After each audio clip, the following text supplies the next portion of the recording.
Peter just picks up Alexander and uses him as a focus. God, it's just gonna be the fucking spirit or cast holy weapon on Alexander. How would that work? Would we end up burning each other if that happened? Not quite. I kind of think that it'd be like, the fucking two of them throwing Kamehameha beams at each other, and it's just like a battle to see who can push the ball closer to the other. Oh my god, we're literally just two negative magnets being shoved together. We call this second Big Bang. What do you mean? We touch fingertips. Oh. Oh god, it's like Teenage Mutant Ninja Turtles touch and go. Dude, fucking Peter and Alexander touch fingertips, and Eugene just fucking appears. It's like, what did you do? What happened? Are you doing? What Stop happened? doing that. No. We go to touch fingertips, and he appears, grabs both our fingers, and slowly pushes them away. No, Don't do that. don't do that. Don't do that. Don't. Please don't do Don't. that. No, please don't. No, I'm a virgin. All right, anyway, on task. Last we left off with Wondrous Company and the Due West adventure that is known as Wondrous Company in the world of Due West and Due West Fey Realm nonsense. Wondrous Company have been making their way across the Fey Can Realm. you say Wondrous Company and Due West one more time? One more time. One more time. Wondrous Company has been making their way across the Autumn Realm of the Fey Realm and making quite the tracks, whether it be defeating a advanced, in quotations, light recon company of a invading army of the Summer Realm, or finding refuge and safeguarding the future for Burrowton and its inhabitants by placing them on land up in U.S. territory that the Levencroft estate so happens to own, making sort of friends with a being of extracurricular knowledge, but very selective in his wording, Knack, who seems to simply just be a mouthpiece for what he keeps referring to as fate. Or whether it be throwing a potential god of something natural into a Crown Royal bag and disappearing them for a while. Or finding an elven town to the northwest and proceeding past the walls and having a 1v1 stare down with a red dragon, only to find that it's in fact a Fey Realm fairy dragon, and quite the opposite. Last instance was exactly that. Torrin had a stare down with a fairy dragon, masquerading as a red dragon to claim more peaks for itself so that it could just have more territory, calling its bluff and essentially making a little agreement with it to help them in their endeavor to track down and possibly remove, if need be, the actual dragon that's been flowing around the area, with the help of two of the remaining Hawk Fusiliers who have opted to stay with the team and help however possible. Team fully loaded for bear, fully rested and ready to go. I believe we last left off with you guys walking out the front gate and making your way, if I'm not mistaken, back down the main highway to the southeast, leaving the Elven City. And we'll shift this on over here. Make sure the audio's coming through. It is indeed. And I'll switch us over to the map, because the map is good. Bam. Alright, everyone's got to get all their awkward tension back. Torrin just fucking Yeah, ghosted Torrin you just guys, went up the mountain and came back with the dragon. came back down with a sort of fuzzy noodle dragon of various colors, almost looking like the Neverending Story dog, but the size of a otter with almost pixie-like butterfly draconic wings. And it operates very much like a cat or a ferret when you hold it by its front paws and the lower half just dangles and hangs down.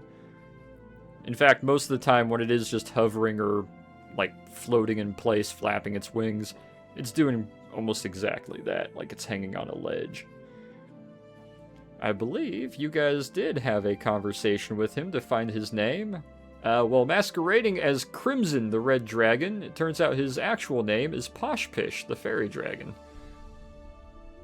I thought it was. So it was her name last time. I missed most of Yeah, this 'cause I was it is a kinda girl. dead, So, It's a fairy dragon.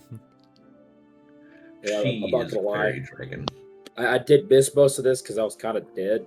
So, You were staring at the wall for a moment. I was just like, yeah, that's pretty accurate. Yeah, it's Wait a minute. Wait, I have this down as Pish Posh. It's As do I. Poshpish. Posh Pish.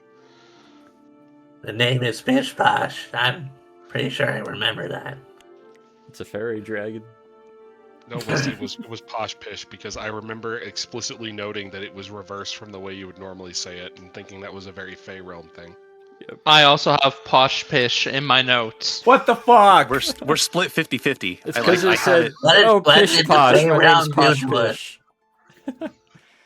The Fey Realms completely turned us against each other. And split our realities into two. We're drifting into an everlasting sea of madness. Madness that will consume us all. hell's wrong with him. And I'm pretty sure you also said female. I definitely I have also a recall. female. Yeah. Yep.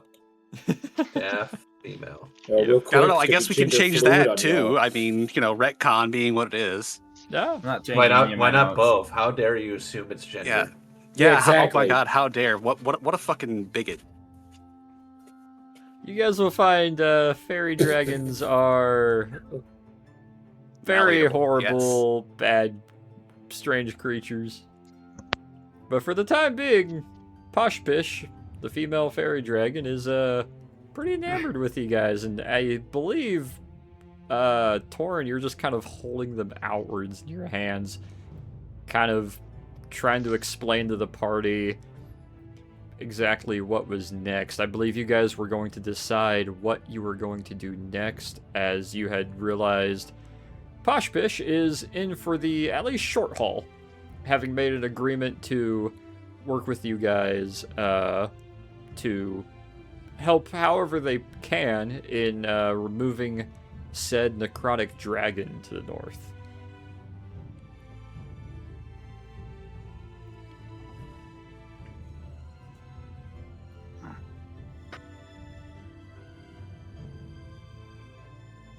So, who is all of this lot? They look a little bit strange. We get that. I I'd like to say expected speak more for yourself, elves. but I don't think we have any else here. I forgot I need to bring the stream up. Just get weird how quiet it was. well, he talks to himself. He just does that sometimes. Daddy You shut issues. himself, he's talking to you. Ah, you're the one to talk. What's that even mean?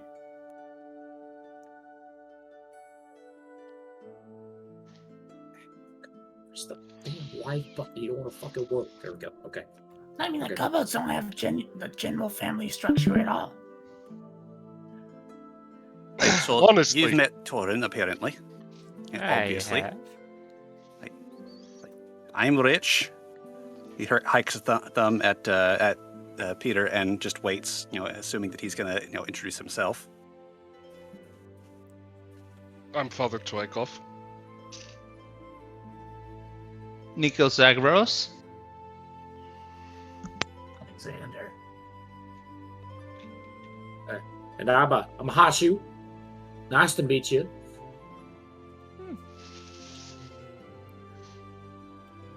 They kind of bend So- backwards a little bit, looking straight behind you, Torn upside down. You all give your names out very easily. Aye, well. that I do. You're definitely not from this realm, are you? You're not from here. I thought so. Names are expected to be given first. From a realm, from another realm. Hey, I thought I'd been through this before. Don't give out your whole name, especially to an actual fey creature. I Names won't have power here. misuse it. Aye, maybe it's not, Lassie. For me to give you my full name would cause you to slip into an unending madness. Excuse what? So you're saying it'd take like, I don't know, 4 to 7 business days for you to finish or something like that? No, it's just ominous. He's It has weird hellspawn. effects. Yeah, what he said. Oh, so Why? you probably know deep speech.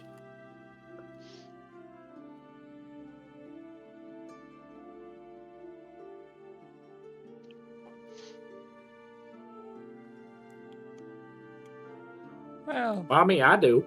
hopefully some of you not saying your full names and possibly killing us is a good thing, but it's a pleasure to meet you all. Could you elaborate on the possibly killing us thing? You're not familiar with demons? I'm not actually a demon. I'm just, Huh. Good He's for on you. our side. I'm like a cross between like an imp and damned soul, I guess. Hard to explain.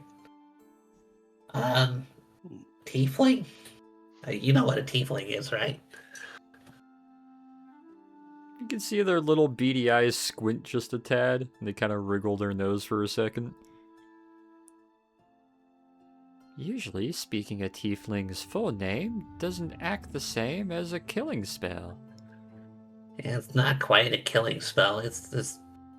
The realm that the level of hell that I came from is kind of different than your other ones. It's more like a unending purgatory, and they have this weird twisted game where they like to, trick mortals into, slipping in. It's hard to explain. It's very sinister. That's why I never mentioned my full name.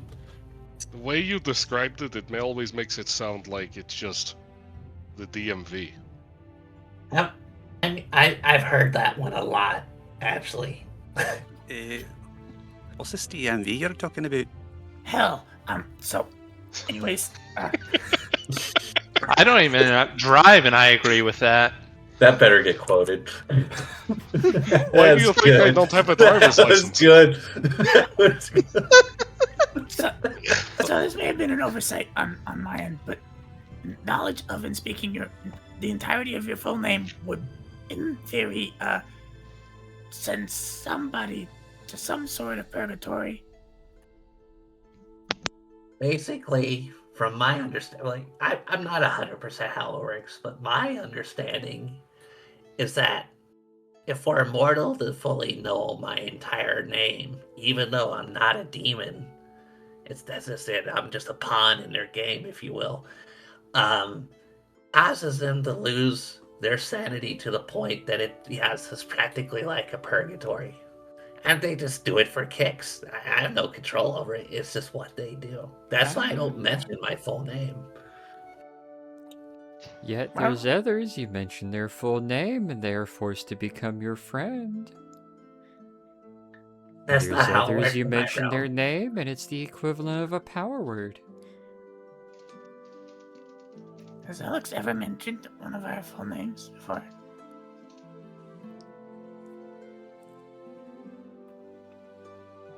History. I don't think he has. Roll history, yeah. 27. Alexander has never introduced or mentioned his name as anything other than Alexander. Oh yeah, but it also when addressing us. Even when addressing you guys. He has Well, never yes, but mentioned... He's never mentioned our full names either. Oh, no. Yeah, he hasn't, has he? No, he hasn't. I do that intentionally. Because Oh. I'm not evil. Well, genuinely, with this new realization, I think I trust you way more than I have before. I mean, I trusted you before, but now I think I'm genuinely really trust you. You know. Like I said many, many times, I left because I hated what I was around and what I basically was. And that now you guys kind of understand why I'm rather against demons. Like, I really don't. I'll just say, I hate every demon I've ever come across. 100%. Hate them. 100%. Every single one of them. Hate them. Hate them. Hate them. Hate them. Yeah. That's kind of why when I heard about your guys' issues with him, I kind of wanted to get involved in potentially stopping one. I love nothing more than to get over on a demon. But anyway, enough about this. We might have more pressing matters to deal with at the moment with this dragon, I guess. Yeah, let's move on. You said necrotic undead dragon? That's concerning. Yeah, exactly. That was what I thought. Have you shown her the picture? Yeah, but I mean, they were kind of far away because I was showing it to. Have a look again. Are you? They One kind of hand noodle through holding your the grasp, tiny dragon, slide one up, hand and holding Polaroid. yeah, they kind of slide up while you're holding them, and they're just dangling down like a cat. They just kind of unnaturally tube slide up between your hands, curl around one arm, lean over, and look at the picture in the other hand. Well, that's worrisome. Yeah, that's why. With the gaps in the veil and all, we're very concerned about it. Perhaps traversing it, or even if it doesn't, we have people here who are invested in this land, and so no matter where it is, it's kind of a problem. Well, if we want to go deal with it, like I said, I'll help how I can, but if I feel I am unable to help, I don't wish to die. If I can keep you all from dying too, I will definitely try. Well, like I recommended before, I can hang back with our dragon here. I mean, and help with our fire effects. And honestly, I mean, we're both kind of easily, insurable. I don't have fire. I know. I said I'd take care of that. And I'm gonna produce a flame with my hand just to kind of demonstrate. I mean, it checks out. You have that very, very impressive dragon illusion, and he has actual fire. It's the one attribute about me that I actually am rather proud of, despite its nature.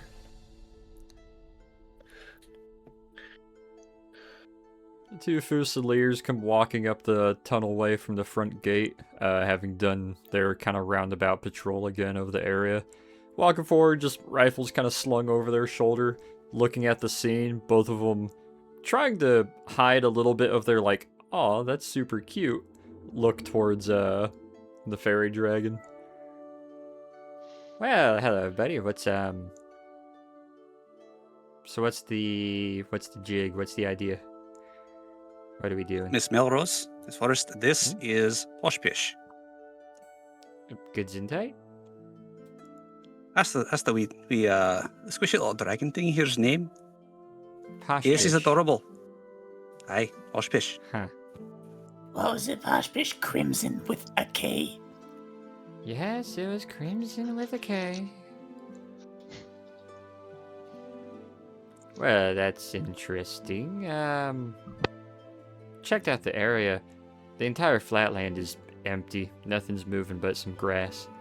So we got all the time in the world to start making our way towards that dragon nest if you want to scout ahead or loiter around here. Do we want to use the path road, which I'm sure is watched, or is there perhaps a chance of us heading across the base of the mountain range? Watched by what? I would suggest taking the road, but if we want to go over the foothills, we can do little punch and goes and check out the area ahead of us, make sure it is traversable. If it's a bad idea, I don't want to. I'm just trying out suggestions.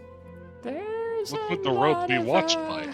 There's There's a lot of other fairy dragons like myself. I'm not suggesting too close to the mountains. Some of Are them Are they they are a also little more all mean than me. as fluffy?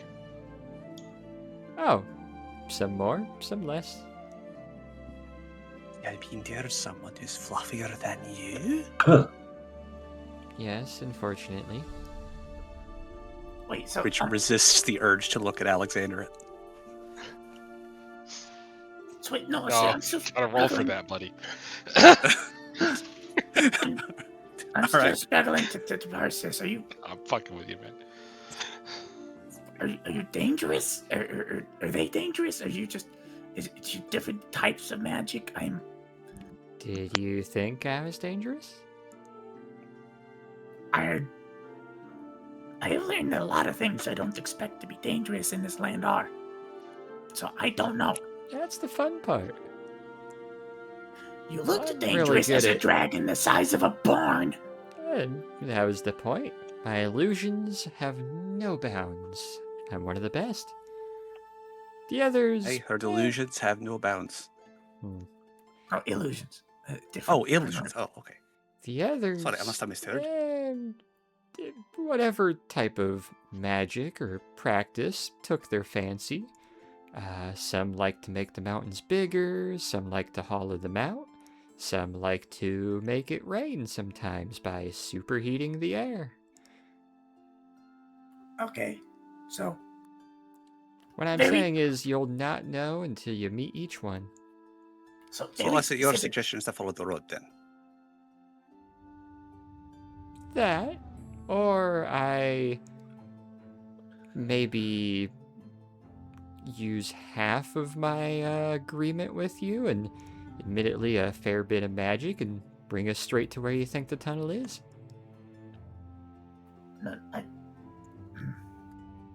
No, I think I'd prefer you have all of your magic available if we're going to reach this situation. Wait. So, can you describe how that would go? I'm not saying that we should just hop over there I focus directly, on the but destination, and then I focus on what I'm taking with me, and I blink, and when I open my eyes, we're all there. So, interesting. that's I different tend than to Max. take a little bit of a nap, though, after, at least for a moment or two. That seems like a useful way to get us out of trouble if we need it. Yeah, that's all I was thinking. Yeah, I'd rather use that to get out than in if it comes to it. If it's all the same to you, Lassie. I'm here to work with you. I suppose that was the deal. Both the maidens kind of shrug a little bit. I'd suggest we take the road, head back to the 2 Y forks that we have already traversed over a couple times, and make our way along the northern path towards the assumed tunnel. I don't suppose we would have a chance of recruiting these other, more combat-oriented Fey dragons, would we? Oh, heavens, no. No. Maybe. I mean, if my service is to... No. Yes, but no. It's, you could try. Sounds like it'd take more time that we'd have available to ourselves. It's not so much that. It's more so... Others are a little more greedy than me. Some are more conniving. Some aren't as willing to take advantage of all the almost purposeful blunders that you all have been making. That would I be of a different mentality, I may take advantage of.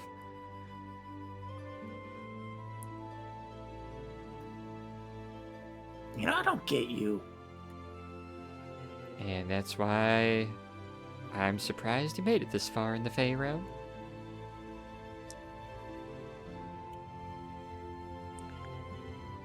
Rich just has an ears rug.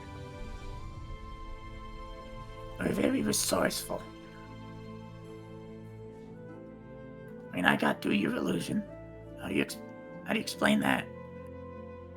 I sneezed. You did not sneeze.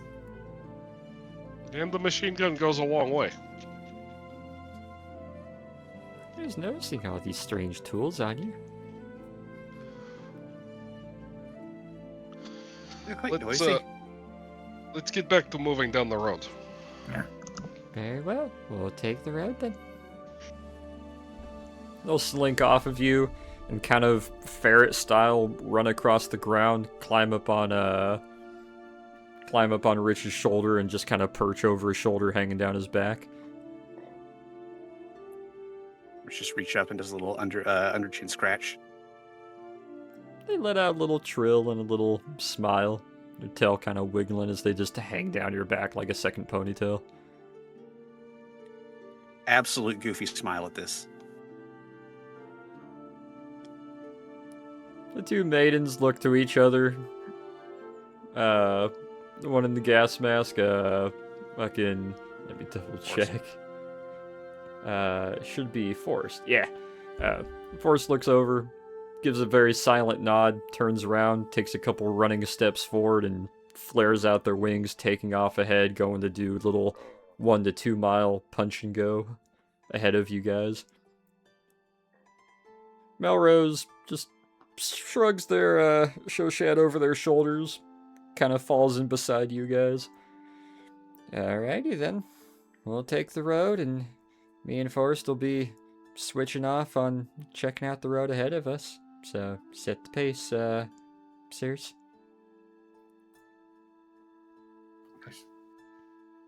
And hey, Posh, before we go, there's one thing.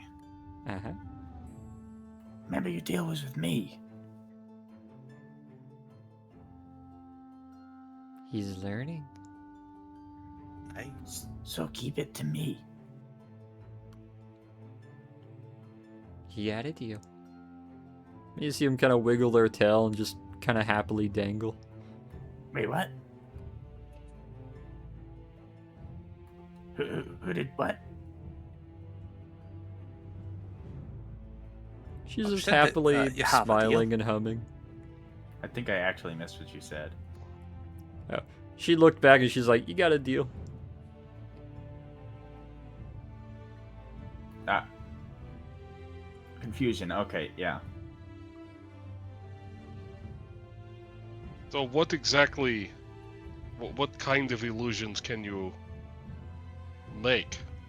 I'll say as we set off. As you guys are starting to move along, pulling the wagon with 1 ton, just kind of wiggling over Rich's shoulder. Well, I can make dragons, I can make big rock falls, I can make multiple images of all of you, maybe, although maybe not the most persuasive. I can make sounds and make it look like the weather in an area is changing. But nothing that really interacts. Unless I try really hard like I did with that fire breath. That was difficult. Yeah, that Well, felt if you're to change weather patterns and stuff, would it actually physically affect the weather or just look like it? Oh, no. I could just make it look like it's overcast or bright and sunny when it isn't.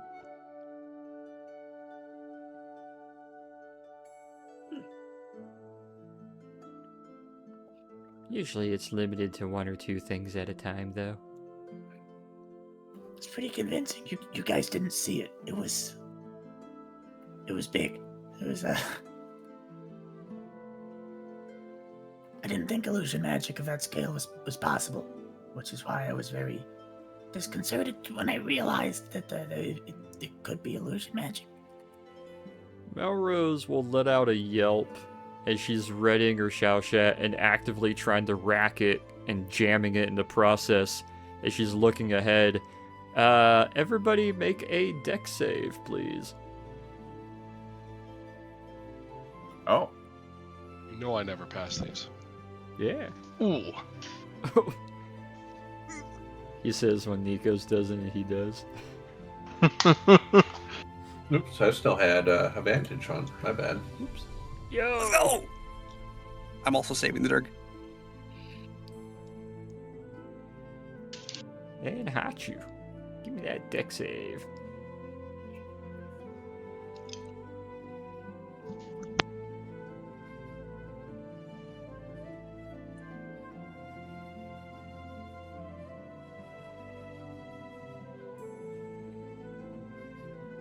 Hachu.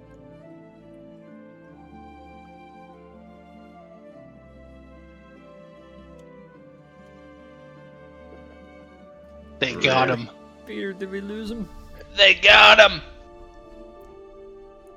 We'll say he's in the wagon riding along. I You keep hear telling Mel- you guys, Candle Jack. Hey! There it is. Let's see. Alexander, Hachu, Torin, and Nikos. All four Yes. of you find yourselves wobbling and having to fall over to try to dodge the, Yeah, it's a pretty wide corridor, but the large red dragon that has landed at the entrance and is now actively trying to charge down the tunnel, passing over you guys, stomping beside you, leaving large footprints in the mud, grazing the top of the wagon. Everyone except for Rich, who's arguably too short, and also very conveniently, it doesn't pass close enough to him or the fairy dragon to be of a threat. Melrose falls forward onto her face. As this red dragon passes over you guys, you can feel the heat and sound off it. You can see the scales and the spines on the back scraping the roof of the gatehouse as it passes through to the other side, gives another leap, and flies upward and out of sight back behind you. I should have had advantage on that.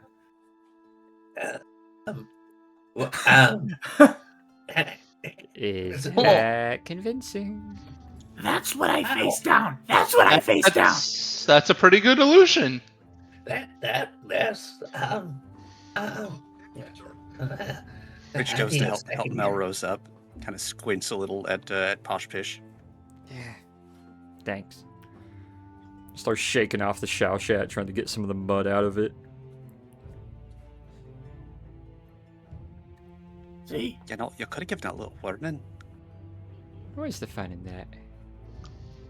I know, but it's polite to do that. I mean, I do have to admit that made me feel better. That was, Can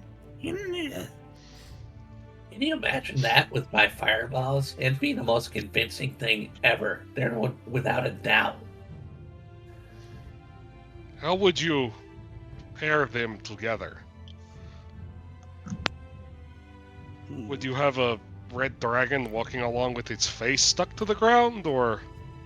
No. I can send fire at distances. I don't need to physically be with him. It has to look like it comes from inside the dragon. Not hard to cast a fireball and direct it through a dragon as if it was shooting it out of its mouth now, isn't it? All part of being a master of illusions. Keep the belly think that was dragging a something- little bit, and it can shoot its head outwards and have a little bit of a fireball effect. It wouldn't be that difficult. Seems like something you might want to run through once or twice just to make sure you got the timing down. I can control flames too. I mean, it's not hard for me to cast a flame with it and then direct it up and around as if it was coming out of its mouth too. There's ways to do it. It's really not that difficult.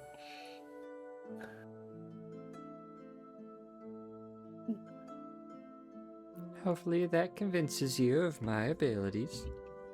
oh, I was convinced. Oh, geez, there's no questioning it. I'm still kind of shaky. Who's at the very back of the formation, would we say? Formation. Probably me. I thought we were all Gosh. riding the wagon. All of you are like riding in the wagon or going alongside it, I imagine. Yeah, probably Hachu would be at the back. Hachu, give me a perception roll, please.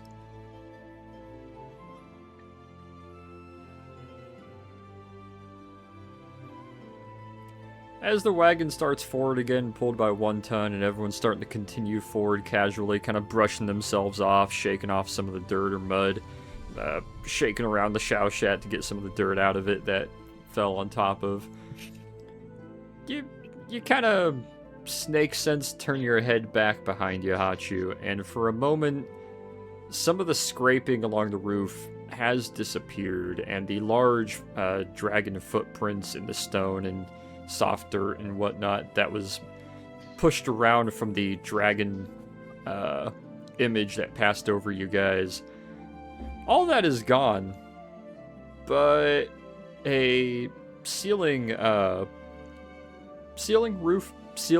brick of the kind of archway brickwork of this gatehouse. You see one of the bricks have fallen out of the roof and landed into dirt behind you as you guys are exiting.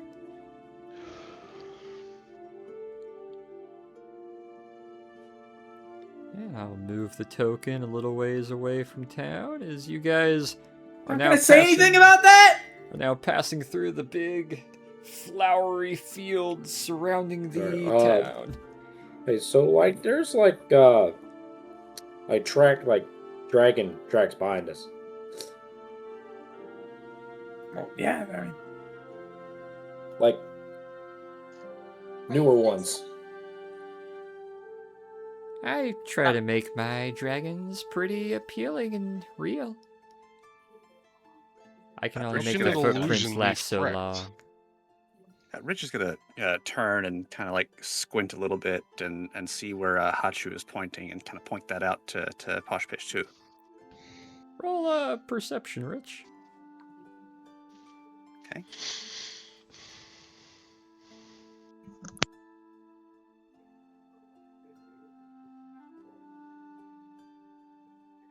Let's go! Damn. You look back at where Hachu's pointing, and you can see where the image, it seems to be a slow fading kind of magical image where the footprints and stomps and scrapes of the claws are slowly fading away and disappearing like they weren't there. The sort of rustled movement or anything that was maybe knocked over when the red dragon passed over you guys is popping back into where it was before. However, there is a still visible scrape in the roof that knocked one of the archway stones loose and is laying in the middle of the sort of causeway. What about that stone there? Was that part of your doing, or? Oh. It must have been shaken. shaken by what? I don't know. Something moving through, maybe? Or left not as well maintained? Who knows? Well, we would like to know. I'd just like to know if that's something that your magic would do. If it can interact with the environment like that. We cause that shit around the window or something. No. My magic can't do that. That Which is just now looking happened. directly at Torin. But that just happened, right? Rich, the rock, was that there before? Hey, on there before. I'm gonna look around for anything else around. Being just outside the gatehouse, there's a lot of flowers, but if you want to give me an investigation, and what are you looking for specifically? Anything that could knock a that's intimidation. Anything that could knock a nope, doesn't matter. There's some really pretty flowers out here. They were right. Taking the city for the field of flowers that surround the outer walls, good call. Very pretty. Torin's looking as well, because What are you looking for? yeah. Yeah. Well, he didn't see it, but apparently there is a stone and a gouge in the ceiling there that wasn't, or rooftop there that was not there before until after the illusory magic was Give me an cast, investigation so- to see if you can spot what they're talking about as you guys are slowly kind of rolling Can from I there. offer the help action for that? Yeah, you can give the help action to that. Kind of help point it out. Okay. So you can roll Okay. investigation again, yeah. Hey! Okay. Nice. You look for a moment and you're like, what the hell are they talking about? There's a couple boards, some boxes, like half a wagon in that causeway. What's he talking about? Things are made of cobblestone and mud and dirt, so...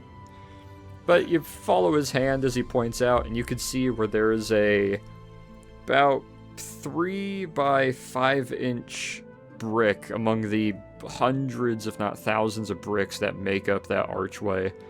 Almost dead center of the ceiling where the claws, or not the claws, where the spines were scraping against. That has fallen out and landed in the middle of the cobblestone path, passing through the gatehouse back behind you guys. Like, obviously, like, it just has. Like, it wasn't like... Like, it just fell out. Like, the mortar was shooketh or something brushed against it or knocked it and knocked it loose.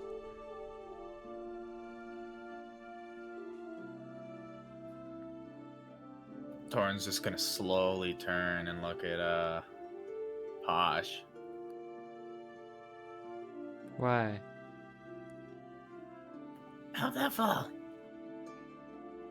I don't know, maybe the elves just aren't that good at building arches. I can do certain things, I can't do that, though. I know. I'm probably not going to pass this, but can I roll, what is it, insight to see if... Thank you! The first party insight roll as to whether an NPC is lying or being truthful, other than This the is carnival. not. I've just never passed them before. Hey, there you go. I probably still didn't either, because I'm sure that was an AC of 20 or something. You look at this little Durg and you're like, that seems odd. They're awfully cheery. Then again, it's the Fey realm, and maybe I shouldn't judge things in the Fey realm, because maybe everything's weird and crazy like this. I mean, look at Rich and half of his village, and look at the Summer Realm circles that you've met. But also, everything else doesn't make sense. But they could be lying. Maybe they're giving a half-truth. Not... Maybe? Can't really tell. So You can be suspicious. You're definitely valid in your suspicion in your own head, but you can't really tell. So at the end of the day, I didn't pass.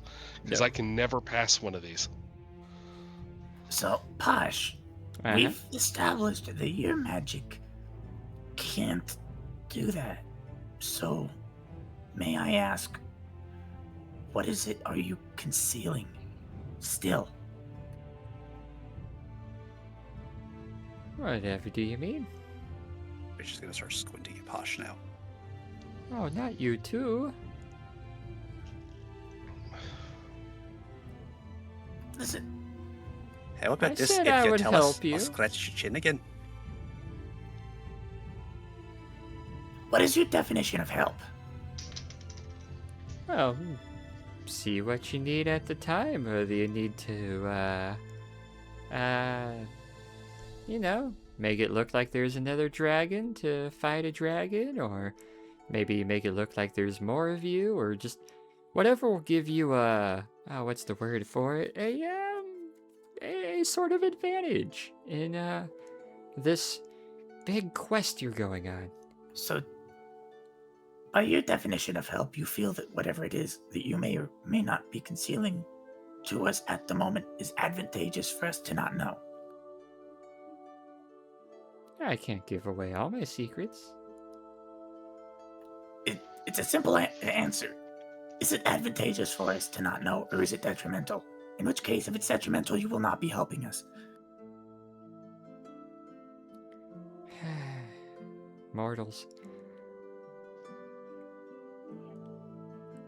I believe the have question been that he's yet asking to is- decide if I can trust you with knowing who you've made friends with and not abuse my good graces.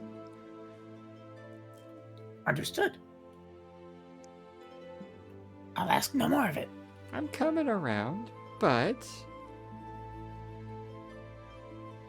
it's taking me a moment to decide if you're not going to stuff me in some bag or something like one of the others. That you know about that? The word has been trickling around among a few of us.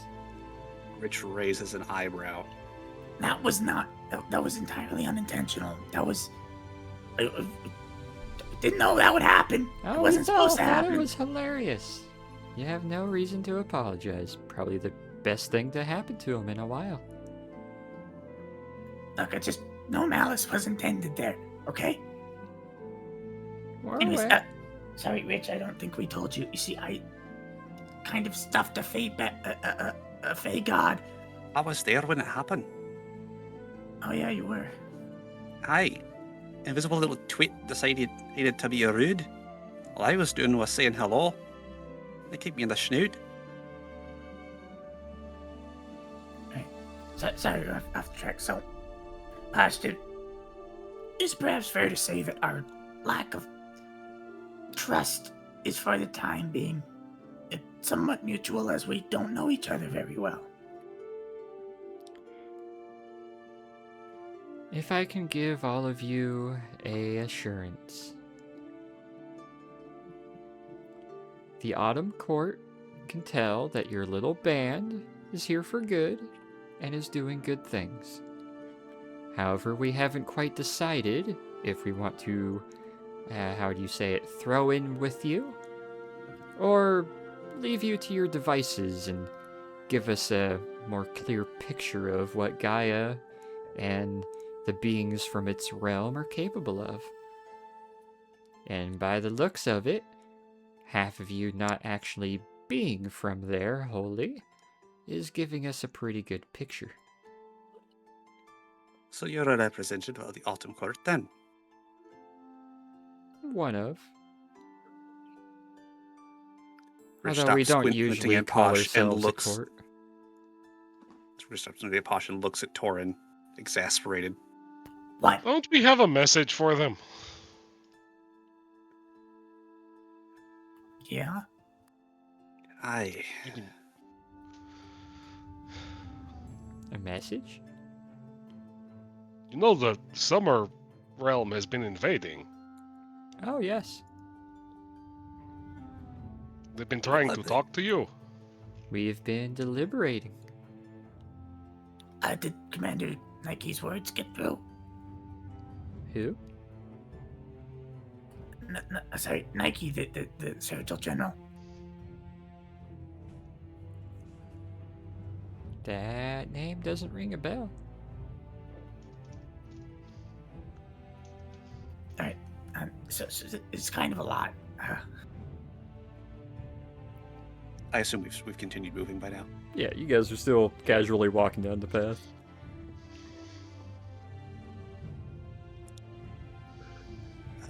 Can we we are say aware that they were moving in. We are aware of maybe their intention, and we have been observing off and on the expansion of their desert, which we are happy to see is receding thanks to you all. But the Autumn Court is rather slow. Can we say that Torin and whoever else spends probably the next 20 minutes detailing the pieces we've put together as a party here with the whole invasion guy with the snakes and the Sergils invading and then their defeat and what Nike said and what all they said and all that, all of that? Roll me performance. Now he's doing it in interpretive dance. Nah, more so how enlightening and fun can you make it to where Posh Pish will be receptive of it. Nice. Let's see, that's 20, 37. All right. Not bad. I was not expecting to roll that high. I was expecting like a 2. Anyone else going to? 37, 48. Hit him with that noodle. Do the snake! Nope. God. Turns out you can't do interpretive dance while also driving a wagon. 73. Alright. Yeah, over the next 20 to 30 minutes, you guys will kind of take turns detailing essentially the course of events pertaining to the Summer Army, at least their expeditionary team, and the numbers that they bolstered in that, the total numbers coming across, how they've been repelled and sent back for the time being, how they are wishing to speak with the Autumn Court. However, they had reason to believe the Autumn Court didn't exist. All of this information and more that you relay to Poshpish They start nodding after a little while, and eventually she kind of hops down onto all four of her paws and is being attentive, but also just whimsically bouncy and happy, until hopping up onto the side of the wagon, perching up on the corner of it, and looking to all of you at different times and paces. Well, that is quite a lot and rather concerning. But again, the Autumn Court moves very slow. Heck, we don't even call ourselves a court, really. More like a occasional tea time among friends. It's like a boys' club. It's more like a girls' club, honestly. Even if it's a boys' club, do they play friggin' tennis? What's They tennis? just show up and What's make tennis? decisions like once a month about things, and then don't let me plan. And it's a good old Once a month? racket. Oh, no. We meet for tea once every 2-3 years, maybe. Well, that's relatively quick in terms of the time dilation of our world. Hey, doesn't feel nearly often enough for me, but a lot of us are very solitary, so... Yeah, for us, it's every couple of months. Oh. That must be nice. Well, no, for you, it's still 2 years. But you see, this world experiences a time dilation to our world that turns months on ours into years here. So while you're meeting every couple of years, to us, if we're looking to get things done, it's every couple of months. So it's easier for us because, we are mortals and all.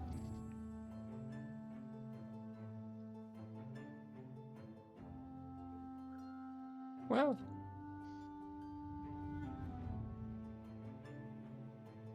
as far as our realm goes, it's not very often.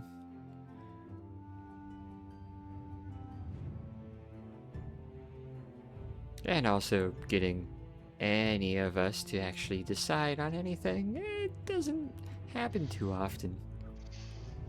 Well, I would hope that at the end of all this, you can take what you've seen back to the as you say, occasional tea time amongst friends that you have there, and perhaps encourage them that action is beneficial to the survival of the realm. I could see to that. That would be most appreciated, Lassie. However, for me to make a spectacle and ruin the fun time with politics, I need to ask for a little something in return to make it worthwhile. Rich reaches up and just screeches under her chin. Now, what do you think would be more of a spectacle? Someone coming and explaining politics, kind of stops the screeching and pokes at her throat very pointedly, or a bunch of summer realmers coming in and slitting your throats? I like to think the latter would be a bit more of a spectacle, a little more disruptive to events.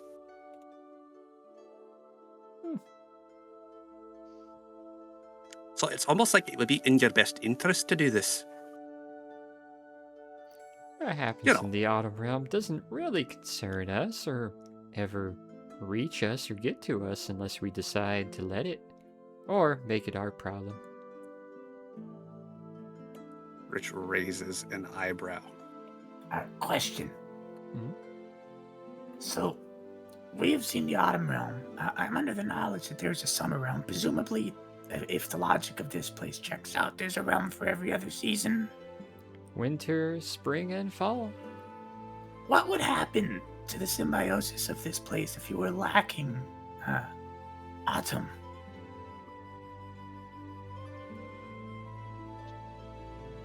They give a few moments of pause to think. Well,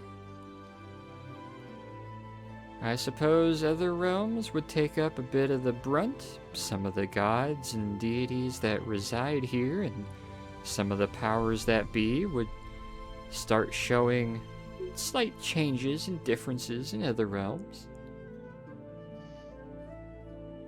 Namely, yours. So wait, are you saying what happens here translates to what happens on Gaia? Yes. To certain extents. Mostly Why? because a lot of the, what would you call it? We'll say gods. A lot of the gods that control different things of your realm, different beings and times and feelings, a lot of them reside here. Great.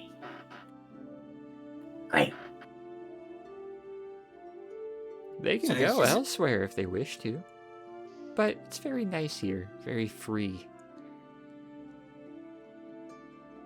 Now we know where most of them went.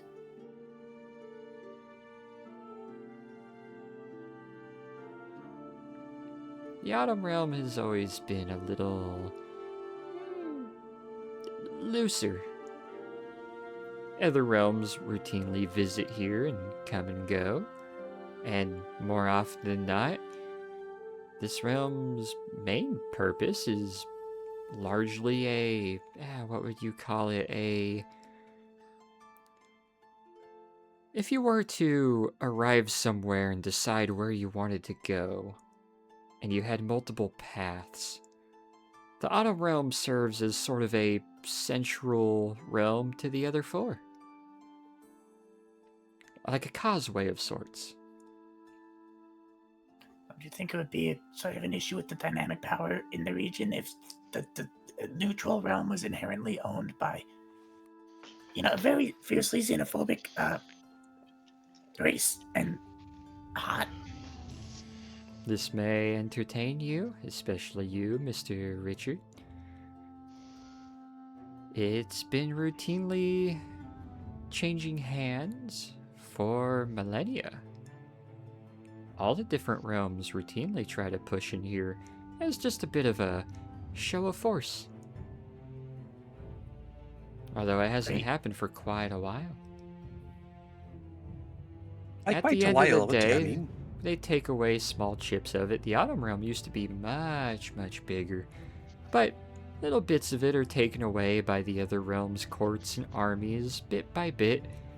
But the core center of it has always existed. Different armies march through and sometimes even fight over it. But everybody knows they're not going to fully claim it.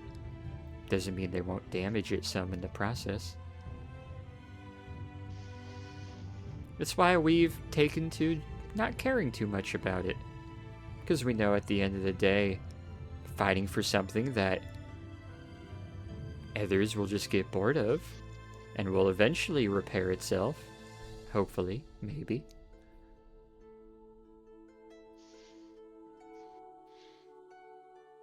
I can't tell if you're wise or lacking in wisdom with that comment. I lean towards the latter. Why do you say that? You give yourself nothing to fight for. If everything means nothing, then what means anything? What? No, consider it. If everything has no meaning, and nothing has value, then what is there to life? Welcome to the plight of something that lives millions of years. Finding ways to and entertain welcome yourself. to the plight. And welcome to the plight of the mortals that have to live under that. Yeah, it's not our concern.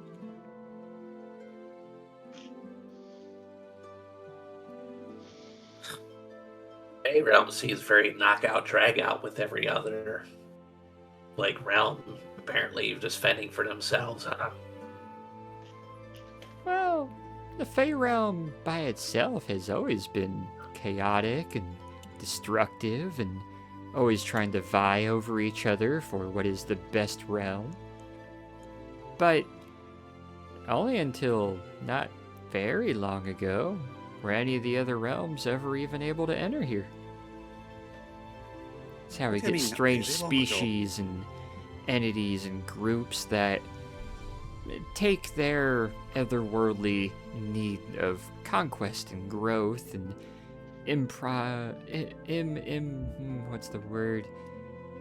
improvement, and they bring it here and start corrupting what is supposed to be a very, at least by all of your measure, mundane and boring existence. Hmm. You know what? I'm getting a little bit overwhelmed by all this. If you don't mind, I'm gonna walk about 50 paces back and have a cigarette. My apologies. No, it's fine. It's not like I just climbed up a mountain or anything expecting to face a dragon and instead of talking to a diplomat in the Fey realm who is now giving me an existential crisis. Yeah, I'll be right back. Sorry. Yeah, He's he's gonna toss him like, one of our packs of cigarettes as he walks back. yeah, he's just gonna like hop off the back of the wagon, catch it, like salute Peter, and then like stand there and wait for the wagon to get some ways away, and then start walking after him. Melrose Rich is gonna has look up at been, Peter and be like, "That's a little high strung, isn't he?" He does that a lot, actually. Melrose, who's been doing a pretty brisk pace and like casual kind of low flight parallel to you guys, about 20-30 feet to your side, kind of bridges the gap between Torn and the wagon, just kind of loitering at kind of a triangular halfway point.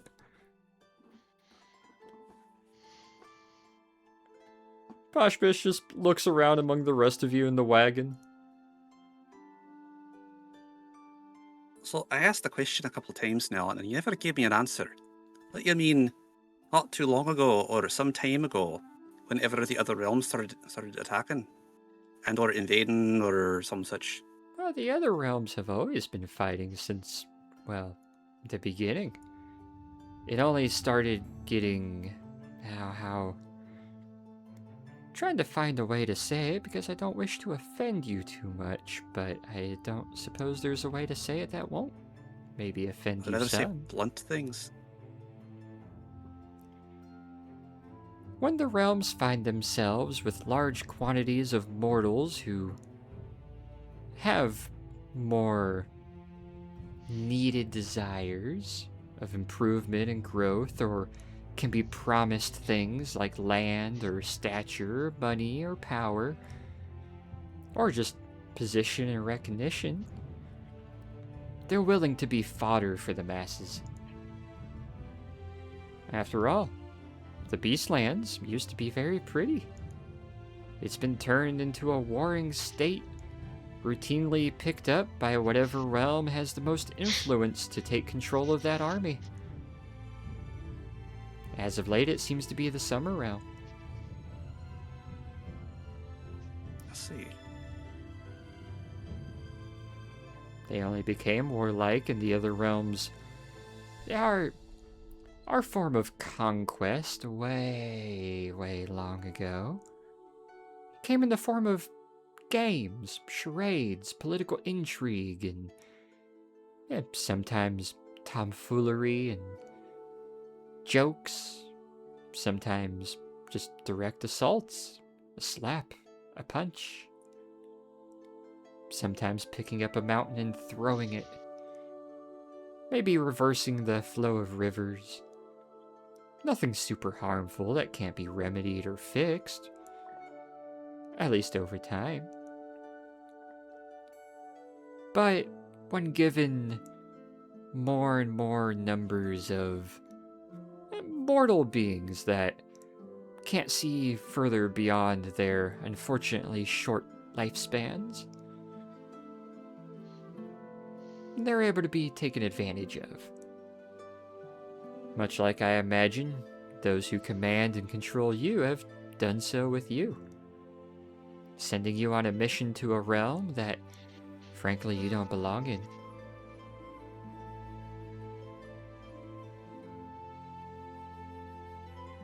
This realm isn't supposed to be accessed, which is why it's very admirable and why I'm willing to entertain your plight, because you seem to want to find where these holes are and what's causing them. Some would point fingers and paws at his kind, and she points a little paw towards Hachu. Yeah, I know.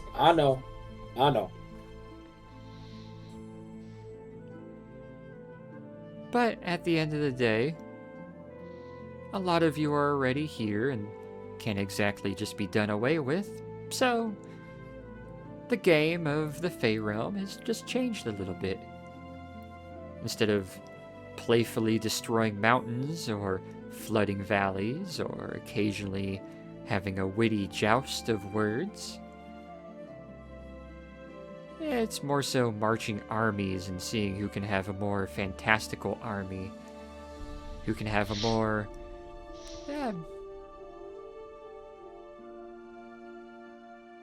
I suppose we're becoming more, dare I say, and at no offense, human.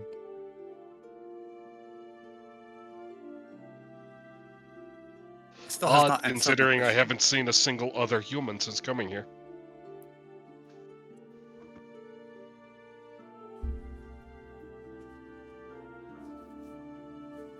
Well, at least not in the living ones.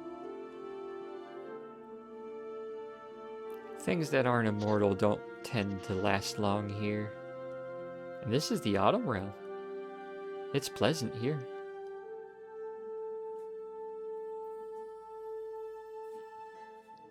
I reiterate my question though, because you need to answer it. When did it start? By it, I mean the accessing of this realm by those who you say shouldn't be able to.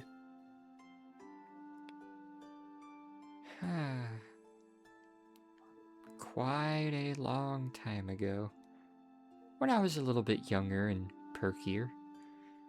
Also 5 minutes ago? No. Also, well, like 5 hours ago then. I mean, come on, what I say. Let's not play coy with me on that. Your small orange dragon has explained, and I have somewhat of an understanding that times don't directly translate between your realm, or rather their realm, and our realm. Aye. But by our measure, I'd say, maybe 20 or so centuries?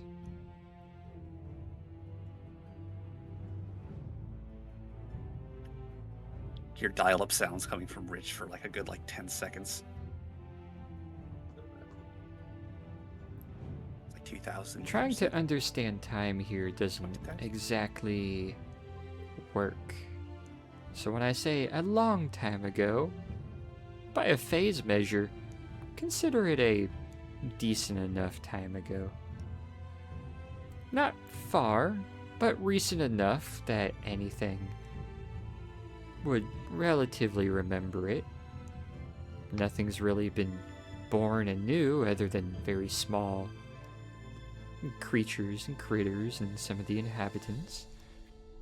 Long enough ago, though, 7 of his kind, those Yanti, I believe you call them, or at least looked like him, arrived here in the Autumn Realm. They brought with them some nasty black ick.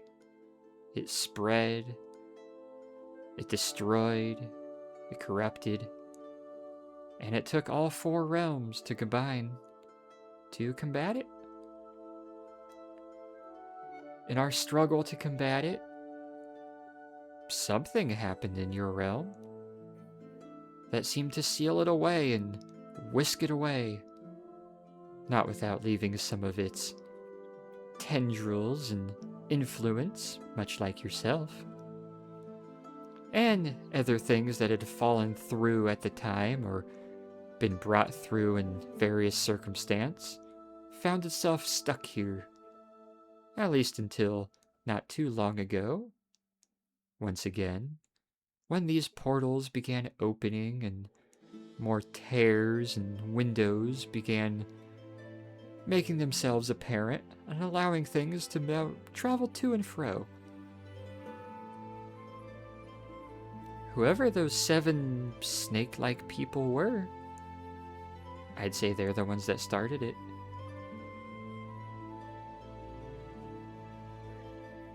We're just gonna wave at Torn and wave him over and just back brief him on that.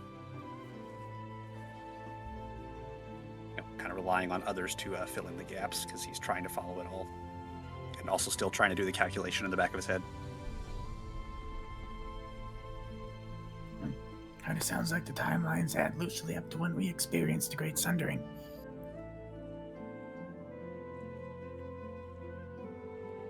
And Of what course, is I that? step away when you start actually talking about, pertinent things and not just blowing my mind. Well, you asked me not to. I did not. Stop with the malicious compliance.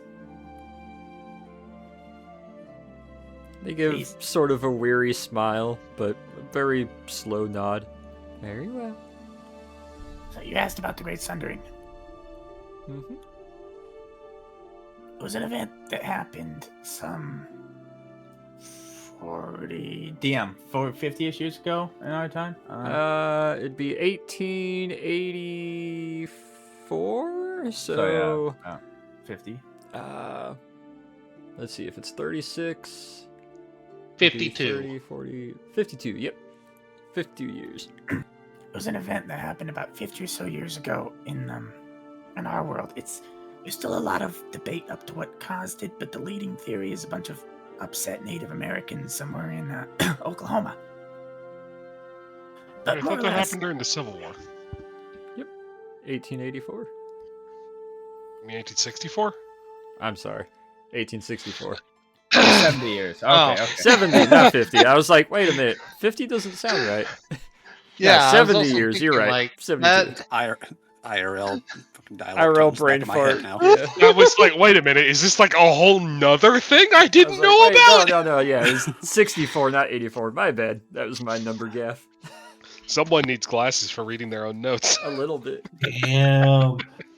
neither with that Mom ain't got no nipples. that was known as the day that magic returned to Earth. There were rumors of it, of course, long before, but it went away. And about 70 years ago, our time, it came back all at once. And it's been that way ever since.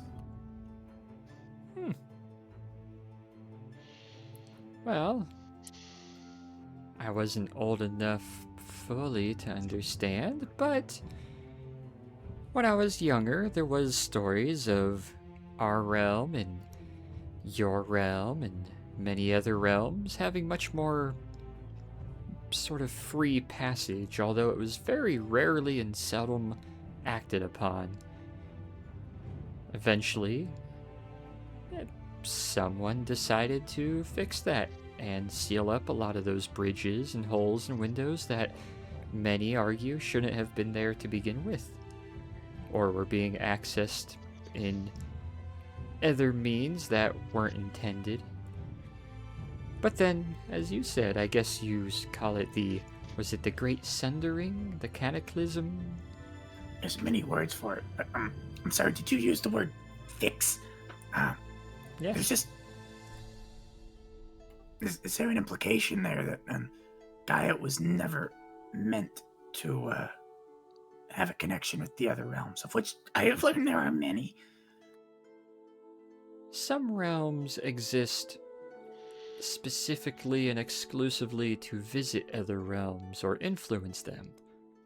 Some realms, at least to my understanding, like yours, is meant to be isolated, perfect, influenced and helped and aided and controlled by others, including ours, but left to its own device and its own existence.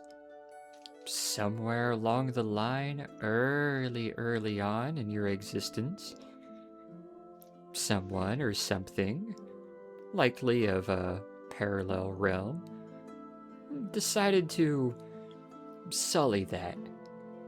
And everything from there is, I guess, what you would call your history.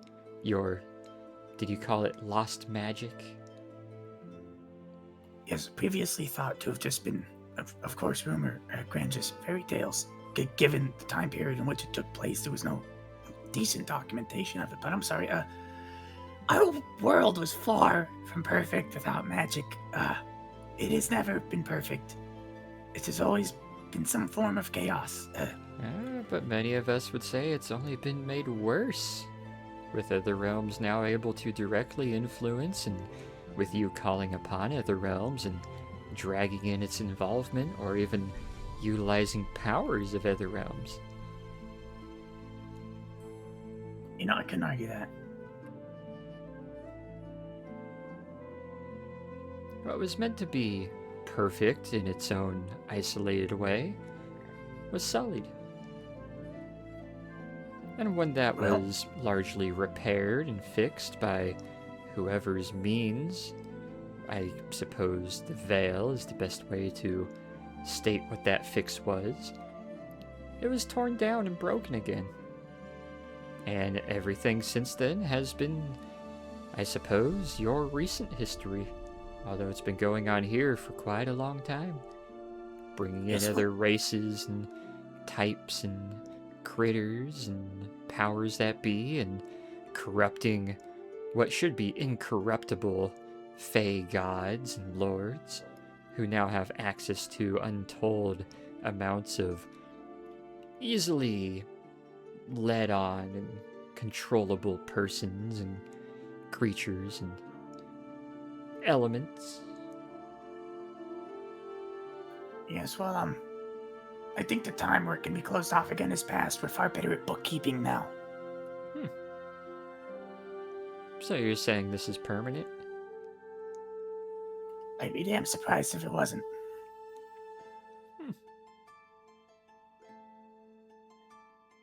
There's too many magical artifacts on Gaia now. There are too many people of magical inclination tied into our own politics. This isn't like the 1400s with a bunch of people running around with sticks doing magic at each other. This is society now. There's governments. Ah. So you've fully integrated and consumed other realms' naturalities? It's complicated, but it's there's a bit of tension. There's a bit of tension, but more or less, yes, there is almost full integration. Well, that's a shame. Is it now? Well, yes. What do you call me? Well, for one, I thought you were a small dragon, but you've been using this name Kobold. Usually Columbia's name. I wasn't meaning in a literal sense. I was meaning in a metaphorical sense, based on what you previously said. You're doing that thing again. I know some things. I don't know that much. I know he is empowered by the hellish realms, and I know he hails directly from the Nine Hells. And I know he is the product of a god that probably shouldn't have been directly involved in your realm.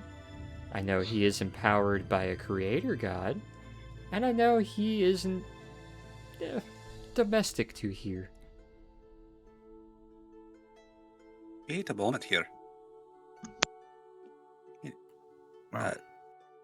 Who? What? Are you not We're aware? just following where Posh is pointing and kind of like tilting his head at each individual pointed at. She pointed at you with the very last statement. Tilting his head at her this time. Oh, you're not aware. Aware of. Didn't Where we your cover this kind came They were from? not. sessions ago? They were not. Yeah. Rich is just trying to process it all still. It's like, oh, that I'm not. It's my kind aren't from here. We've come to that conclusion. There was an individual who helped us our state we knew, but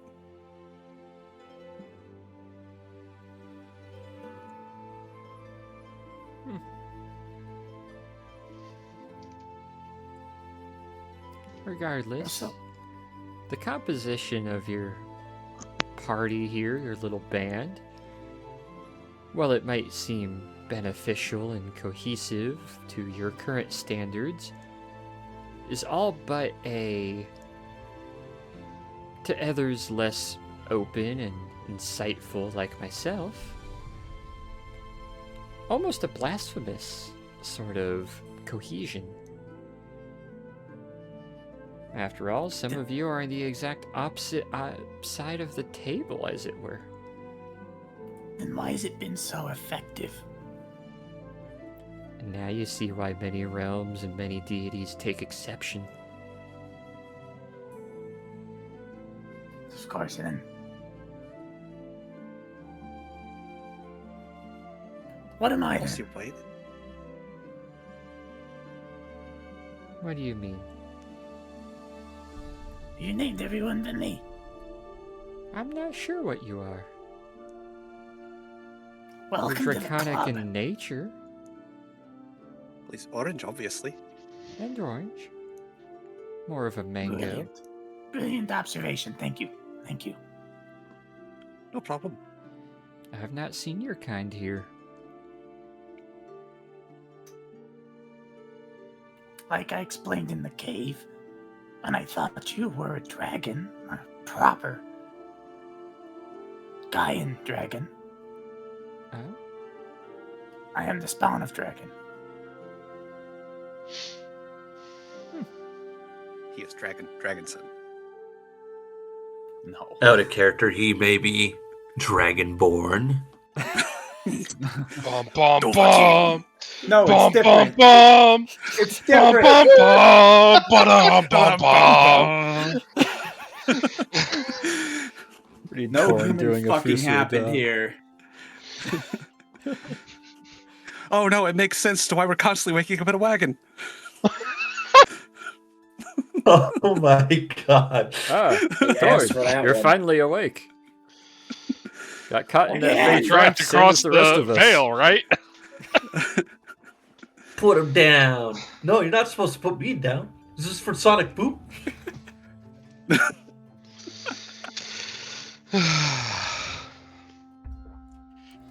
She just has a little bit of a pleasant, kind of almost shit-eating smile, kind of a curl at the edge of her smile on the little ferret dragon snout. But don't look at me like that. Why are you looking at me like that? Because of everyone here, you have my fancy. What? Was it because of the Rich just stuff in wiggles the his cave? eyebrows. Not like that. Just interest. A spawn of dragons? Well, they exist here. Not at all like you. You're something from your realm that I've never seen before, and I dare say has never been in this realm. Is that why everyone here calls me a dragon? Are How you does it not? feel to be the first kobold to cross the veil into the Fey realm? Apparently, Feels a little bit like stolen power, honestly. I mean, don't take this the wrong way, but there are so many of you, and you do so many insane things. I find it surprising. Insane, but not pivotal. What I True, find but like I delightful just about expect you to see you is- everywhere. What I find delightful about you is most things that dragons spawn, myself included when we should choose to do so, we're a bit vain, a little self-indulged. If it's not service-related or subservient or just outright dumb, we don't see it to be of use. Yet something spawned of dragons so intelligent like yourself, that fascinates me. Yes, I see. Perhaps it is a side effect of the fact that kobolds were made to serve dragons, and when a kobold is presented with a life of growing up without one in his presence, must find something else to cling to. Rich's brow furrows a little at this. What then do you cling to? Great question. It's complicated. I twitch.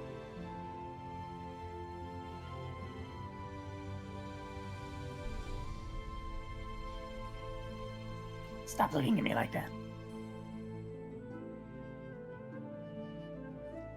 They blink once and kind of let their head hover away and start just kind of looking outwards at the passing trees and grass. Thank you.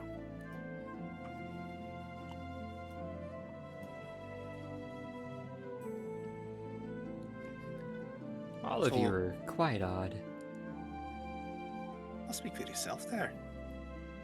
Hey, I'm one of the more normal ones here. Well, one of the more normal ones here. Yeah, that's why I didn't say the most. Peter is obviously the most normal of us. Why? He just is. Aye. Doesn't Look at feel him. like it here. Well, here, but Well, I mean, he's the most level-headed out of all of us. Let's be honest, dude. Of everyone here, you and the Hellspawn are the most manufactured. At least in purpose and intent of existence. That directed at me or At Alexander. hey, Posh, it's kind of rude to call someone's existence manufactured. Oh no, he's actually not wrong. I by wouldn't any say means. It's 100% someone on being the nose. manufactured makes them normal. Honestly, normal is pretty subjective, though. What's your baseline for normal? I tend to agree. If something's intended to be of a free thought, or if its at least base intent was to be subservient and serve a purpose. My purpose sucked. That's why I left it. Aha. You say that as if they were made, kind of winces at this, to be slaves. Were they not? Essentially, 100%. That's what I was intended to be.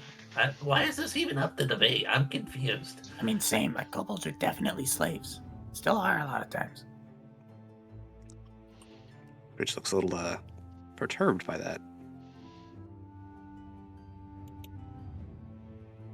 Yet, something whose entire existence, purpose, and intent was to be a slave, to very simplify something that might sound a little rough around the edges, is sitting here with more intelligence than, well, much in the Fey realm hold.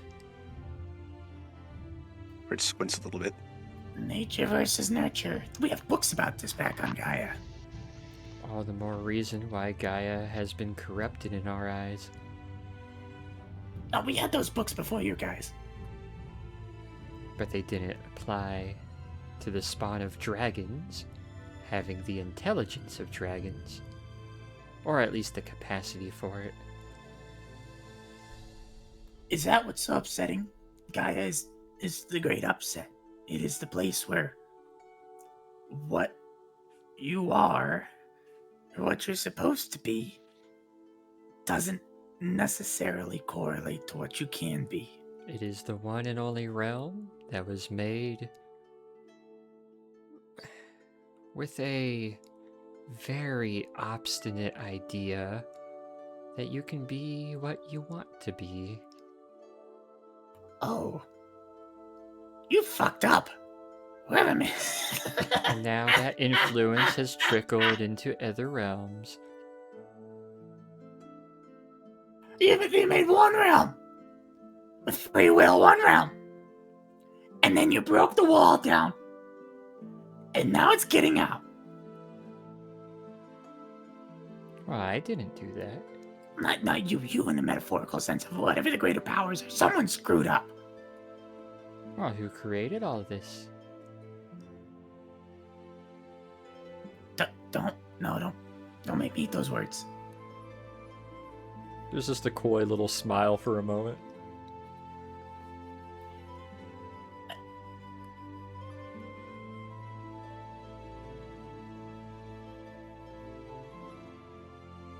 You know, if he didn't want this to happen, he would make it not happen, right?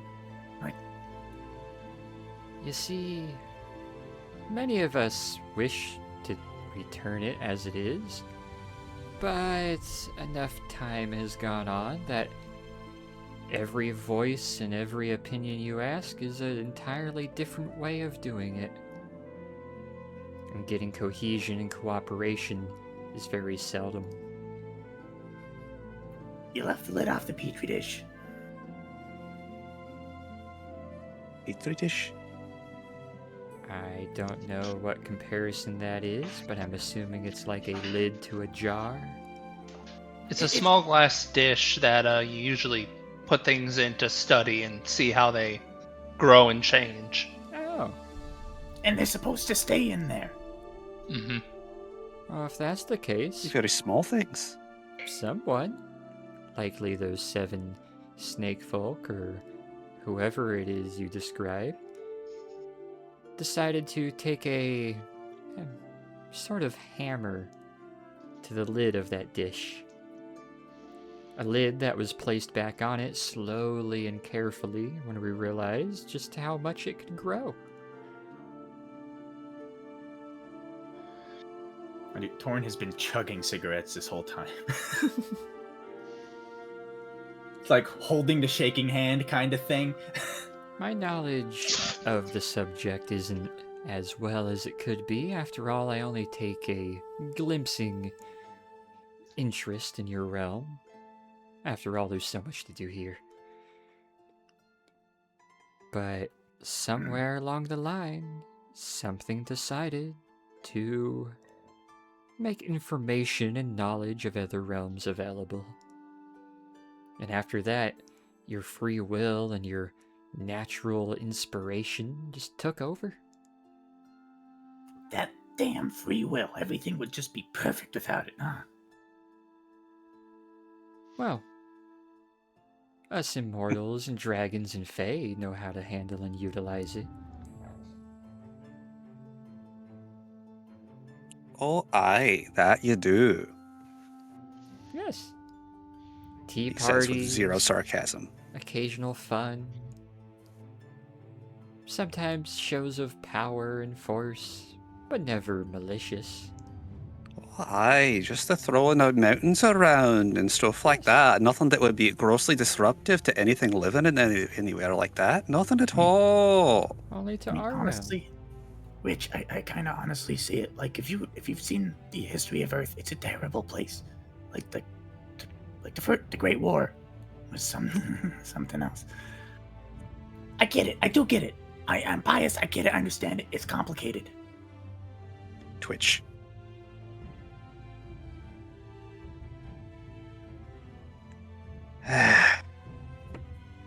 You and I need to have a bit of a sit down and talk about this history of your world at some point.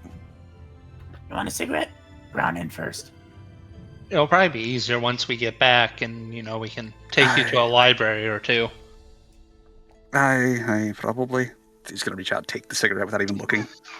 Brown in first. Brown in first. Oh, it's not the first one.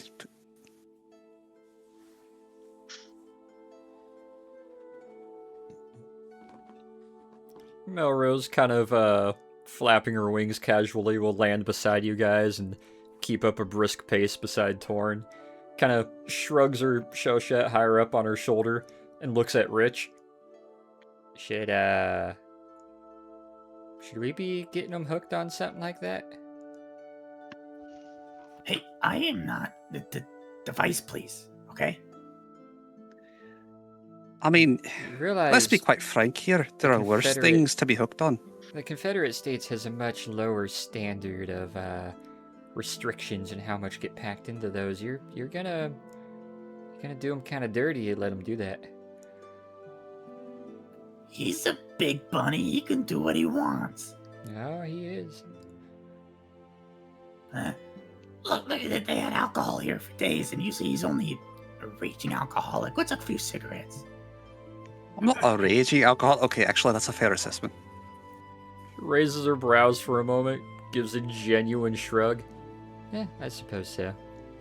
and will just continue in pace and step with you. So do you want to take it away from him? Be my guest. Oh, no. Now Rich is gonna lean out towards her and raise eyebrows. You just see her raise her left brow, eventually looks out of the corner of her eye at him, smiles a little bit, starts veering to the right, going back to her side path, and kind of taking up a wide kind of flanking posture from you guys, continuing her patrol looking outwards. He's gonna lean over and gesture for the lighter.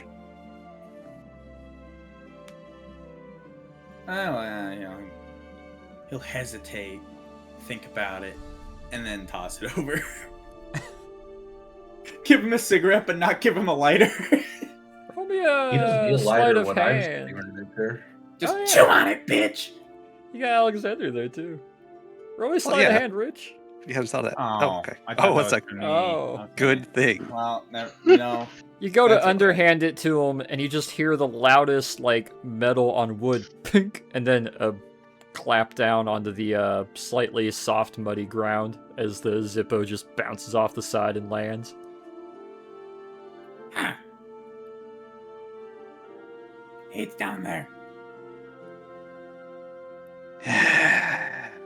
You have to step gonna, over it as you guys continue along. He's gonna lean over to Alexander. Do you mind? I suppose. I'm just gonna light a finger. It's gonna lean in, warm the end, take a drag, pull up, and then step down off it to go and grab the lighter. You walk back, grab the lighter, you're able to double pace and catch back up, climb back onto the back of the wagon. Take it and grab Torn's wrist and then smack the bloody lighter down in his hand and then let go. I don't Yeah. like being touched. But thank you. I'll remember that.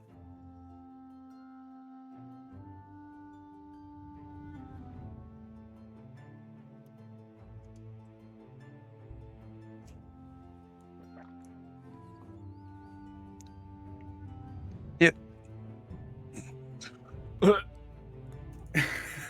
Not by his grand. It's different. There are touching times and there are no touching times. Tuesdays are That's no not what he touching said when times he- except on leap years.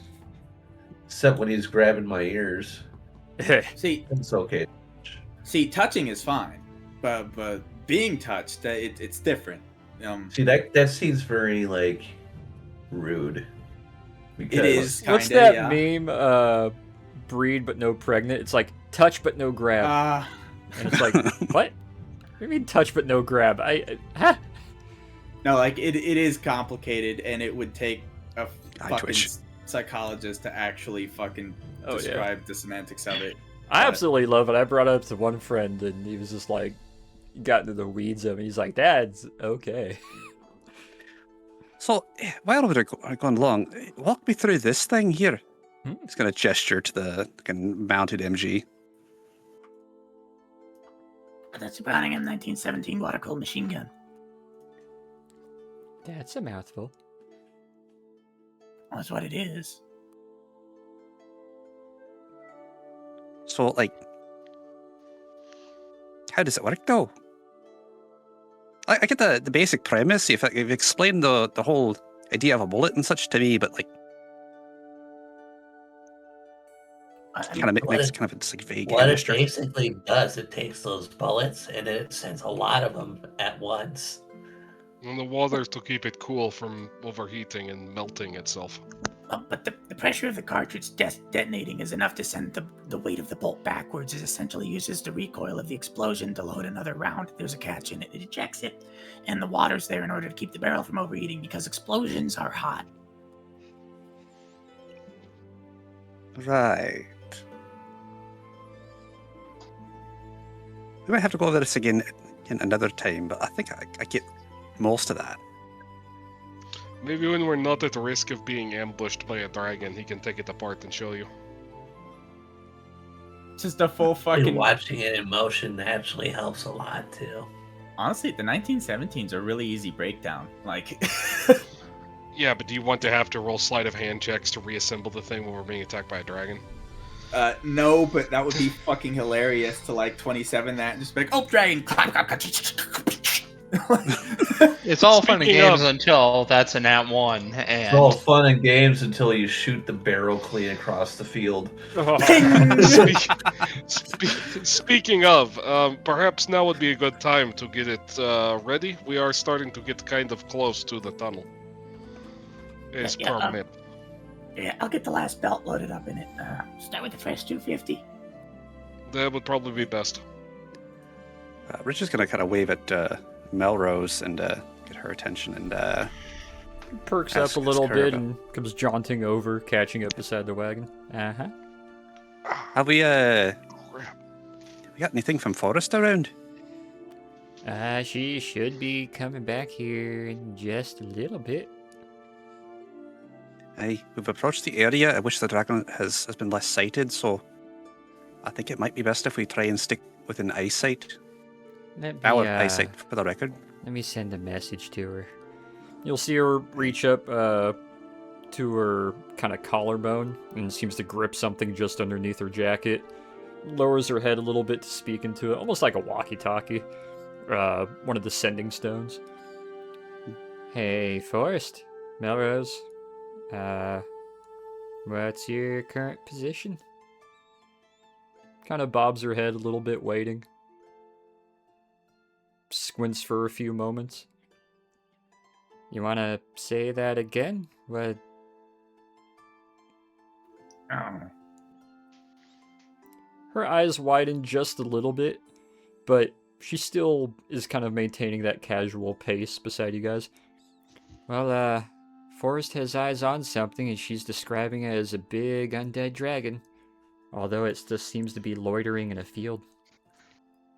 What a fish? She looks over, looks increasingly worried, eyes kind of darting side to side. It's actually down here. Oh, okay. Do you think I was full of shit? Well, Feck. no. One does but- not exactly approach a red dragon if one does not feel the need for something. Well, we made a deal, correct? That I would aid you and I would help you, as well as I could in your endeavor.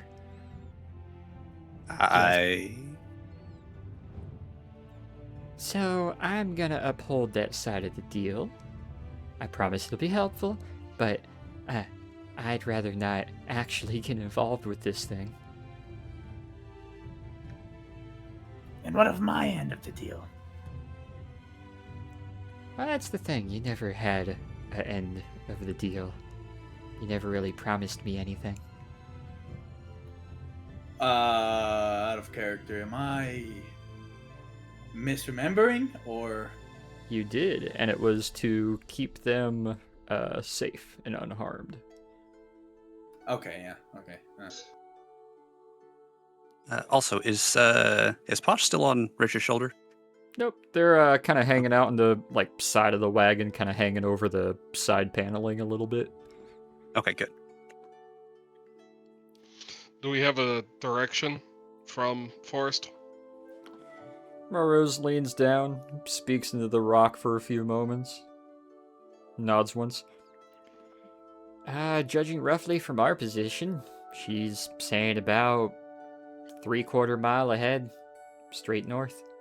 Or what I Why think would is north. Why would it just be loitering in a field? Forest, what's it doing exactly in the forest? Pauses for a few moments. Squints, almost like she's not quite understanding what she's hearing. It's rolling up a bunch of...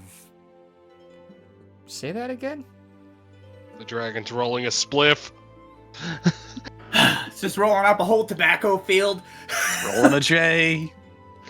It's rolling up what seems to be some livestock and collecting it almost like it wants to take it back somewhere. At least that's what Forrest is saying. Are you sure that's what it's doing? How do you roll up livestock? What? Hachu, do you have any idea what that could be for?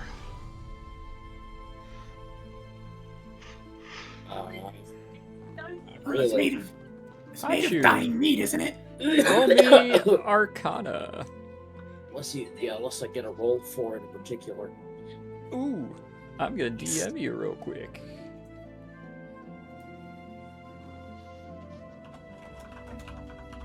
Well, maybe. Let me think.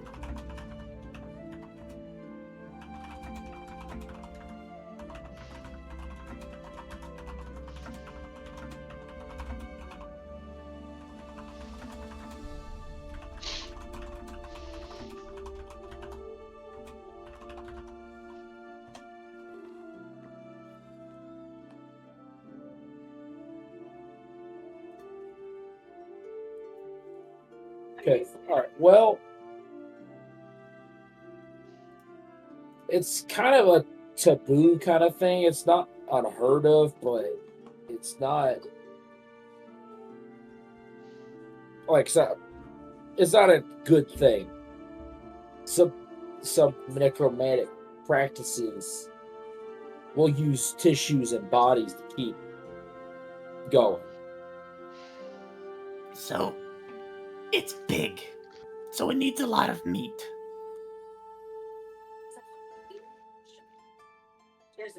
Poshpish looks a little bit more worried, looking ahead and leaning to the side, and then leaning back and looking to some of you.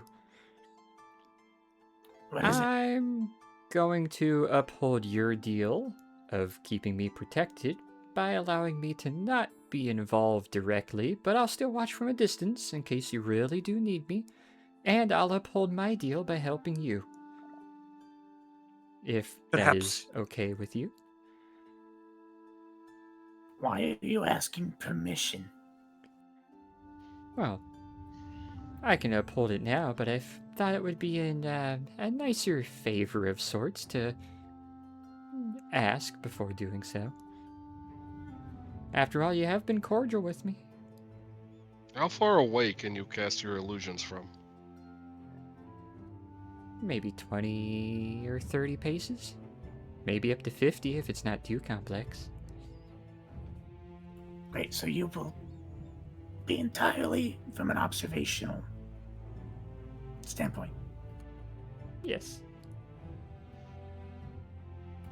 Hmm. If I cast a spell to look ahead, I may be able to find some sort of weakness. If I relate to you that weakness, I will have helped you in slaying this dragon, and you would have helped me by protecting me, by allowing me to not have to be within the immediate fight. Which I thought was already the agreement. We were gonna stage somewhere but I'm away attempting from... to take a quicker out. One that's still beneficial to both parties, but also doesn't lead to me getting eaten by an actual undead dragon. I don't know why, but I feel insulted. You know, I kind of think you're trying to weasel your way out of your actual responsibility. Oh, entirely. But in a way that's legally sound. Ugh. I mean, if it makes you feel any better, I thought I was part of your guard duty. These guys can tell you I may be squishy, but I do have a lot of pack behind it. I do not doubt your magical abilities one bit. What I do doubt... So you doubt your own, then? To an extent, yes. But I do know where my strengths are. Oh, so then look at this for a moment here. We have Wonton here. We keep her safe pretty consistently, and she's been out in the middle of things with us. So... Oh boy, she's having flashbacks right now. Yeah. Yeah. Can we stop arguing with the immortal being like they're an 8-year-old child trying to not eat their broccoli? I don't care. I've been disrespected. You watch from a distance. and enjoy the respect that you never got from me. Get the hell out of here. They give a small nod, close their eyes, and you see a faint shimmer start glowing from them. And they seem to be casting some sort of foresight or vision-based spell. As you can see a small, kind of foggy cloud forming in front of their brow and their face.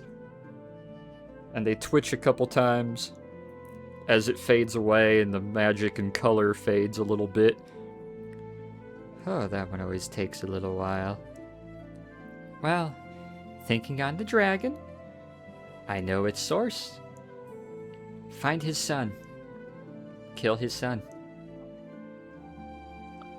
That would be where exactly? Please tell me it's not Serbia. No, actually. His son seems to reside in the cave. Could you conceal us to be able to get around him and into the cave?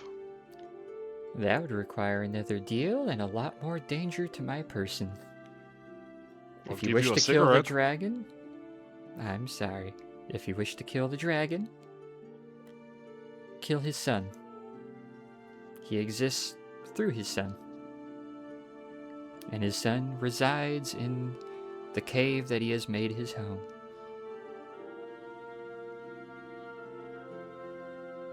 This is about deals. How big is his son exactly? Is it like scary big or like, not so scary big? Seem to be no bigger than you. At least from what I can feel and tell.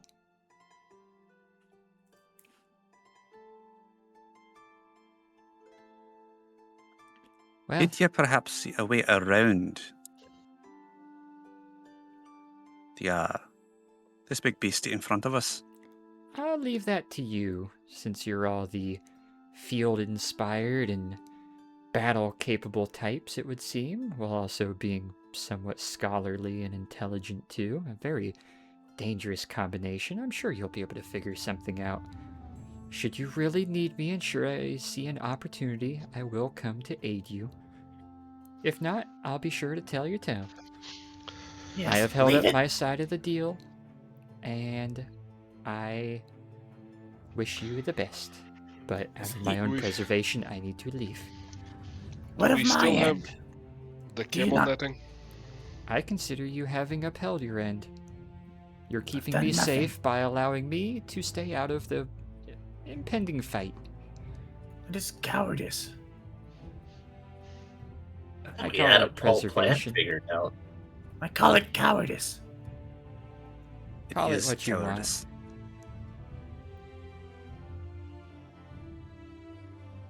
First dragon I meet. First dragon I really meet.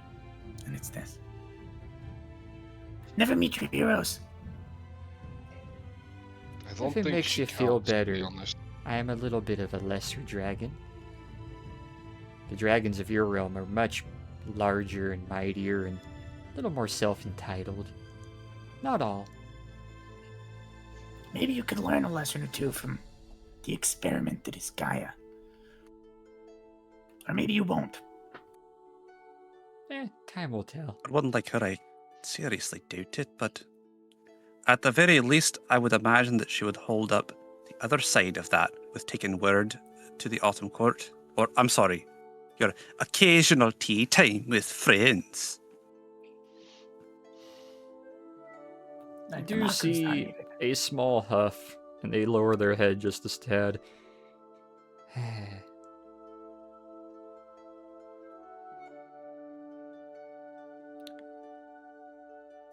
Would you like to make a little deal then?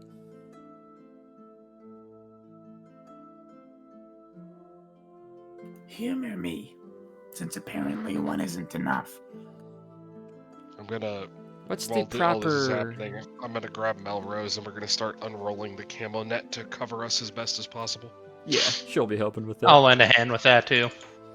As you guys are starting to roll the camo net, bring into a casual stop, she'll hop out of the back of the wagon, prance around a little bit, sit on their haunches, and kind of bring their little paws up like an otter would.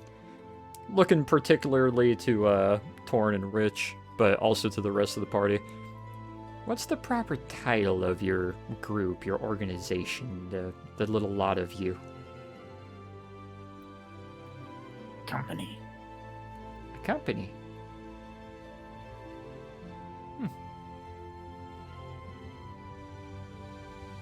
Do you have perhaps a nickname that you call yourselves, or something you refer to yourselves as? A band of misfits. No. Hey, that's the other Motley trademark. Crue. We can't say that one. Well, Out of character. We are a motley crew. Kickstart my heart.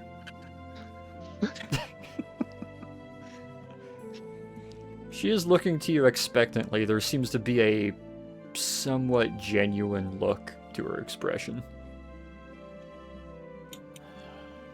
what was that about knowing full names again? I'm not asking for your names, but I don't wish to leave your first, as you say, encounter with a real dragon as a negative one. I do have some pride, after all. I'd be honored to see it. It's wondrous State the company. name of... Oh. Should you accept, if Wondrous Company continues to see to repairing the holes in the veil and separating our realms once more as it should be, to whatever extent you feel is best for your realm and ours, which seems to be your intention, I will make a conscious effort to educate both myself and the others of the Autumn Court to your plight, your realm's plight, and with a bit of scrutiny of our lack of interest as so far yet.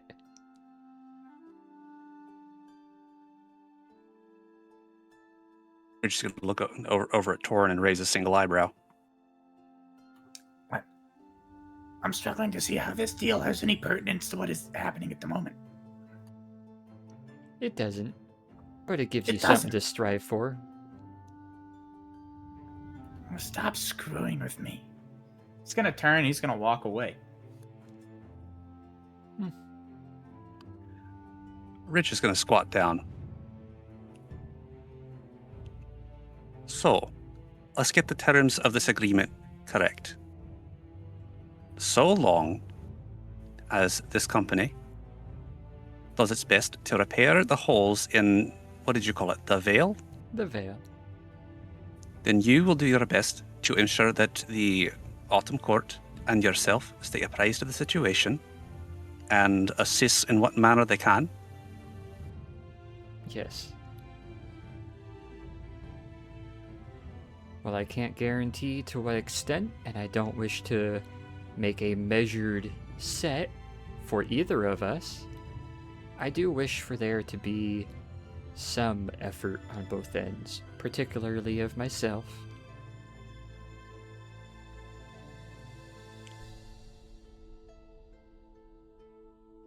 So,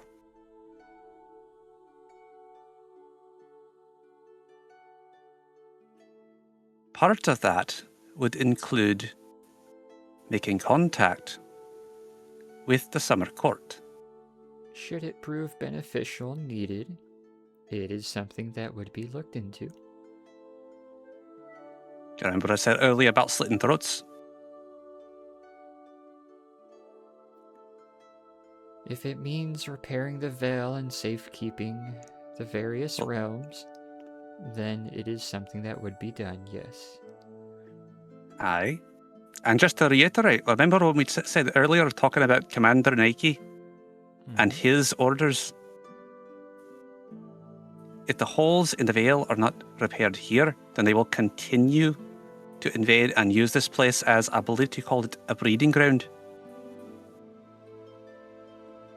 To further increase their forces to invade their world. He gestures at the party at their world. And that's something neither of us want. No, that is not. Because I would like my people to be able to return here at some point, because this is, if not the original place where we have come from, where my people have made their home.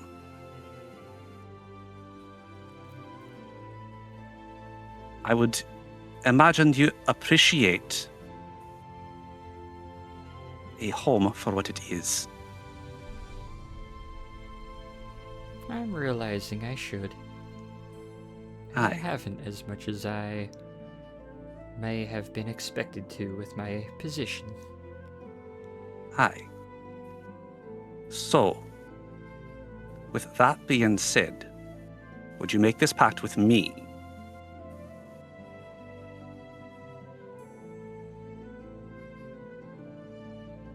You will do what you can with your compatriots here to see Aye. to the repair of the situation, and I will do what is within my power to gain the attention and interest of others of my stature and position, and see what I can do with the other realms' various entities and dignitaries of similar stature. So that we both agree to make a genuine and concerted effort to do just that. Yes. Just vague enough, but enough that the intent is still there. Unless you have a binding deal made against you that can't be upheld. Not to my knowledge, no. Then consider this a deal. And they extend a little paw out. Which also Bro extends a forgot hand to out. call Eugen for it to officiate it. You take the little paw in your paw and shake a couple times. There's a slight, barely faint glimmer in that little shake that fades rather quickly. They give a small, soft smile. Look over your shoulder to the others. They, namely the small dragon, are rather perturbed with me, but I am a little perturbed with you too, to be quite honest with you.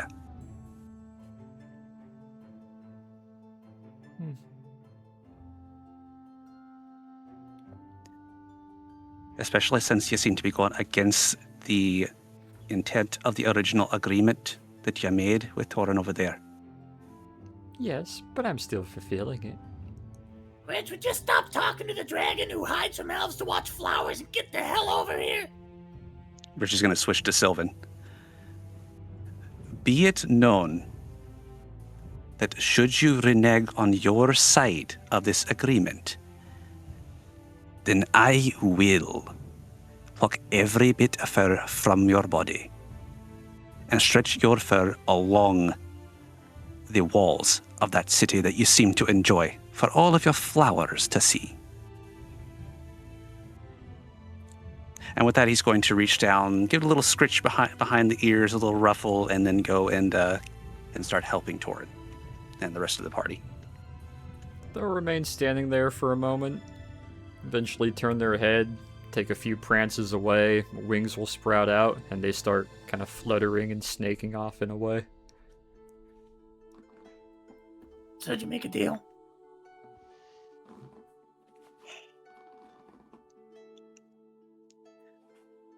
Rich just kind of sighs a little and rubs his temples.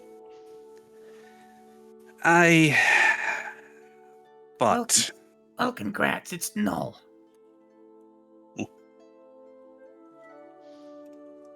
how do you figure? I mean, I thought we had an understanding of how things were supposed to already happen anyway. Just backed out of it, so.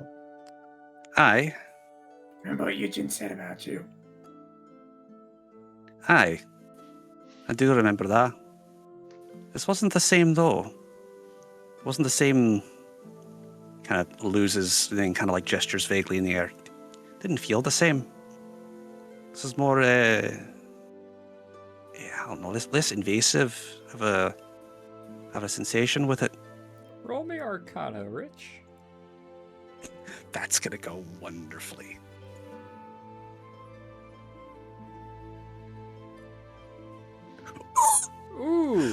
Hang on. The DM An actual 0. That's An incredible. actual 0. Meanwhile, as you turn around to talk to Torian, you just see me and Hachu and Melrose desperately pulling at a camo net that Nikos has somehow got himself completely tied up in. Oh, jeez. No, hold still. No, we need to grab the end. No, that's not the end. It looks like it, but it's not. If you want, I could just start it on fire. We just No, not have we to need worry it. about it. My arm's This stuck. is My arm's how stuck. My arm's stuck. we die.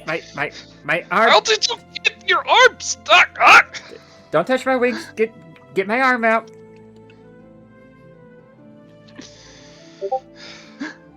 They're trying to throw the tarp over. Her arm's a little caught. Shoulder straps caught in some of the scrim hanging off of it. The others are trying to pull the other side. It's a little bit of a mess, but eventually you guys do get sort of a... You get like 4 pulls that go up in either corner, and you're able to kind of stretch it over that and ruffle it a little and have it hang down the sides. It almost looks like a truck of sorts, or like a canvassed wagon, but very misshapen and floppy as it should be with the camo net hanging over it. Meanwhile, Rich just standing there, dial-up noises as everything just processes. Okay, now that we're camoed up and we're doing okay, I suppose, yeah, shoot. Force still has eyes on it up ahead. How do we want to approach this? Ditch the wagon, moving on foot in a spread, approaching a big group on the wagon. What are we thinking? I was thinking more we have spread. 2, 3 real options. Well, two basic options here. One, we can try and go around the dragon to get to its nest on the wagon. 2, we can try and go around the dragon without the wagon to get to its nest, and both ways we want to focus the son, this Serbian despot guy, whose name I can't remember off the top of my head.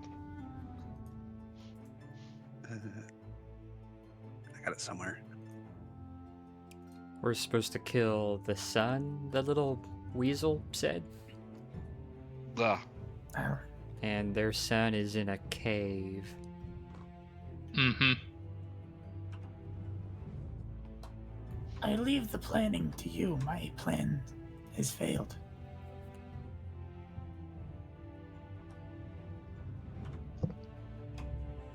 Don't worry, we're just back to the original plan, but we do have a little bit more information than otherwise. Hey.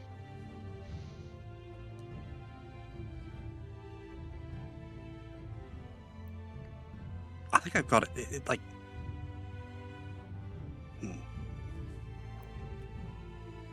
So, With how the are we camo approaching net, this? If with the camo net, if Hachu casts invisibility on the whole wagon, does that apply to everyone inside the wagon, or are we just going to be sitting there floating while sitting down like a couple of idiots? I'll put the spell information here in a second so you can come to a conclusion, because I don't know.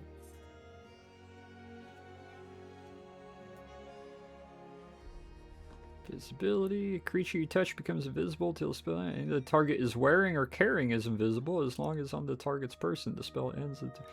I will say So that we that cast it on does the horse? count. If you cast it on the wagon and you are on the wagon, you too will be invisible. Would that count for haunts?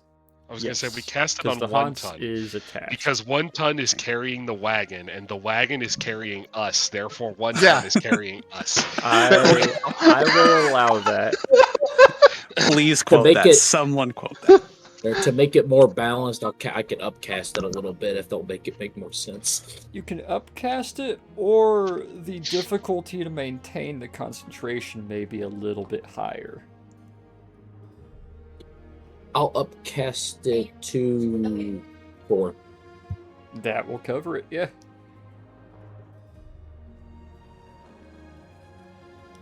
So, yeah, Hachi will raise a hand up, and 1 ton will slowly start pixelating away and fading. And then the tenders, the connecting bars, the little struts and whatnot, the wheels, the wagon, the camo net, all of it starts fading away. Anybody still standing in the back disappears as well. All you can see is the little indenture in the ground where the wagon is setting. Well, that answers that. However, who's to say I won't be able to see past the spell itself? That's what the camel net is for. Yeah, but what if it's like scent based? I mean, we don't know exactly how this creature hunts or views or things. You know. Well, it seems to just go after any significant source of live matter. Aye. And I suppose we would count as a significant source of live matter, wouldn't we? I mean, between all of us, we equal up to like 2 cows, and Hachi's one of them. Aye.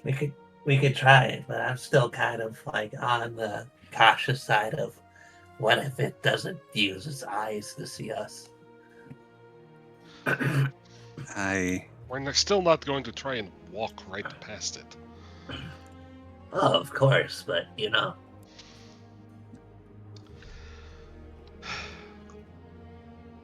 Yeah. The point I'm making, we probably shouldn't put all our eggs in one basket, yeah? If aye. I would like to make an argument that I can use thaumaturgy to mask our scent.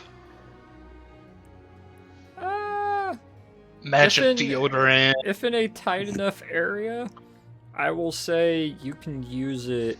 However, the distance that you can mask your detectable scent by various means is only going to be so far.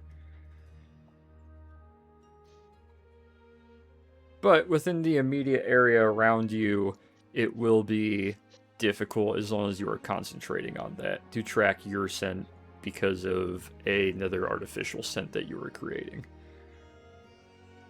The range of it will be a little limited because thaumaturgy is only so much of a spell. Yeah.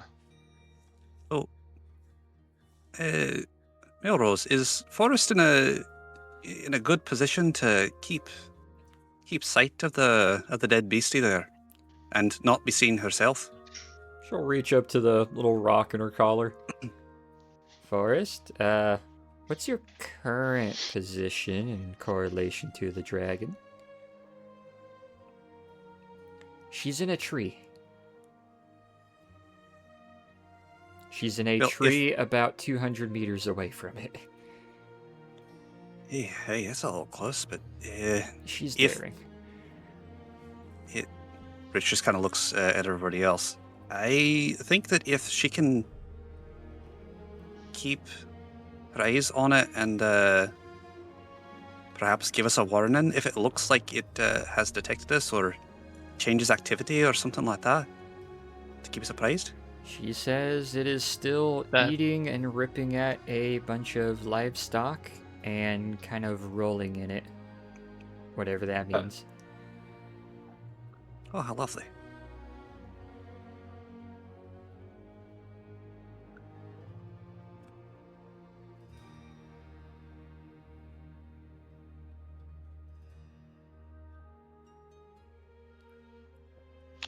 Well, someone else is going to have to drive because I'm going to be distracted. We should get moving. Mm-hmm. I agree. If we're going to do this, we've started our timer. Let's go. Aye. Bridge is gonna go up to Wonton and make sure she is aware, if not happy, of the idea. It's like, I know it's not exactly something that you're wanting to do, and I'd hate to put you this close to it, but we really need to get to the far side of it. So, light of hoof, yeah.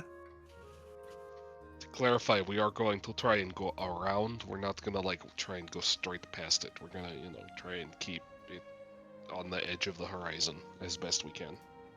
Aye, as far as we can.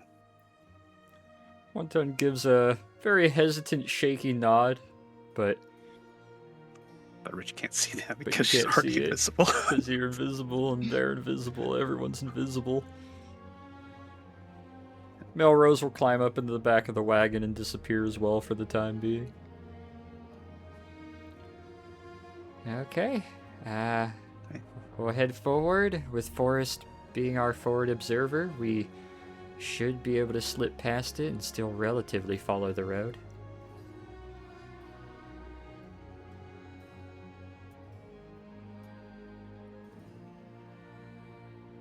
And let me transition you guys over to the map. As you guys continue forward in your wagon, you see where it starts to hit a little bit of a clearing amidst all the trees. And you start to hit a small gap of rolling grass field and sort of a low ground, assumedly a wash for when it would rain or perhaps thunder. And you can see, kind of sticking out of a tree up ahead, is Forrest, leaned forward, looking out of this little tree at something up and over what looks like a little gradual slope or hill that you can't quite make out at this distance yet. Ask Forrest if left or right is going to be better for keeping us in defilade. Rose nods. We'll Not relay I can see that. it. Gives a couple moments. Or can we see it because we're inside the canopy? You cannot. It's silent for a few moments. You hear a little bit of a shuffle of gear. She says left or right. It's in a little bit of a bowl, but there doesn't seem to be any slope on the backside of it. So we're only being defilé for the first half of whichever direction we decide.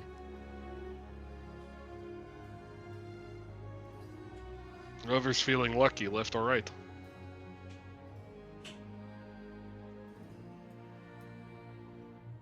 Yeah, Torin, you're the lucky one. Am I the lucky one? Left or right? It's in a little Sorry. bit of a half bowl. We can go left or we can go right and stay relatively out of its immediate vision. But the bowl's only a crescent, so whether we go left or right, we'll still have to try to sneak past it. Why are you asking me? Let's go right. Right it is. Alright. As the wagon starts forward, you hear One Ton give a very quiet whinny and start going forward, pulling the wagon.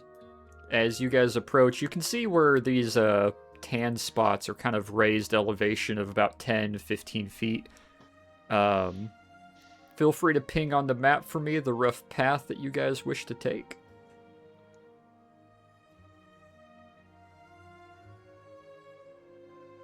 Alrighty. As you guys continue forward, who is driving? I'm focusing on scent masking, Yeah. so somebody else has to be driving. And Hachu is focusing on the invisibility. Yeah, I thought Rich was driving. Sure. Rich could probably have figured it out by now. Alright. Give me give me dexterity, since I don't think we have a driving stat for you just yet. I didn't know if it was going to be a dex or animal handling. It could be animal handling too, if you wish. I'll do... Do you want to do both? Yeah, do both. We'll make it a collective roll. I'll up the points just a little. Okay.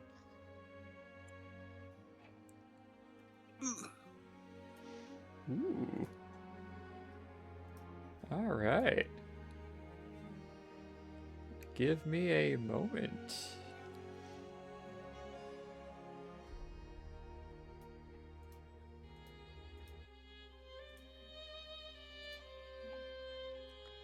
As you guys continue forward, kind of hard to drive the wagon past some of the rocks. You're leaving it to One Ton a little bit more, to decide what angles and movement to take. After all, 1 Ton, being a rather smart horse, knows the width of the wagon and how to avoid rocks and making excess sound. Wagon's rolling pretty quietly as you guys make your way over and through. With that combined roll, it's enough for you guys to wobble over and around as you continue forward. And let me reveal the next area ahead of you.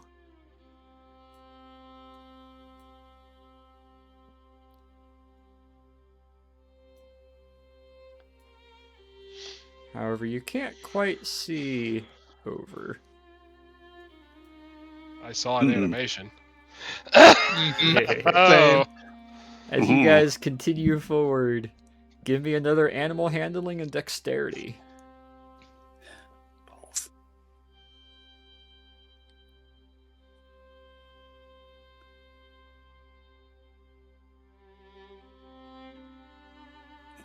Damn. All right, All right, that works. I As guess. you continue forward, you guys can feel a little bit of a left and a little bit of a right around the shrub. As you continue forward, you guys don't need to roll perception for this, as you realize you are now leaving Defile and you are able to see on the other side of that hill,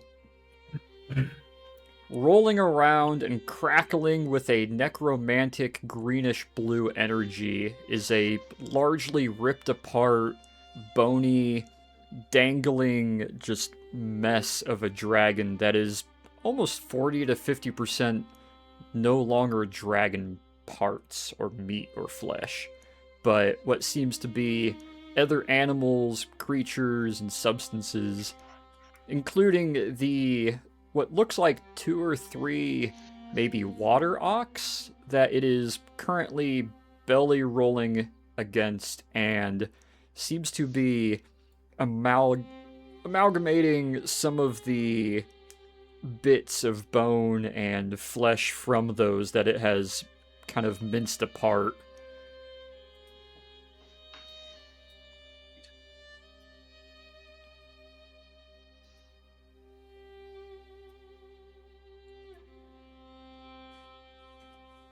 I would like Hachu and Peter to roll me stealth at advantage, since your 2 concentrations are kind of co-opting with each other in terms of masking and invisibility. Damn, you guys. 40, alright. Hey. You guys silently and nimbly, with his driving and your stealth and your masking, you see it raise its head for a moment, kind of sniff outwards. Anybody who's looking to analyze it closely as you pass by invisibly, give me a perception roll.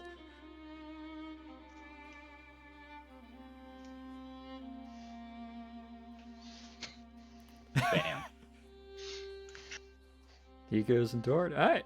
Dord, you can see the usual details. It's covered in necromantic viscera and gore. It's made up of amalgamation of parts, but you can only focus so much on it. You can tell where part of the jaw is in fact missing. One of the horns that used to be on its head is now just a kind of drooped mess down the side of its head. Nikos, though, you're able to look a lot closer, and you're able to spot that it, in fact, has no eyes at all, but 2 very worn, eviscerated sockets that have since then kind of mushed and liquefied and just turned into kind of a goo down the side of its jaw. However, it still seems to be able to see and maintain its sense despite not having a set of eyes.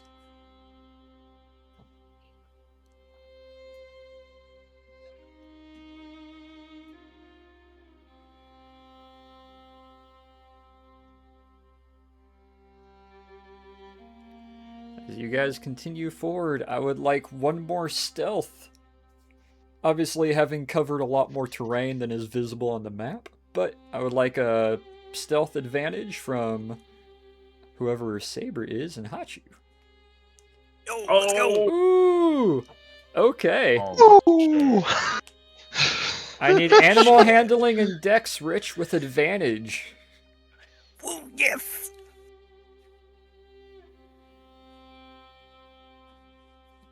Let's go! You guys are nimbly bimbly. Damn, Yeah, that would have been okay. hilarious. You guys have a very steady clip and movement as you make your way up and along and off the map, continuing down, circling back to the left, getting back on the path, and continuing up, able to maintain your stealth for about another mile to mile and a half until you are over the sort of artificial horizon and on the other side of a small forest and out of any direct sight or sense or ability that this would have to track you. As we will go back to the map, and let me zoom in here. As you guys bypass the dragon and find your way up through a forest where the path slowly comes to an end. As the path comes to an end, you can see in front of you, very similar to the Elven City, a sort of half-crescent bowl in this very tall, rocky mountainside. Impressively large mountains that seem to lack any real foothills. It goes from massive mountain peaks to rolling grassland and the forest that you're now exiting.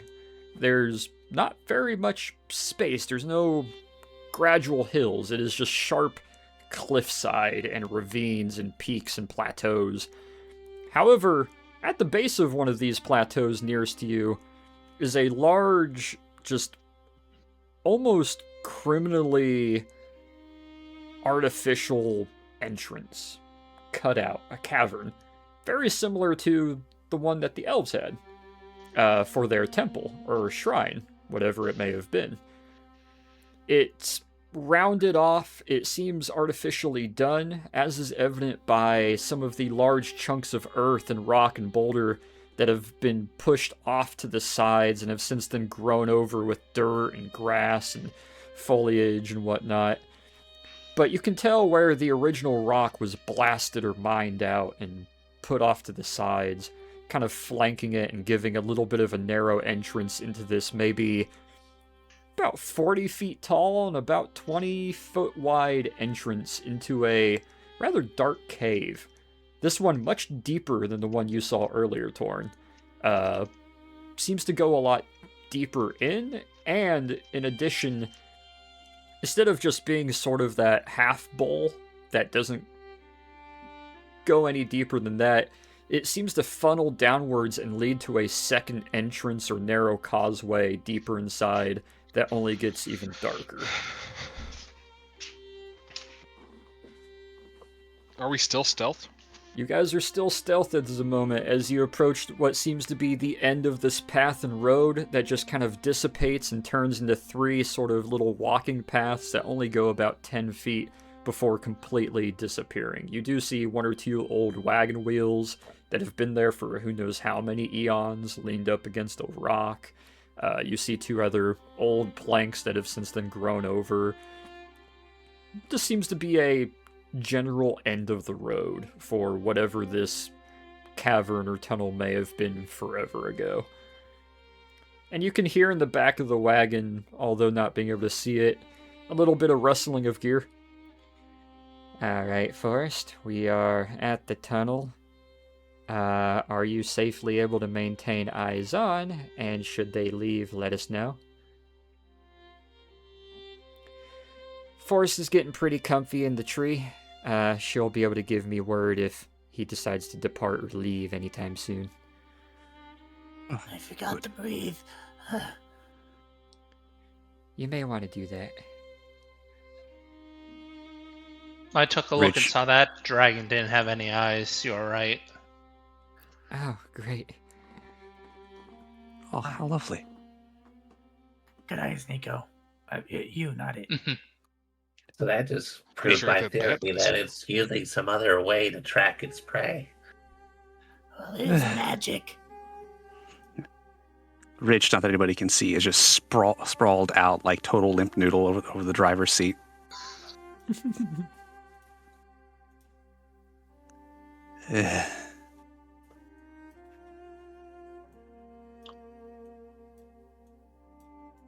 You know, Wonton, you're all right. I don't care what they say about you. I have never been more tense.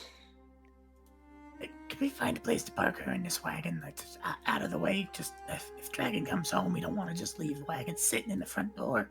Mm-hmm. Aye. Where do you suppose? I don't know. Hell. Is there something around here? It's just, is there a fucking side path? It's like fucking be gone. Like what? There's an area that you guys would be able to kind of stash the wagon and hide it, especially if the camo net over it and all the other hidden items. It wouldn't be hard for you guys to fully dig it in and camo it. With the invisibility disappearing and the scent masking going away after a few moments, you see Melrose hopping out of the back of the wagon, weapon kind of half ready, looking outwards. She is awfully tense. Well, I don't know how close you want me with you all into the tunnel, or if you want me to wait out here, and if I get word, come give you a shout. How close are you, or how good are you at close quarters fighting? I can kick in a door as well as the next, but I prefer to be I prefer to be airborne and more mobile. Early warning is key here, I believe. There's only one way out of here. I'll move with you to the entrance so I can keep eyes on the wagon, but I'd rather stay at the entrance if that's okay.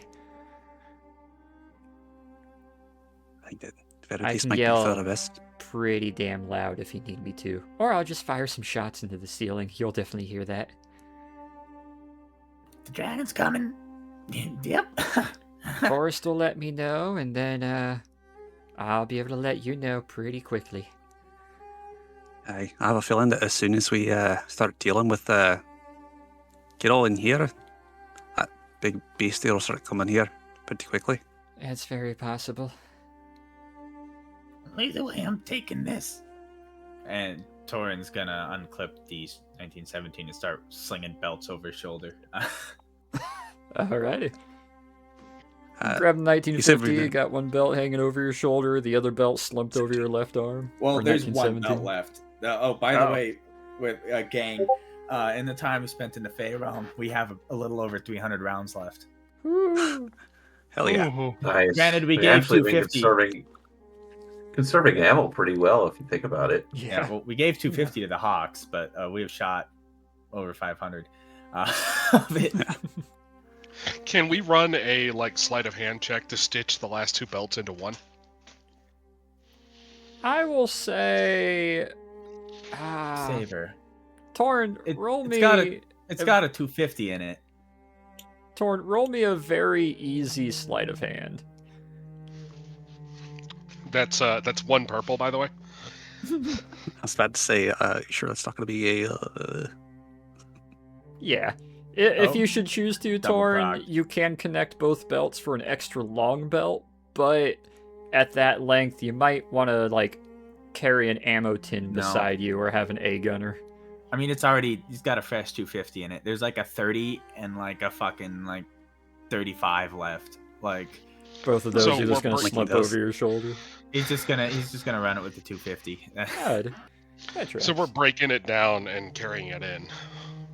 Well, Torrent's Like- taking the gun. If someone wants to take the tripod, by all means. But Torrent's just We're taking the whole thing. Taking the tripod as well. Who's Yeah. going to be the A-gunner then? Who's going to carry the tripod and the ammo? Well, I'll carry the I'm gonna say- tripod. I want to say Hachi should carry some because he's going to be at the rear with the machine gun. You down with that, I was Hachi? gonna say I would have offered, but I need my hands to be free to cast spells. just to be I don't think someone needs to carry the ammo if it's attached to the gun and it's being worn as shoulder crosses. But Could When you I say carry the A-gunner, I water? mean the water tank and the tripod itself. They have to plop that down, then you can mount the machine gun if you should choose to mount it. If you want to just carry it man portable and leave the tripod, you can. It also won't have the water tank with it, though. I mean, Rich would be more than happy to carry that if that's the plan. Torian is not using words. He just took the gun, shouldered the ammo, and hopped off a wagon. So At that point, up to Okay, any one of you if you want to volunteer to take the tripod and water and follow beside him. I'm gonna say, Rich, you're the sneakiest among us. You should probably go first and see what you can see. All right. Don't I'm get just gonna. very far ahead. But we want time to be able to set the machine gun up. Hachu, can you carry these? You know, hold out the tripod, like point to the tripod and hold out the water can. Okay. Well, here we go. Yeah, with your size, it's pretty easy to grab the hose and water tank and then the tripod, pop it over your shoulder, and kind of slither Put up the beside tripod, Tor. like around your neck and shoulders to make it really easy. That to too, carry. yeah. With his size, like, he could just one-hand it beside him like a piece of luggage if he wanted. Imagine just picking up a 50 cal tripod that normally takes like one guy's full body, and he just kind of picks it up like luggage, like, okay. Yeah, it's like the Arbiter in Halo 3 just picking up, the turret with one hand. Oh, yeah. Alrighty. With Rich on point, just a little bit ahead of you guys, and Melrose following with you until the first general entrance before taking a knee and slipping off to the side, getting small, giving you all a nod as the party continues forward. I would like everybody to roll me stealth.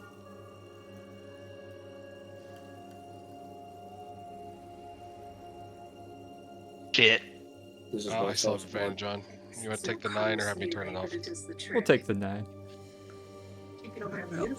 This is gonna go poorly because I always roll shit for stealth. Okay. Hey! I always roll shit for stealth, he says, with a plus 14. Genuinely, like every other time I've rolled, With rolled that for plus stealth, 14, it's been like he did nat only ones. roll a 3, so... Yeah, that's what I'm saying. Like The roll's normally bad, when I but the roll- mod makes it easy. That's the only thing that's saving me. The only reason Apples is sneaky with the clap of her hips is because of like plus 12. And that she ain't Colonel. sneaky at all. Alright, let me move you guys to the entrance of the Fey Dragon Tunnel. At the bottom, you will find what you see so far. The party following behind, stealthily carrying the machine gun, water tank, tripod, kind of half-readied with Thompson in hand, shield and spear. Nikos making a little bit of a clatter as the bottom of your shield, you're trying to get extra low as you crouch walk forward, and your shield does scrape twice against 2 rocks and make 2 sort of ting-ting. And Peter, unfortunately, your larger kind of Russian Cossack boots do drag a little bit as a pebble rolls over another rock Spurs and kind of clinking on the tumbles. ground. Yeah, the spur grazes one of the rocks and makes a little bit of a sound. It doesn't echo too deep, but what you guys can tell is it's very damp and kind of wet in here. There is an active dripping kind of ambience, almost like humid ambience here that seems to muffle a lot of sound. However, Rich, as you're moving up ahead, you're able to get to a little rock and look out. All of you are almost instantly able to see and smell, especially you, Hachu, a large amount of just bone rot and tissue decay mixed in among the sort of calcified tunnel smell.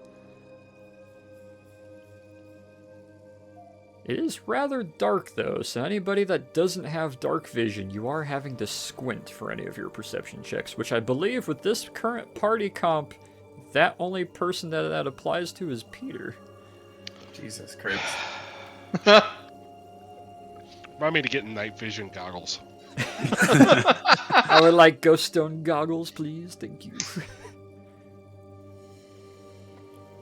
As you guys are able to move little amounts at a time, feel free to progress yourselves through the tunnel. You depress yourself, the tunnel ends. Yeah.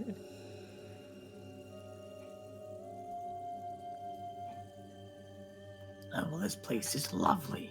Why haven't we vacationed here before?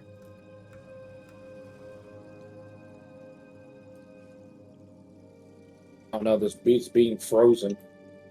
Again.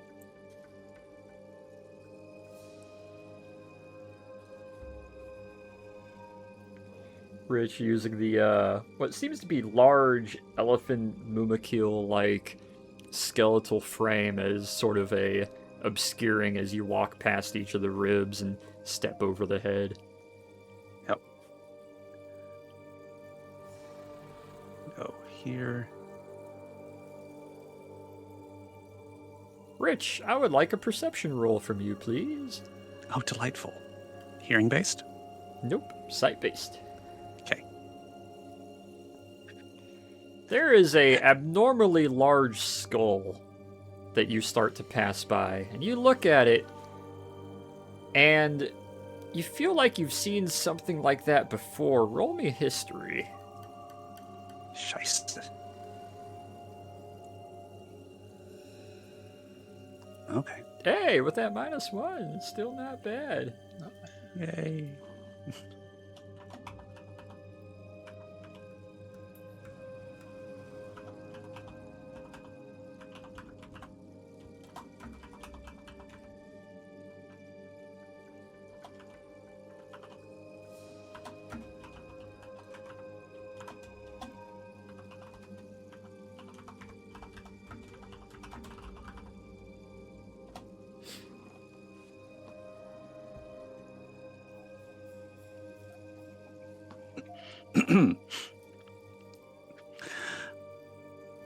Oh, shite.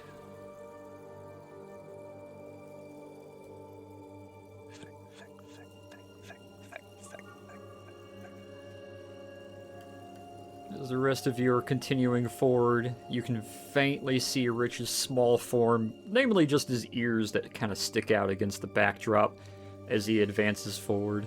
The rest Oh of no, you everybody moving else up can to see the him rock. just fine. I'm the one who's like, eh. Actually, yeah, Peter's the one having to really squint. Everyone else is like, oh, this is pleasant. Well, I mean, I'm pretty sure it's not pleasant, but Well, it's No. bad, but they're able to see outlines in gray colors a lot better. It's like looking through green filter nods, like green phosphor, but it's all a softer and darker gray shade. gray phosphor. Gray Hey, phosphor. I can see within 60 feet of me, so. Except for Achu, he's got that fucking evil vision that you can like see color and shit too, so he's got predator vision. Hey, is there anything back in? Roll me I investigation. can see into your soul. Well, I mean, okay. As you start moving forward, Rich. All right, this is gonna go awesome. As you start going forward, you can see evidence of what looks like a large feline shape that, from what you can tell, it maybe had 2 or 3 possibly tendrils or arms coming off of its shoulder blades as well. Oh shit. But it's long since then been decayed and used of all of its material. Oh, you just created a whole house of fun here, haven't you? Hachu, what's up ahead? Tell you. I can't see shit. Just more bones. Nice. Jinx. All right. Is there anything? Perception, Rich. Okay. Oddly enough, Rich decided to Passive. take the more scenic route. It's not tonight. My passive perception's 18, so if that tells you anything. Gotcha. Yeah, as you take a peek into this little alcove, the general gist you get, Rich, is they were hiding in here and died in hiding, as is evident by the material still largely stuck to them.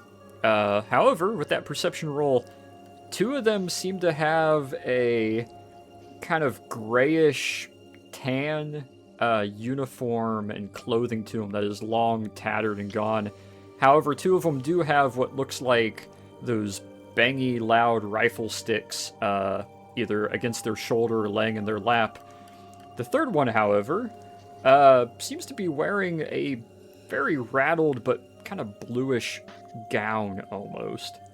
The structure of the skeleton seeming a little more smooth and refined, somewhat thinner shoulders. Oh dear. When you think we're getting close to the back, you should probably start setting up the machine gun before doing anything else. Having it on the tripod will be immensely useful. Yeah. Unless, of course, I need to move. As you 5 proceed forward, you can kind of hear and see Rich approaching around the corner.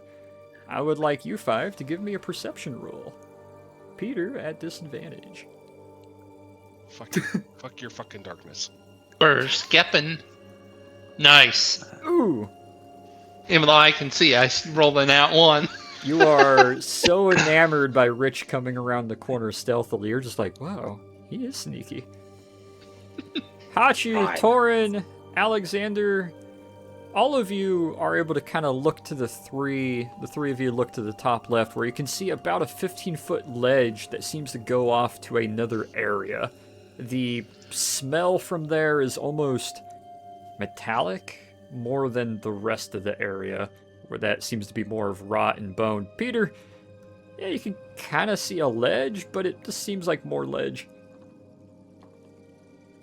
Hey, Yes, this ledge is made of ledge. hey, listen. There's something strange going on the far side of this. There's some more people from your world over there. They're wearing the same uniforms, those grey ones with the what you call rifles, rifles. Hey, some of those, and then someone dressed funny over there. What? I think it might have been a woman. The Confederate uniforms? Aye, those. But dressed funny, not like the rest. Aye, not like the rest. Also, there's a great skull over there. I can't. I know what it's like, some giant lizard type thing. A Terraniscus thing. I've seen it before, but I cannot remember the name. I'm gonna go look. We're just gonna take him to it. Alrighty. Over this way. Take him around the southern side. Yeah. Sorry. Which way are you going to go look for first, Torn? The way Rich came from, because Oh, okay. duh. I was just trying to see like where you went to look at the people or the other thing first. Torn, give me investigation. I presume, I'll go to look at the people. Alrighty. Rich is also You going want to it from me point as out well? the cat too. I would like perception from you, Peter. And I would like nature from you, Rich. Okay. 11. 10 and 11. Okay. Give me a moment because I always forget the name of this thingy.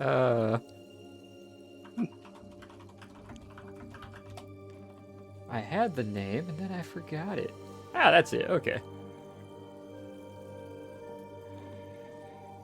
Thorn, the first thing you come across is a large feline skeleton. Large teeth, and the first thing that comes across your mind, having read many books, is, oh, saber-toothed tiger. Except the structure is a little different. It's a little more elongated. It's even more feline than lion, more leopard-like.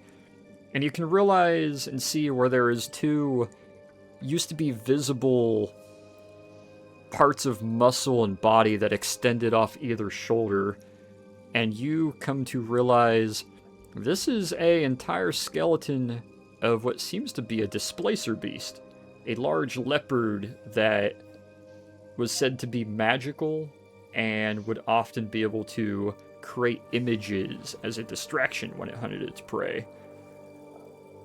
Peter, stepping around the corner and looking inside, you very quickly get eyes on, indeed, what looks like 2 Confederate riflemen. Very similar modern gear and attire, what's left of it. Both of them having Berthier rifles in their laps, just like the remainder of the others.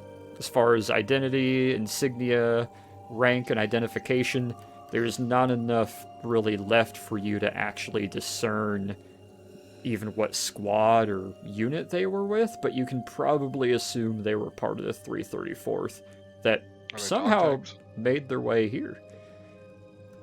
However, on them you do find 2 Berthier rifles with a handful of ammo. These are the ones that have the, 3-round loading capacity? The other you look at, you're not really familiar with. It seems possibly female. It's wearing what's left of a very elaborate, pretty gown, but is clutching in one hand a small little dagger. It's a very elegant dagger, although dusted and starting to kind of gray a little bit from its usual shiny pristineness. But you can't really tell what race or creature they were. They were definitely humanoid, but it's a very elaborate, although tattered and old dress. And Rich, you were looking to... what was it? The... shoot. You were investigating the, cat is... you were investigating I was bringing Torn around to each one of those and was going to finish at the big fuck-off skull. Yeah. As you are showing them the Displacer Beast skeletons, the 2 Confederates, the other somewhat unknown skeleton, you're able to show Torn around the corner, and very quickly, yeah, he's able to point out, Torn, it's not a super hard check. With him reminding you of some of the words, the Terran, Terra, Terrask, you realize that is an entire skull of a Terrask, a colossal T-Rex-like monster of magical origin. That's a Terrask. Hey, Terrace, that's what it is. Yeah. Shite. Peter, roll me Arcana or Religion. What has been happening in here? There's a Displacer Beast and Terrace. Like this is Displacer Beast. These are all significant foes. 18. The 2 Confederates, you get that little magical kickback and thumbs up as not really having a guide from the Fey realm to where their souls are intended to go. They're given a channel and are protected on their way out, having been kind of locked here since then. The third one, however, you get the feeling that it takes a slightly odd path and sort of disseminates among this realm itself. Almost like it was intended to stay within this realm. Must have been an elf. Who's that third one? I think it was an elf. Was it now? Which, if both of you want to roll investigation to try to determine who or what this third being is. I don't know. No idea.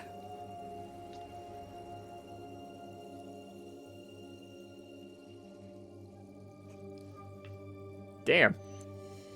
Rich, you're like, I haven't really seen a skeleton like this before. Torn, you can't idea. It could be human, it could be anything parallel to human. You're just not really seeing enough distinguishing features. I would have asked to roll history on the robes, but... You can roll history on the robes if you wish. Peter, looking at it, you're able to discern a little bit of the skull, and you're barely able to get the gist and idea. You know, this is likely an elf. If anything, the slightly elongated ear portion of the skull implies a slightly higher cranial capacity for hearing and to accompany where those larger elven ears would be. So, pretty safe bet it's an elf. Torn, though, you sneak past and you take a peek, realizing, reading skeletons isn't your thing. Clothing and history definitely is. You look at it. It's fabulous. This is a very, very Victorian-style blue flowing dress. However, the stitching, the threading of it, it looks... Actually, I'm just going to DM you this, because it is a little bit of a spiel that I feel you should deliver. I'm not some sort of damn paleontologist or eldritch horror clothing. On that I can understand. I can read threads. He's gonna gently look down at the knife. He's not gonna touch it. He's gonna be very curious. Did you say not gonna touch it? I Or mean, gonna touch it? he's not going to directly touch it. Does it look like he's going to touch it? I mean, Yes or no? immediately.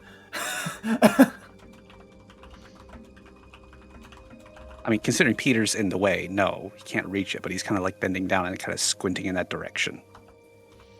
Bro, you can fit between Peter's legs if you want. Yeah, but it's more about being polite. Okay.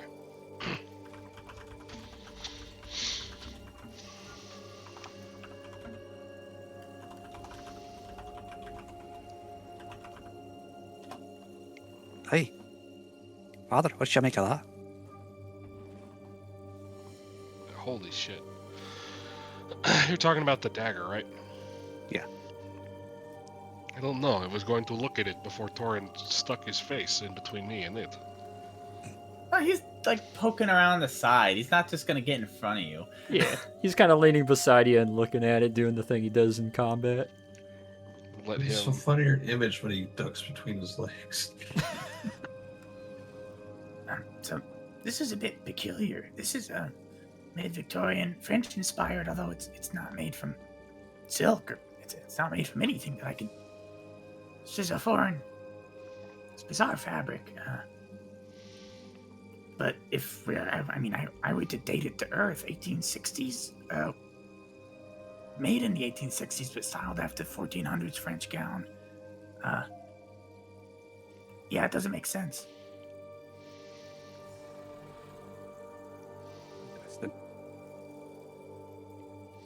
With that 32, that nat 20, you are able to tell of all the garment and gown that is here, the only part that's really redeemable is the sort of half vest that goes over the top of the gown. Almost like the boating vests that you can't really buckle. Huh.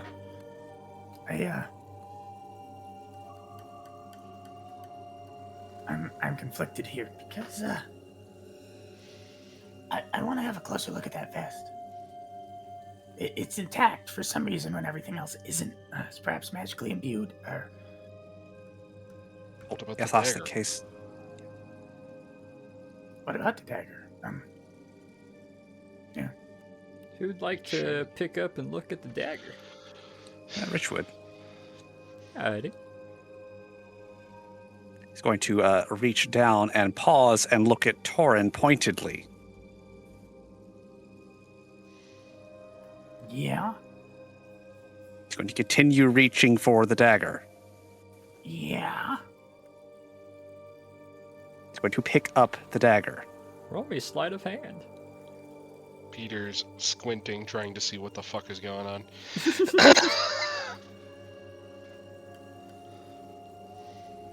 You pick it up, and for about a second and a half too long before you realize you will take 2 burning damage as the entirely elven iron-made construction of this blade starts to burn your palm as it makes a little sizzle sound.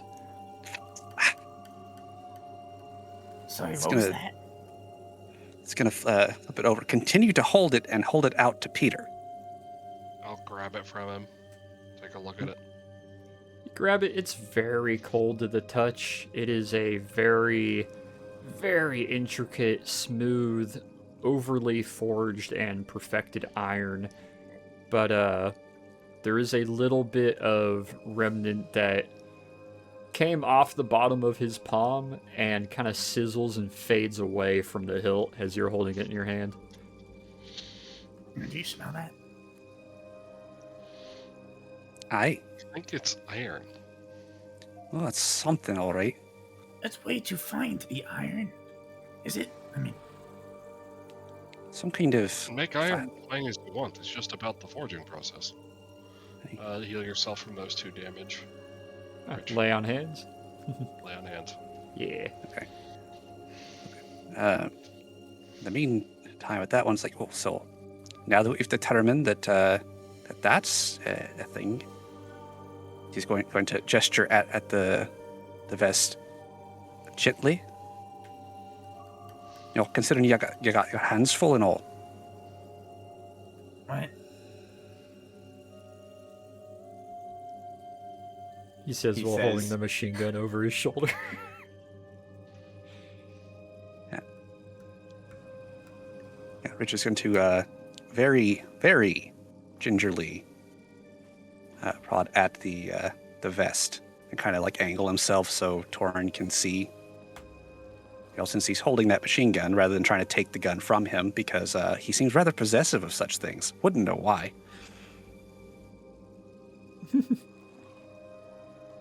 He was attempting to take the vest off then.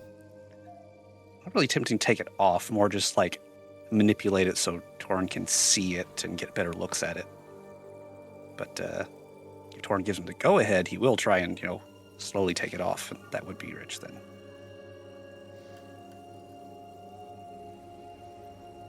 And we'll see how the poking goes. Yeah. All right.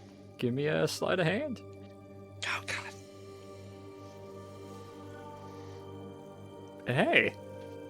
With Torn kind of leaning in and looking, you're able to step over, gently grab the shoulders, kind of pull it. You hear a little bit of the cracking of bones and sinew and tissue as you're able to kind of bring the arms back behind it, pull it back, raise it up between the wall and the back of the skeleton and the gown as it gives a little bit of a clunk and leans back fully as you free the little vest.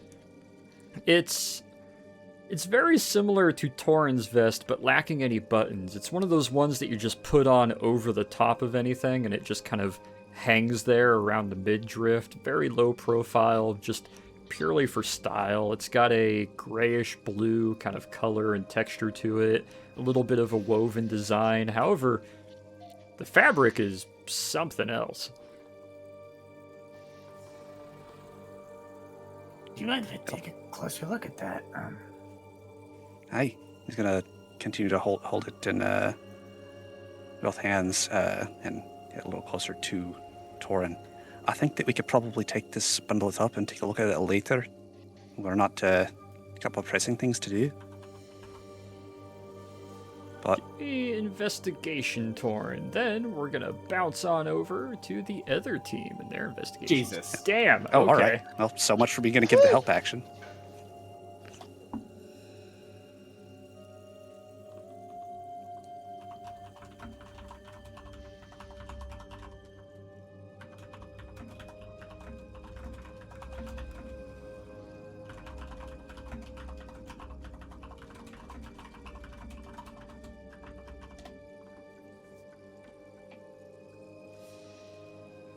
If you don't mind, Rich, I can hold on to that for now. I can carry that for now. Rich raises an eyebrow. Yes. I mean, that's the only thing intact here. I assume it's got some kind of property to it. He's going to take it and kind of shake it out, dust it a little bit, and start folding it up so it'll fit into a pack or a pouch or whatever. Yeah, I presume it does. Aye. It's going to... May I? Yeah, it's gonna hold it out to Torin. It's like, you to hold something for you while you do. Oh yeah, stow that. All right. Nah, he'll take it, and you can one-hand that into a satchel pretty well. Yeah, kind of stuff it in there. It folds abnormally well as you're able to kind of stuff it in the little satchel on your side. Thank you. Appreciate the Deal with it later. Panning over to the other team, Alexander is proceeding north. We'll get to you in just a second. Hachu and Nikos, what are you guys doing? Well, they're off investigating, so I was kind of just crouching low and waiting to hear back. Just observing. What about you, Hachu? Yeah. I don't know. They didn't. They just kind of all went over there. So Both of you roll me perception then. Me and him. Not you yet, Alexander. Skipping. There is not a thing moving in this tunnel. You hear the occasional murmuring and talking from them, but even their talking is kind of masked by the general fuzz and ambience of this cave system and the wet sounds that it's kind of making off the walls.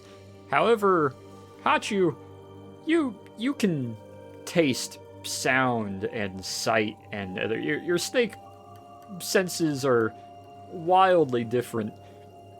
You can't help but flit your tongue, and every second or third flit that you do, it's a very magically rich kind of texture that you're sensing and smelling and tasting on that cliff edge next to you, that little ridge line that leads to some sort of cavity or smaller cave.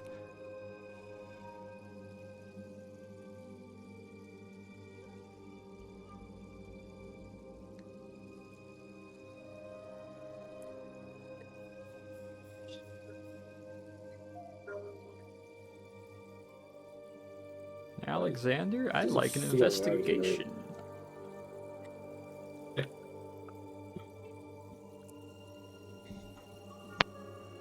Investigation. You're able to walk forward, and we'll get to this in a few moments. As you approach, you see a large dragon or draconic-like skull. You can't tell exactly whose or what's, but it seems to be a few bits of a dragon. And what looks like a nice little wagon, dilapidated, slightly broken, but there's a bunch of hay and soft bits in the back that have kind of mildewed and wetted to make it even more squishy matting. And sitting in the back of it is some almost U-sized, blackish kind of rock or shape, almost egg-like shape, sitting nestled inside it. Hey. I was expecting to find a bunch of bodies around it, and I go, wait a second, they're all us!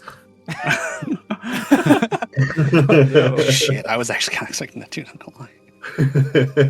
It just turns into an endless loop. Oh no. God. The party all dies, and then the party is crawling back into the fucking cave, and then the party all die, and it's just forever. Ugh. I think they did that in Star Trek. Yeah. Alexander, as you're Yeah, it was approaching actually that, Hachu and Nikos, do you guys draw any attention, or are you just pulling security for the time being? Yeah, just pulling security. Alright. how the hell would I draw attention?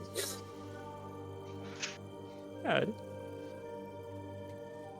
Yeah, Alexander, as you approach forward, you do see the large skull. It is cleaned. It is almost purposefully, like, made pretty.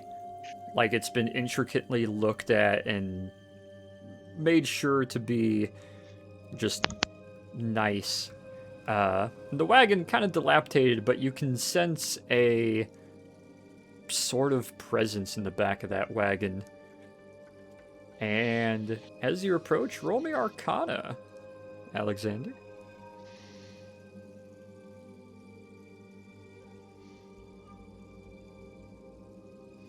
Ooh, okay. I'm gonna DM you.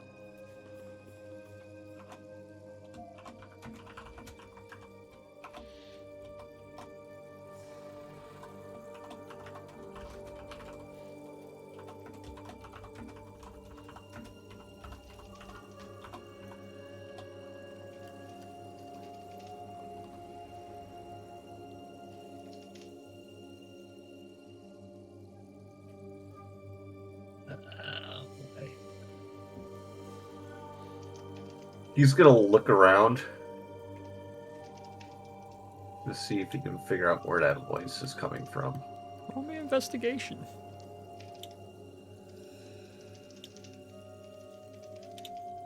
You can tell exactly where it's coming from. There you go. Oh boy.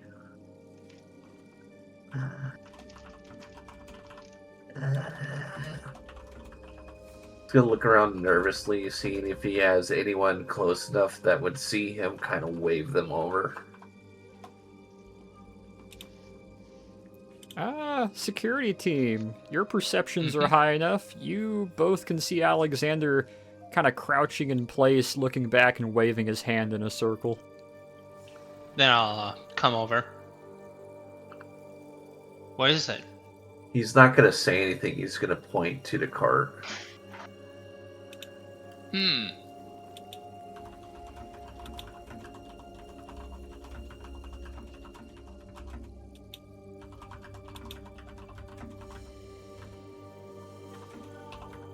Like, he doesn't know what to do because he kind of wants to respond at the same time, but he doesn't want to because the fact is, like, what if his voice carries and then the wrong thing hears him? Who the fuck is typing? What? Don't worry about that. Nikos, roll me Arcana. Yeah. All right.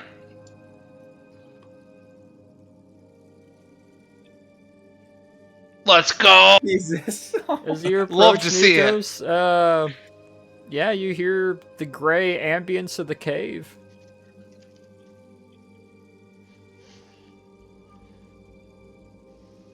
Oh God, I'll catch up with them.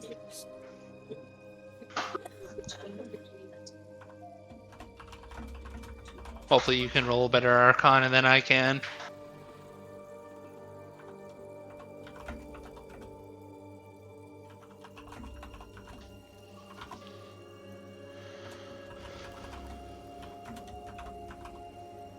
He's gonna try to talk in his thoughts.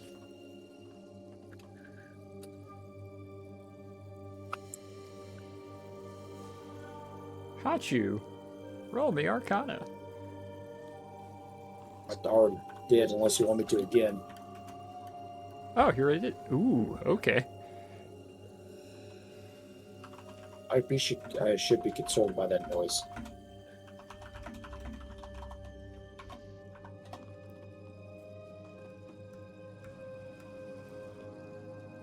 Roll me a Constitution save, Hachu.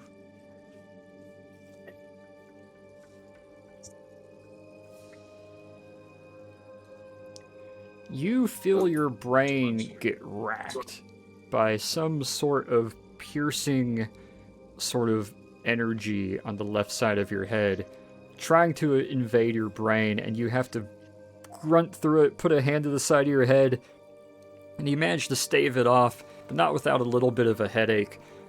Something is attempting to, like, befuddle your mind magically right now, very aggressively.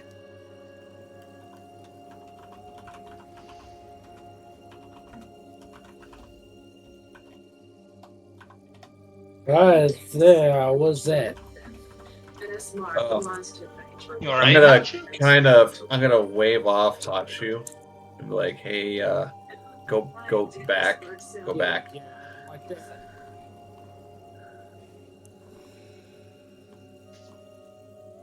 Alexander's gonna put his hands up, kind of like in a non-threatening manner.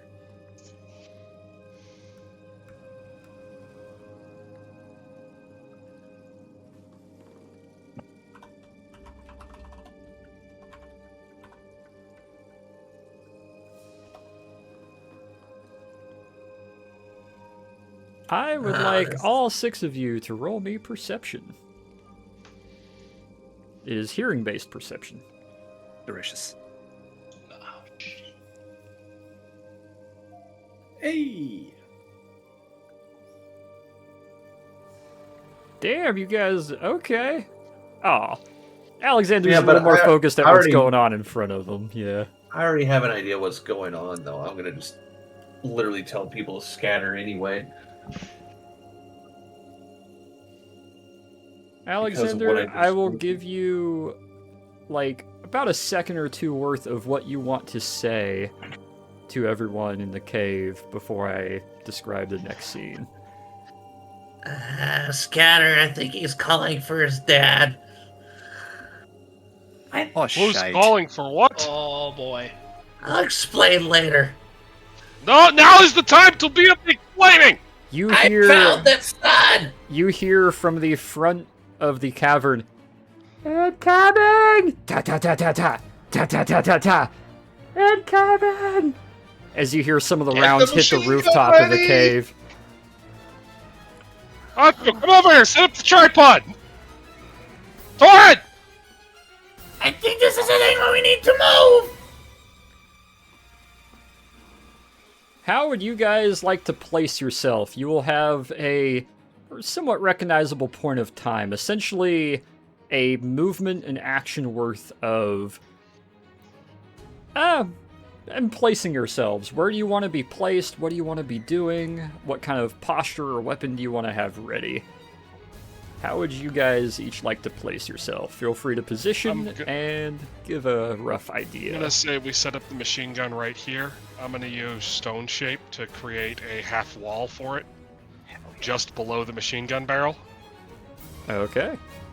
Everyone has to agree to this, obviously, and then the rest of us kind of spread out and get ready to support the MG, with Nikos and Rich taking forward positions.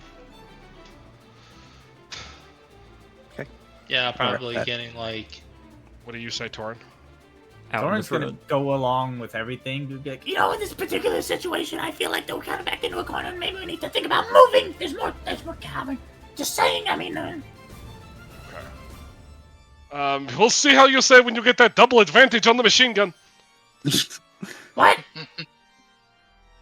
It's more accurate like this! Yeah.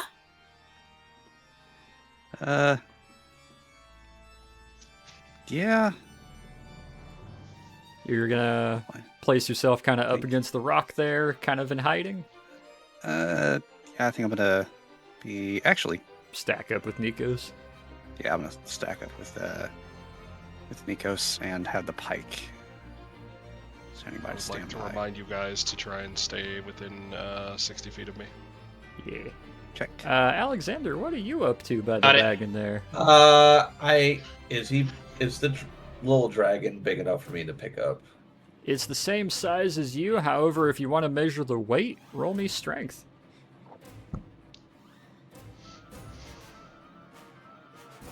Oh, good thing you got that like bonus to it a while back at the carnival. That helped a lot. Your yoked out muscles kick in and you feel yourself getting a good pump as you spread your legs, try not to bend your back, barrel hug this egg the size of you, and try to lift it.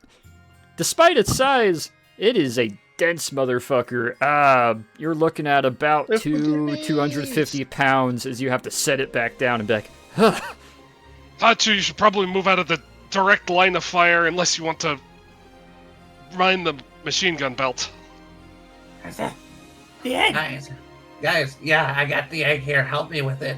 It's on a wagon. It's on a wagon. It rolls. It's really heavy. I don't think the... Hachu, can you help him? Before you're able to move or mobilize on that, all of you hear a loud, "He's not flying, he teleported!" Oh. Shite. I would like everybody to roll me initiative. Oh, you initially put him in Ranger Rich. I saw that. I was dragging him off the screen. You shush. Oh shit, it moves. Yeah. Yeah. Yeah. That's the same one from earlier. That's honestly a pretty dope model. I love That's it. about standard for my initiative rolls. Yeah. Ooh, boy. Hachu, don't you have advantage on initiative? He does indeed. Sorta, yeah, I can miss. Oh, do you have to expend something for it? I just do that. Oh, 15? Damn. That sucks. Well, Hachu's got a fucking 20, so... Nice. Whew. All right. As you hear a loud crackle and then a thundering pop as the ground ruptures outward, some of the bones get scattered to all sides as wings flare out, necromantic energy emanating off as you see the skeletal remains and this mess that is a somewhat now rejuvenated with 2 or 3 new water oxen. Ancient dragon pop up in the tunnel. It's actually giving a little bit of ambient greenish blue light off of it. As it lands there, lets out sort of a roar and starts looking outwards. As we kick off Does that mean turn. Does that mean we all get advantage in targeting it since it's the only lit up thing? It means the cave is normally lit. Or is like kind of ambiently lit now, so it doesn't give any advantage on hitting him now. But it means you don't have disadvantage on shooting at him either, because it's dark. Or no longer dark. I don't suppose we can talk this out. I don't think it can talk.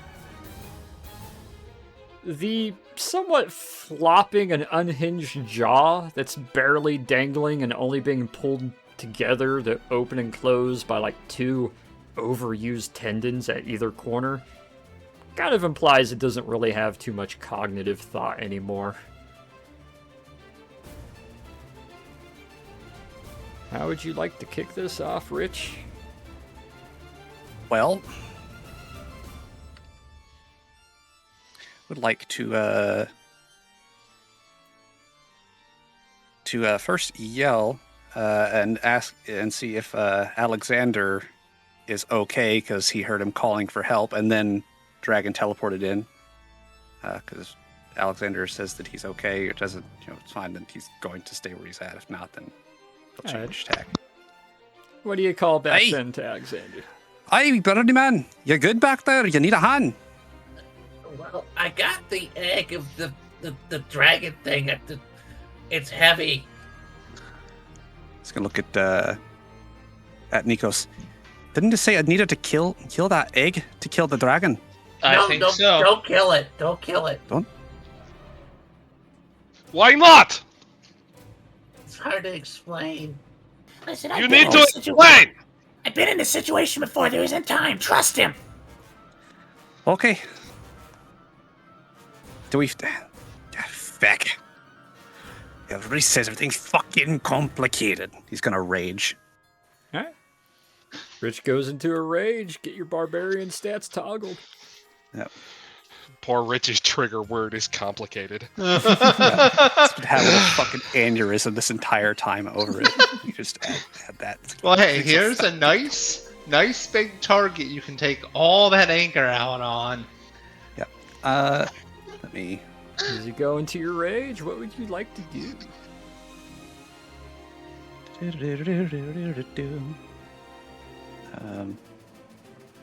Would you say that the dragon's hitbox is as it seems on the map? Yeah, I'm not going by the selection box. I'm going by the physical model. Okay. So you are outside of its engagement range. Okay. Well, he's gonna. If it was going by the actual box range, it is overtaking Nikos almost. Oh, Jesus Christ. Damn. Yeah. It's a big model. Well, he's going to go. Would you call this in range for the? That would be within 10 feet range, going by the paws in the main body. All right. Yeah, he's going to use the full benefit of his reach at the moment to smack it. Alrighty. Right, and My God, is he just really running it? He's okay. Okay. That 27 will hit. Okay, that's supposed to be a 28, but okay. Oh, 28. Gotcha. Yeah, for whatever reason, the plus thing isn't working anymore, but that's fine. I understand. We'll just keep mental track of it. Okay. Alright. 16 damage. I need to get my calculator. 'Cause that's a lot more numbers than I can actually calculate. I can do the math. Why you have a problem with it? Yeah, you run forward, swing your bill hook, and stab it in the front leg. and it just kind of rips through some of the flesh and bone, but doesn't really do any significant damage from what you can tell. Okay. What a called shot in the face. All right.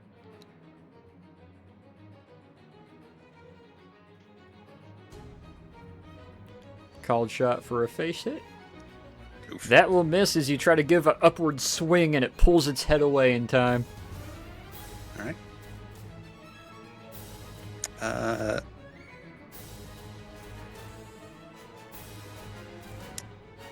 Is that with a +1 still?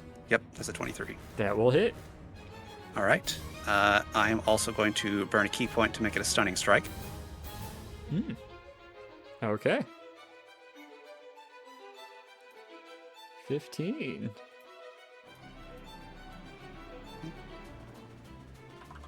And then I need to do a, is it con save? Yes. All right. Yeah, that I dare to say he saves as you pop him, and he just lets out a little bit of a roar as that jaw lets out two kind of unhinged bone crackling, just click, as it looks back towards you unfazed. All right. Well, why not go for broke here? That will hit. Okay. 20. All right. All right. And after that, he's going to back off. You will take one attack of opportunity. I will not. Ah, you're fucking Uh-huh. doodad. Yep, you are right. All right. Damn, you and Peter and your fucking melee in and out. It's a tiny rabbit. What do you want him to do? That punches you, like kicks you in the dick, 4 times and then runs away. It's like, come on. With that movement action, Yep. and then having rage, I think that is your turn. Yep. All right. Alexander, we get Lex to is you. trying so hard to pull the cart into some sort of safety. Where are you exactly trying to pull said I cart? don't know. I'm just pulling it to where I think is safe at the very Roll me a strength save. Torrance like, it has wheels, duh! Well, damn. All right, let me, Yeah, just pick a direction for me, because Alex is kind of in, like, panic state. He's just trying to get it safe. This little goat tiefling, you hear the wheels kind of crack as some of the rust breaks free, and they're just scream as he pulls this wagon around and starts making his way behind you, Torn, towards Peter. Oh, fucking hills, that's loud.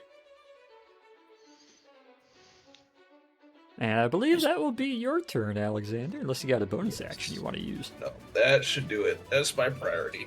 Alrighty. Hachu, what do? Disintegrations. Oh. A spell sniper I can reach. Oh, hell, I can hit the front of him from there without it anyways. If he's within range. Cast the spell for me. Let me see what we gotta do. Disintegration! Creature target with a spell must make a dex save. On a failed save, the target takes 10d6 plus 40 force. The target is disintegrated if the damage leaves creature and everything it is wearing and carrying. The spell automatically disintegrates a large. So this is only a hit, or if they fail. So if they pass, nothing at all. If they fail, it's a full hit. Sucker safe. Okay. Let's see. Dex saving throw from Zmaj of Lazarevic. Oh! Okay. Yes! Roll me a 10d6, and we'll add 40 to it. Damn. Hachu coming in with those wizard Nice. power bombs.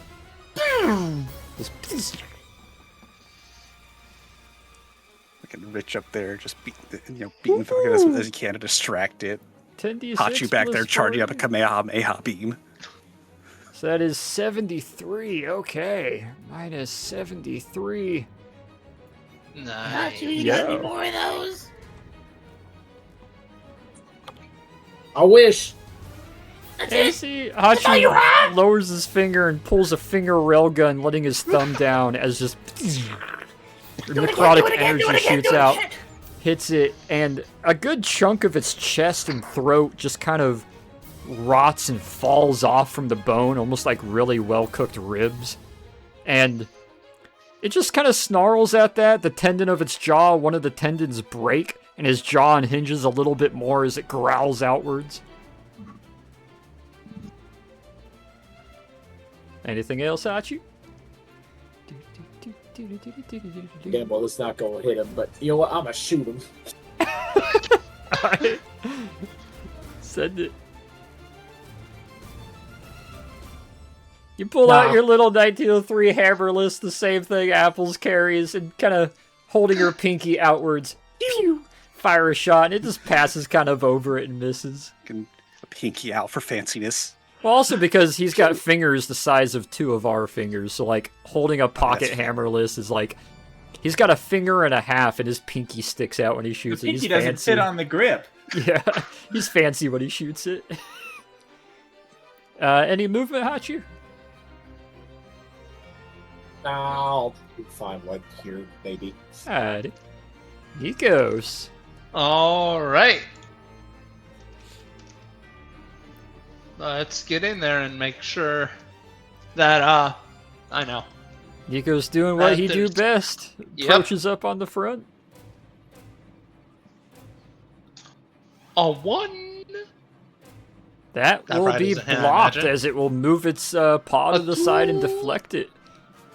It will straight up just bring its left horn around and kick the spear downwards in that second thrust. Ooh, all right. A 3. Nope. It will once Then, again bring that paw up and catch the spear for a offhand. half second. That one will No, just okay. straight up hit the scales and deflect off the scales of the shoulder. All right. All right. Oh shit. Oh shit. All effect. Okay. Is that all you got? That's all I got for now. Yeah. Alrighty. Now get to Zamaj. Gonna expend a level 3 spell slot and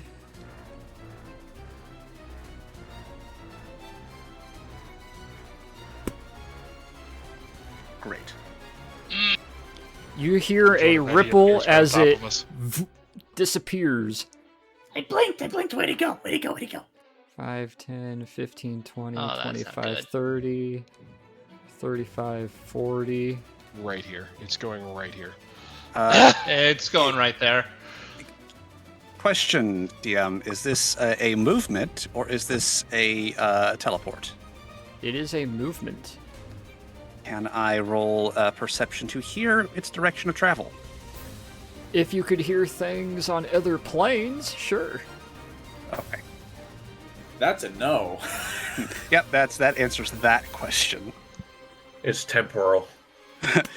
Rolls a nat 20. I hear the fabric of the universe. Oh, it's here. As it pops up, you hear that same Does that- rippling energy as it lands, looks Hey. forward. Does that trigger him? Hey, he just He did stepped enter into my your range. space. You can make an attack. I'm going to. You sure we can't talk this out? I don't think there's anything to talk with. I kind of want to talk with it. That will By hit. all means, start talking. It's about time. I'm busy right now, can't you see? No, I'm looking forward. Yeah, you give a nice little poke at its back. Having spent its action, it is going to use its bonus action to charge. Give me a moment. Remember, the machine gun's behind a wall. That's the fun part about this. As it cocks its head back and that unhinged jaws cracks a little bit to the side as it starts to breathe inwards through the holes in its throat and its mouth and eye sockets, its chest Gotta get cavity down. kind of expanding. Everybody within 40 feet of it, which I believe is 5, 10, 15, 20, Everybody. That is Everyone. everybody. Yeah. I need a con save. Oh boy. Great. All right. I'm pretty good at con save, so that. Nope. Yep. Ooh, okay. Everyone else, though. All right, well, I'm just gonna fuck myself. Nikos is 40 like, damage, no. right? So Nikos passes, because Nikos. Torin passes. Richard passes. Alexander, Peter, and Hachu. Let me double check. Alright. You three will take 17 necrotic. The other three of you will only take 8 necrotic damage. As it starts to draw in breath and ambient air, you can see bone and bone marrow, flesh, anything that is rotting, including your own sort of essence and validity, getting drawn in and pulled from as some of its flesh starts to rejuvenate and it's building up some sort of necrotic ball in the back of its throat, charging something up. And that will be his first turn. Torin! This is bad. This is bad. Question. Yes. Advantage from Rich for his pack tactics. Double advantage from the tripod. You How do do you wanna have, play this? double advantage is always kind of silly to me. I try It not is to do it silly. too much, so I will say advantage with a... advantage with a +5 to the roll for being bipoded and pack tactics. Okay. I'll roll with that. We'll make this kind of liquid for these instances, kind of case by case, but I'm trying to lean away from double advantage, and I'll try to make It's it just so circumstantial, goofy. so advantage Yeah. +5. It's a 28 and a 25. Both of those will hit. Woo! Jesus. Alright, let's see, minus 28, minus 25. God damn. You hear Between- 2 long, sustained bursts of just ripping into this thing as rounds start shredding away at its chest and shoulders. You can see rounds passing through its rib cage and exiting out the back. Parts of its tail are kind of falling apart. You're making new holes in its already ripped apart wings. You're doing damage to it a lot. Same as Hachu, but it seems to just... It's hard to tell what's actually taking damage when everything is already damaged. But you And are then, putting a lot of holes into it. Before the hood just... Alex, I'm not moving until you're clear, so you better haul ass. And offhand, -4 + 5, so 22. That will meet. Give me damage. We'll cut it in half. 10. I'm working Ten on percent. it. Give me a second. Peter, can you help him move? Help him move that thing. You let off another sustained burst, and it rips into it. Peter. And that's it, turn. He's just fucking frozen. Like, The muzzle flash off of this water cooled is just lighting up the place like a fucking rave. So I'm gonna run over here next to Torin. I meant to go here. I am going to reach over, place my hand on his machine gun, say a quick prayer, and cast. Ah, holy weapon! The machine Nice. gun is starting to glow as I like to imagine holy water is now cooling it. It's the barrel's full of holy water. I'm gonna grab the other side of the wagon yoke, whatever the fuck it's called, and we're gonna go this way as far as we possibly can. Alright, roll me strength. It's gonna be 4 feet. Mm. Yep. Yeah. Yep. You just slip in the dirt and take a knee, like, oh. It's heavy. Shit. Really heavy. No, I'm gonna make the wagon a token because I'm moving it a lot and I didn't expect to be moving it. Wait, once you said the egg was Alex shaped but 250 pounds, it's like, this thing's on wheels. It's on wheels. Yeah, you see a somewhat yellowish magic that you've seen coming from Peter start to emanate around the shroud and the cooling, and it's yeah, Every attack you're doing with the machine gun until he drops it is doing 2d8 radiant in addition. So make That's sure to gnarly. roll that. Also, each creature of your choice, you can see. Okay, that's pertaining to that. Gotcha. Oh, creature of your choice that. Is that just 30 see feet of the within weapon the must weapon? make a con saving throw. On a failed save, the creature takes 48 radiant. Yeah, I think that's just on casting. So just the Yeah, radiant so- energy being put into something also causes damage. So he's got to make a con save. Not that he can't pass a 14. Yeah. I don't know. It's pretty It's constitutional. half as much damage and isn't blinded. Could so even say I he's a still roll the damage. libertarian. Oh god. I still roll the damage though because Yep, it's. you still roll the damage because he takes half. I combat instead of slashing. Period R 4d8. Nice. Can I also apply Nine. my extra D8 from Soldier of Divinity to that? Because that is technically an attack, I guess. Technically, yeah.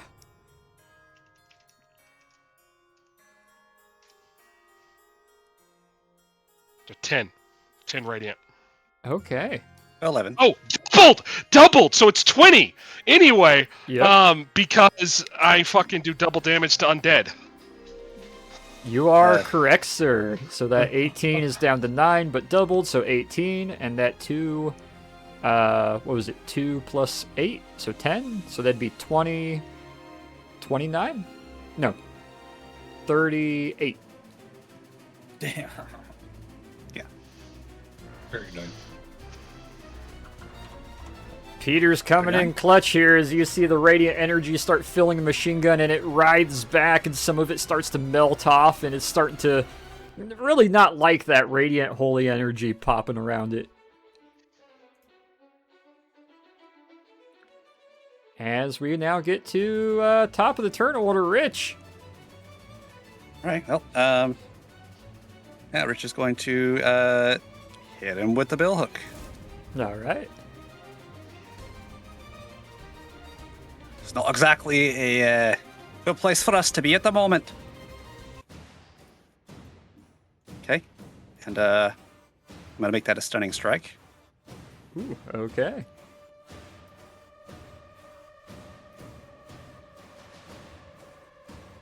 That will indeed hit, so that will be 21.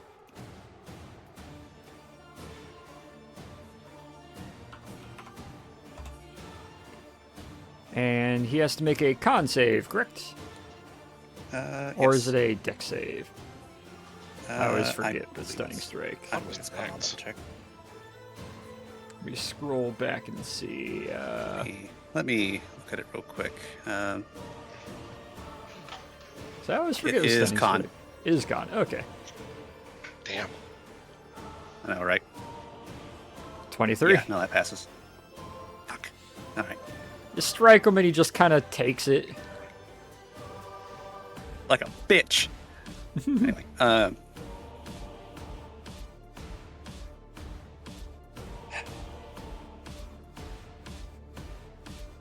What else you got, Rich?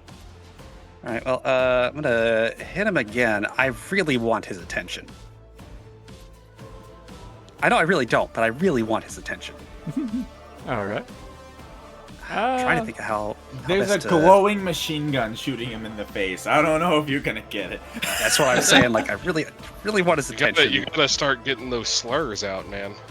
Right. I don't know what a slur for a dragon would be, but we gotta come up with some really fast. Well, hey, you said slurs. Don't mind if I do. Give me 1 second.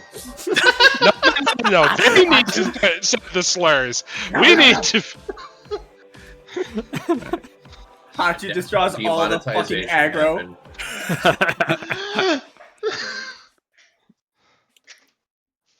All right. Still gonna just in the meantime.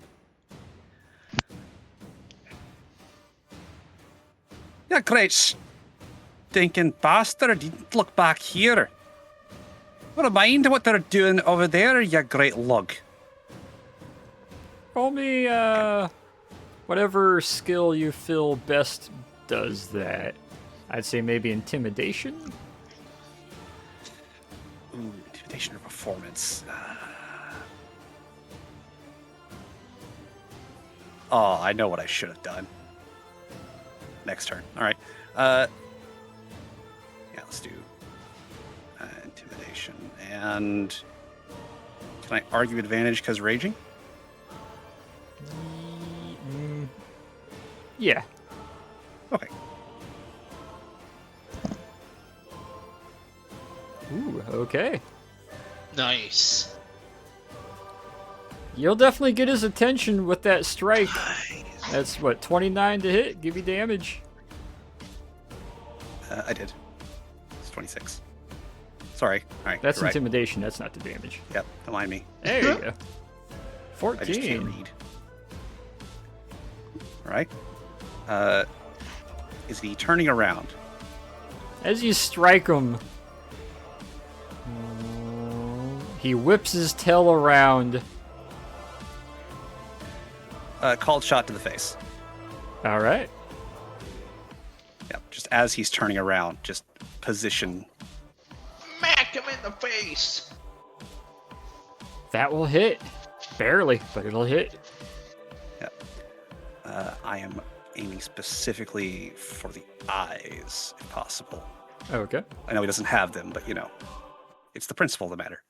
Someone watched Exactly. Leroy's party trick. I actually haven't got there yet. You strike upwards with the billhook, and you get a solid stab into the right eye socket, and you can hear sinew and flesh and bone crack as you rip the billhook back out with the backwards kind of serrated hook on it. Well, it would have been very, very bad if it needed to rely on that for anything other than collecting dust. All right, big boy. All right, and that's, what's that? 1, 2, 3. Hit the ball of stuff in its mouth! All right, well, there we go. What? There's the next target. Remember, it's gathering necrotic energy in its mouth. Mm-hmm. So where are you trying to strike then? You said that the ball of necrotic energy was in the mouth or in the throat? Towards the back of the mouth, maybe halfway down the throat. You can kind of see it through some of the holes in the cartilage and neck. Oh, that's where I'm aiming. All right. That will hit. All right. He's either gonna go really, really, really badly. Right, I know. Luckily, his mouth is facing towards us and not you guys, so if it goes badly, you all should be fine. Hopefully. So instead of it being projected, it will now be evacuating through the point of piercing, which means... I need a con save from you, Rich. Are you for Dex to jump out of the way, or... No. Okay. Well, we'll just see how poorly You're this goes. essentially early activating a spell. Wow.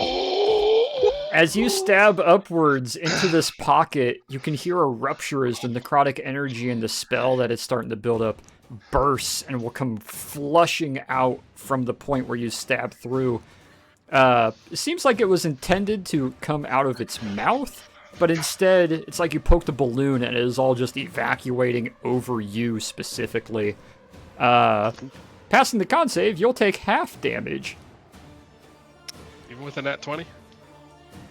Yep. Okay. Okay. It is point blank. That is 10 necrotic damage. That is 5 necrotic damage. Cut in half because barbarian. That will be 5 necrotic damage. Oh, As all of that necrotic and pestilence just flushes out over him and spreads out on the floor, starting to kind of rot the mud, and just it looks like he had a bunch of sludge dumped on him. It kind of singes and burns. That's gotta be a fucking bitch to wash out. Fucking hell. I like this vest too. Now he's gonna, half step back to get out of it, and for the shits and giggles, I'm gonna smack him again. 1, 2, 3, 4. That's been 4 attacks so far. Yep. So that would have been this one would have been offhand, right? This would be your offhand 5th attack. Yep. Yeah. So -4 from it. Okay. Yeah. No. Ooh, that will not hit. As it'll kind of swing its head to the side, now feeling a little more freed from its concentration. All right. Well, we're just gonna Zoidberg our way towards Nico. Just Alrighty. Yep, that's fair. yeah. Alexander. I'm just still Can keep I- pulling the cart to safety. Spend my action to give him an assist or also pull the card. or If do you want want me do to that on my turn? preemptively spend your action, roll me strength mean, with I- advantage, Alexander. This is like a working as a team type thing, so Yeah. yes. Yeah, if you're willing to spend your action, that will give him the help, which means 16. All right. Between the two of you, you'll be able to slug this wagon on over. Oops, let me place it where it would be. And pull it over there. It's creaking and rolling It's by. at the back. Hachu, We you're need to not get it gonna all the way. wanna- We need to get it all the way around the corner, then we can join the fight. Ooh. Okay. Hachu, you're not gonna want to stay alone over there in that corner for very long. I'm gonna look at Peter and be like, I think we're misunderstood about all this. The TA's been talking to me, and it sounds like they were just kind of sent here without, like, against their will. By who? The- So the- what? Can the They egg said- stop the dragon? I can ask it. No, Talk to it's the telling them.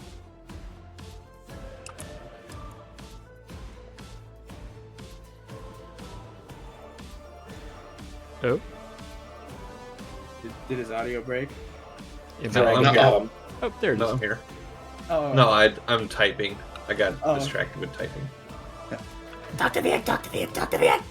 Torin, I got his attention. Make it count, ah? I'm about to get it back.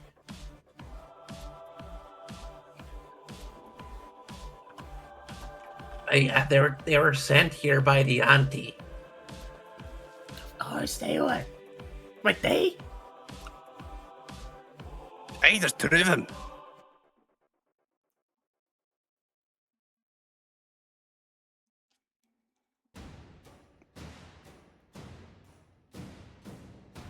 Having a mental convo. Uh-huh.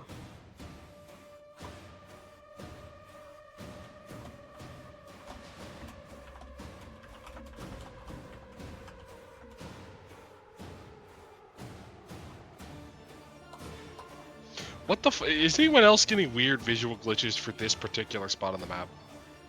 No, No. No. but I haven't been looking over in that area, to be fair. I've Yeah. been looking at the dragon. What kind of visual I glitch gotta- are you getting?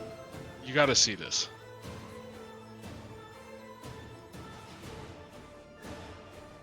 Let me take a peek. Oh. And then whenever I click, Oh, Ooh. That's What?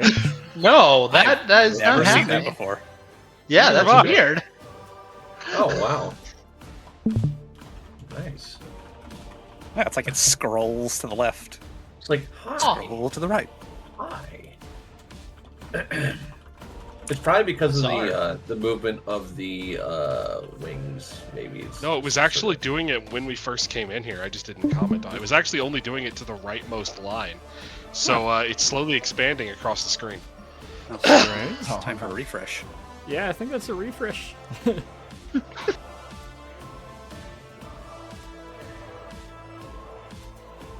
As you're having that little conversation while pulling the cart, Alexander, we will now pan over to Hachu. Hachu, get out of the corner.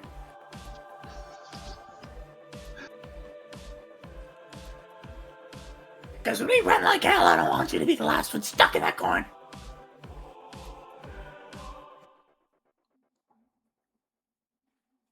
I just run behind him. And Just then I'm slither going behind. to hit him. Just I'm going to hit him with. Make sure I can.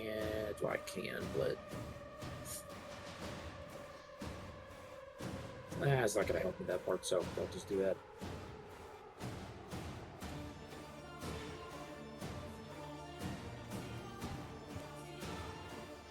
Wow.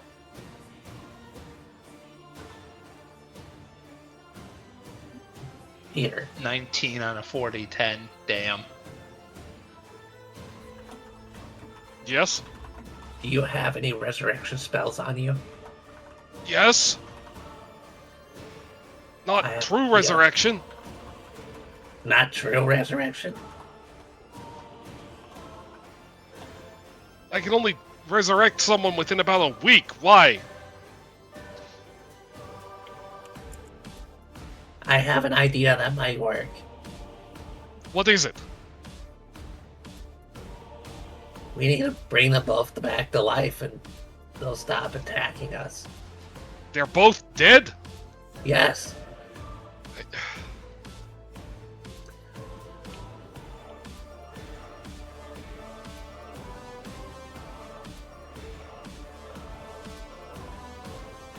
Ooh, nat 20 on the wisdom save. Fuck. F. Oh, all right, well, I get to roll 4d20 instead, then. So Or 4d10. yeah, that.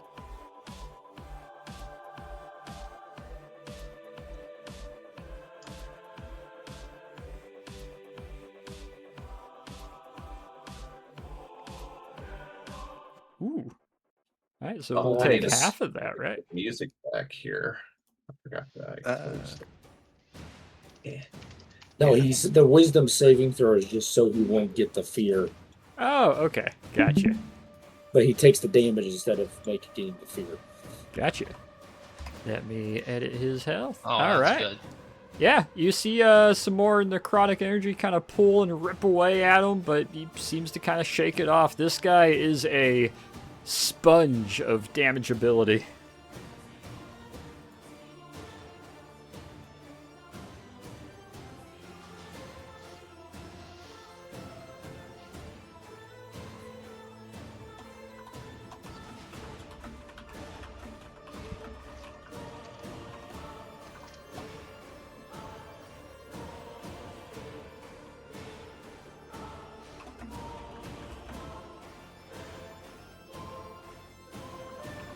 I'm gonna cast this.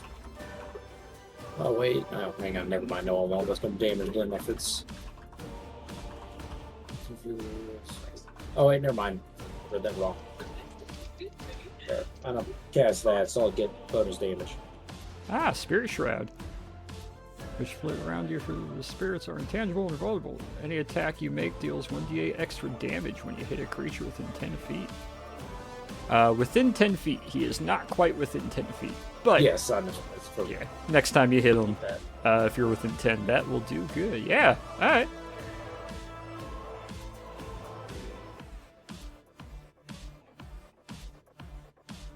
Roll me Persuasion, Alexander.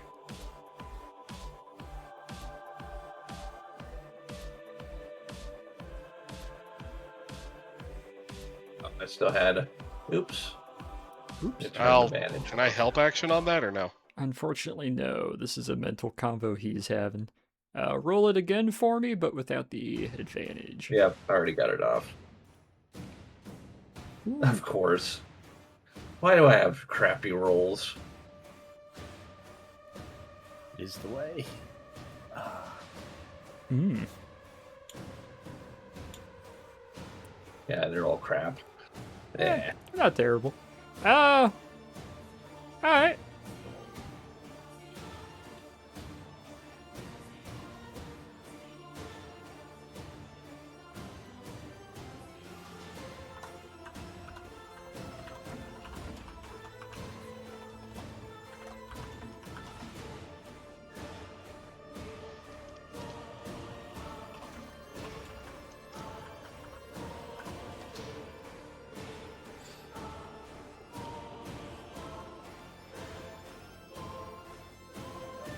As we now round to Nikos. All right. Well, I've still got one holy water grenade left, so I'm gonna chuck that at him. Ooh, baby. Okay.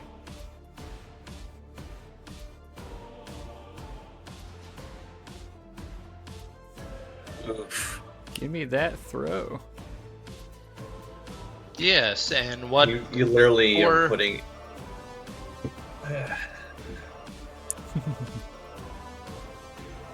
If you don't want us to do something, you gotta say so, man. Guys, everyone, ceasefire, ceasefire. Says that I'm- as it's flying out of his hand. Right, yeah. Roll me a deck save, Nikos. Alright. Dex. Yo! No! Mid-throw, it will release from your hand, and hearing Alexander yell out, you'll be able to reach forward, grab the grenade and you kind of lean forward a bit and wobble back, cocking your arm back before releasing it. He, like, catches it with his other hand, like, jumps forward, like, ah. Okay. Alexander, you have a few seconds to explain before we get to... Why? Everyone, all right, so I'm going to be quick with this, but drop your weapons, show them that we don't mean any harm. What happened was they got transported here by the Yanti. They are both undead. They're trying to save each other. Their only desire is to live. They don't want to actually kill people. They're literally doing all this for survival. If we give them a chance, we could possibly bring them back. That's all they want. How would we bring them back? I don't know. We just need to have a moment of peace here so we can work at this through. I'm trying to demonstrate that they can trust us. That's enough for me. I'll drop my spear then. Well, I guess it's gonna take us about 15 minutes to disarm, but go ahead. I'm ready to leave on that. Whatever. Torn's gonna lift up the machine gun off the fucking tripod and sling it on his shoulder. Like, Alright. It's a machine gun. You can't sling that. oh yeah, It's set it on the ground. you know what? No. Fucking Prop tucks it up on his shoulder. Yeah, You know pulls what it I out of mean. the pinion and leans it up on his shoulder. We all live Nikos, and you we said you all just die. drop your spear. I know. Rich, Yep. what are you doing?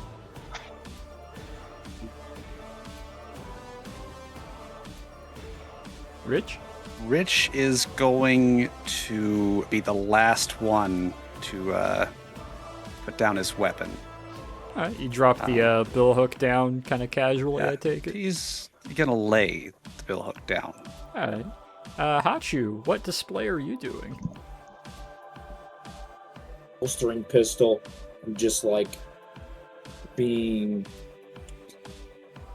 What's the best? I'm just not appearing hostile. Just hands up to either side. Whoa, Yeah, just okay. like, yeah. And the two of you are pulling the cart. Be careful, Hachu.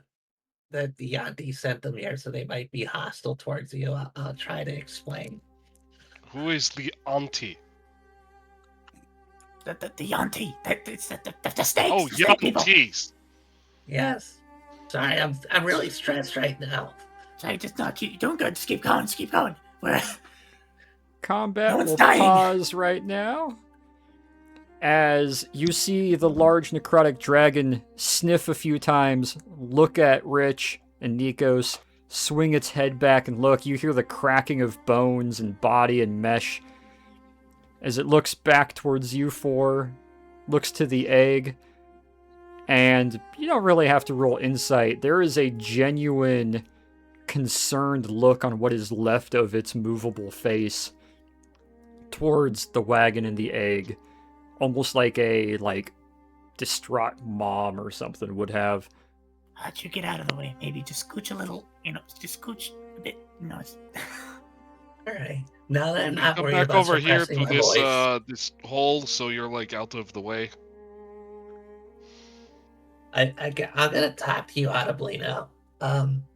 The reason why I was pulling your cart is because I didn't want you to get hurt in the damage in the battle. That's it. We're trying to help. We need a second to kind of think of how we're going to. The egg will give a little bit of a shuffle, and those of you with magical sensing ability among the four of you there, roll me Arcana. You want me to as well or no? Yes. Okay. Nah. Kobold here. Sorry. I didn't mean to Saber. double click it. All good. All four of you can kind of sense a necrotic sort of undead energy inside the egg slither and shake just a little bit, like it's swirling inside there.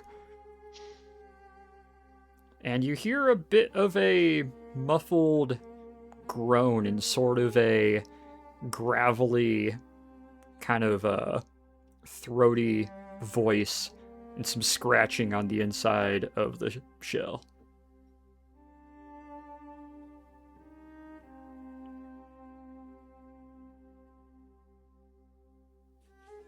Was that your son, Alexander. Alex? Yeah.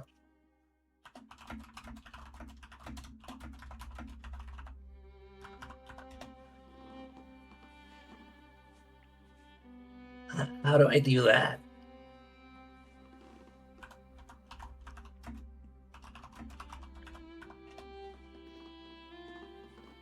Are you sure?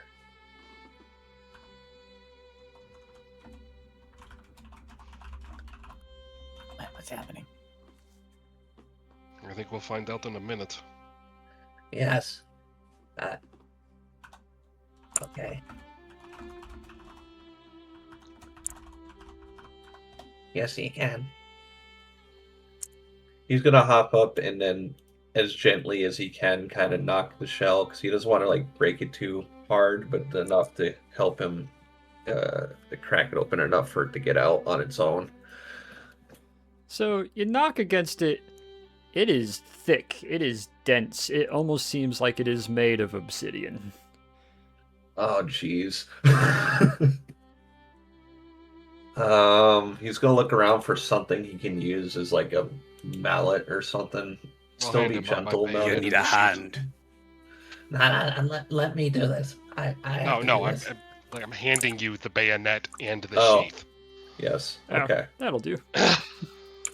And I'm gonna gently as I can, while still being hard enough to crack it, I'm gonna open it with, no Roll intent me to harm. strength. Oh, jeez. Oh, geez, says the guy who has better strength than me. No, oh, jeez, as in, like, I don't want to, like, hulk into this thing. Peter, you Well, watch him turn, and he has to put some force behind the blade and the hilt as he drops it down, and it hits with a nice heavy thud. And there is a audible rattle. It's not the sheath around the blade that's rattling. You have nearly undone the tang of the handle around the bayonet with that hit. I'm Let him sorry. try again. I got something for you. Torn's gonna roll on over. He's got a conveniently small creature-sized pickaxe. Okay. I thought you I were will going grab to that use from the him. freaking machine gun as a baseball No! bat. No! Oh god, just dent the water tank. Roll me a pickaxe attack. Alright. I don't even know. Do the stats matter? Or is it just strength here? This would just be strength, plus proficiency.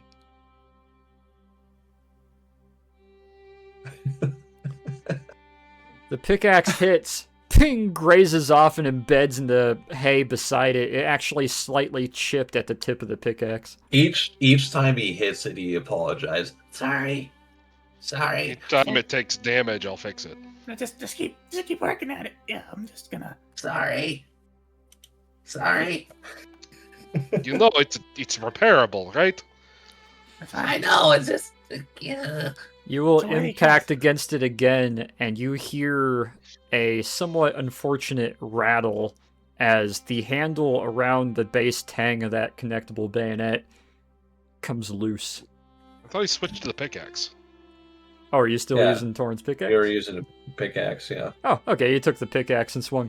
Yeah, it will hit, and it will make a loud, audible scrape across the shell of this obsidian dragon-dense shell and graze off to the side. It makes a nice little groove in it, but not enough to get through. You can Oh my hear a gosh. more frustrated voice in your head.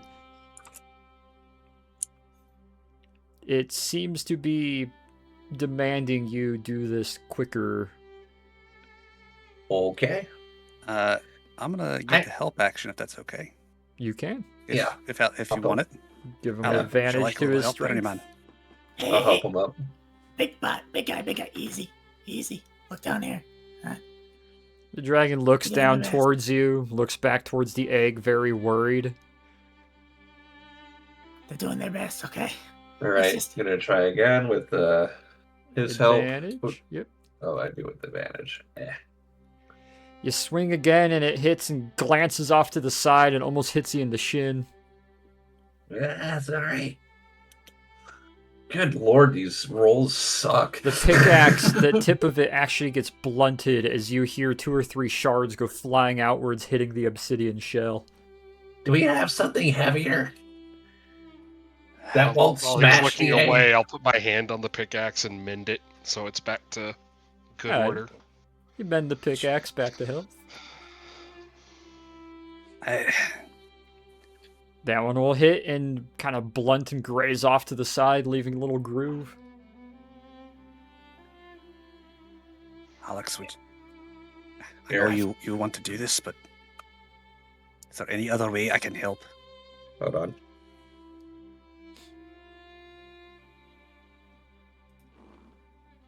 I may have something. What do you got? A scroll. What does the scroll do? It's from the Knights of Hospitaller. It's from their archives. It's a mass resurrection. We see it. In the meantime, who's the strongest one here? Rich or Nikos? Yeah, probably me or Rich.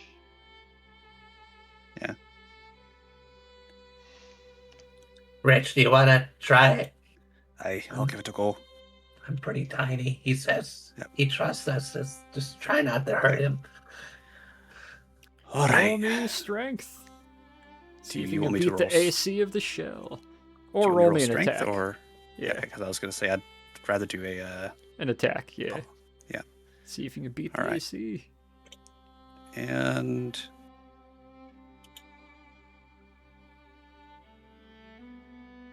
ow. Good. Ooh, Goodness roll me a gracious, D6. Right. Question: am I considered still raging, or do we want Yes, to? you are still raging. Oh, if that's the if that's the case, then it's going to be a different type of attack. Thank Woo. God. I was gonna say you're about to break an ankle. Yeah. Yeah, Please there don't we go. hurt me. Hey, there we go. That will hit. Roll me damage. That is enough. Okay.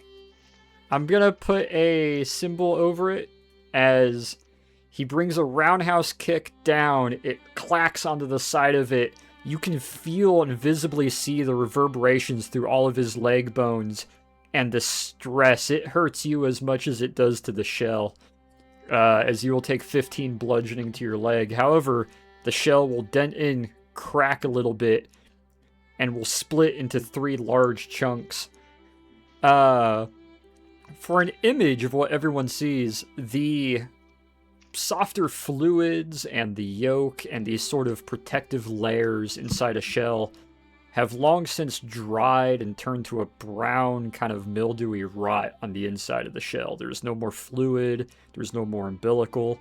And if you've ever seen like a pack rat or a mouse that died in the corner of a garage, and it's just hardened flesh and fur and bone and nothing else, almost hollow and like unmoving, there is a coiled up and small, almost kobold-sized, little bitty 4-legged winged dragon, very Eastern European scaled dragon. Long hardened and crusted and dead, but still giving a very lively undead presence. Is the shell still relatively intact? It's in 3 So almost large kinda looks pieces. like a Okay, 'cause, century egg inside almost. Kind of. Is it apart enough where someone could reach in and lift the little guy out of there? Oh yeah, like it's cracked open enough you Oh. could reach in and grab him. Despite his size and the overall weight of the shell, it's almost like picking up a very stiff, like, cardboard cutout of a dragon body. It's maybe 20 pounds tops. Richard's going to gently lift him up so the eggshells can be kind of leveraged and pushed out of the way. And then look to Alexander to see if he should put him back down or take him somewhere or what Yeah, to it's do this next. kind of calcified, long You should dead, be encrusted fine right body. there. He just wanted out of the shell so he can talk to us. Hey, just gonna gently put him down in the straw again. As and, you set the take a knee. undead baby dragon down in the straw, do any of you speak Slavic? The Peter. Of course. You will hear a somewhat grumbly and gruff Slavic voice kind of ring out. Who are you? I'm Father Choikov. You are from our realm, aren't you? The Your tiefling says you can help me hopefully. and my father.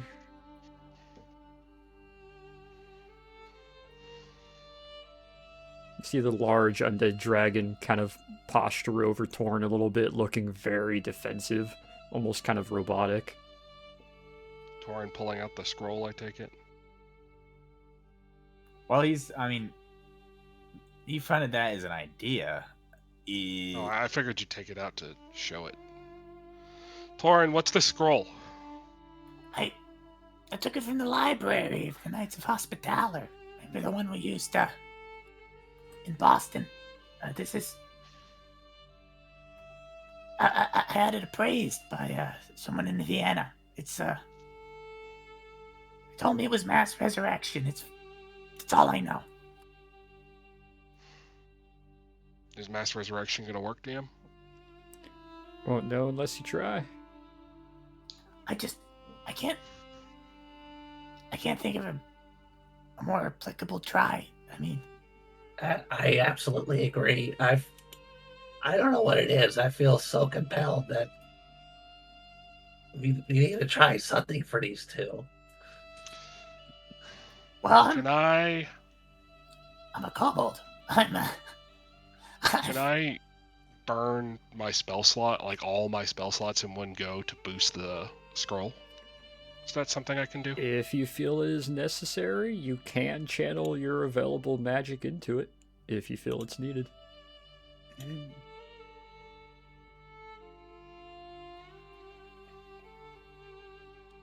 Yeah, I guess Torn's gonna bring it out and step up to Peter and just be like, how do we do this? Can you tell me what the process is for this? Because I feel like something like this would have some limitations of some kind. I don't want to get people's hopes up. Their hopes up. Peter, you can hear problem- from the encrusted dead baby dragon a sort of kind of beckoning of please anything. It's The worth a problem- goddamn shot. Is time. Spells like this from clerics of my skill can only go so far back. How long have you been like this? You hear a somewhat confused and worried answer that sounds like something that's been cooped up and unable to really sense its outsides, but the general explanation it gives is, I was resurrected by Dad a couple weeks ago, but upon his death I used my available magic to resurrect him and bind him to me. This is difficult. When What's he saying, did you Father? first die? Father What do you was know? attempting to protect me. The red starred persons were chasing us through the mountains. He dropped me and I died in the fall.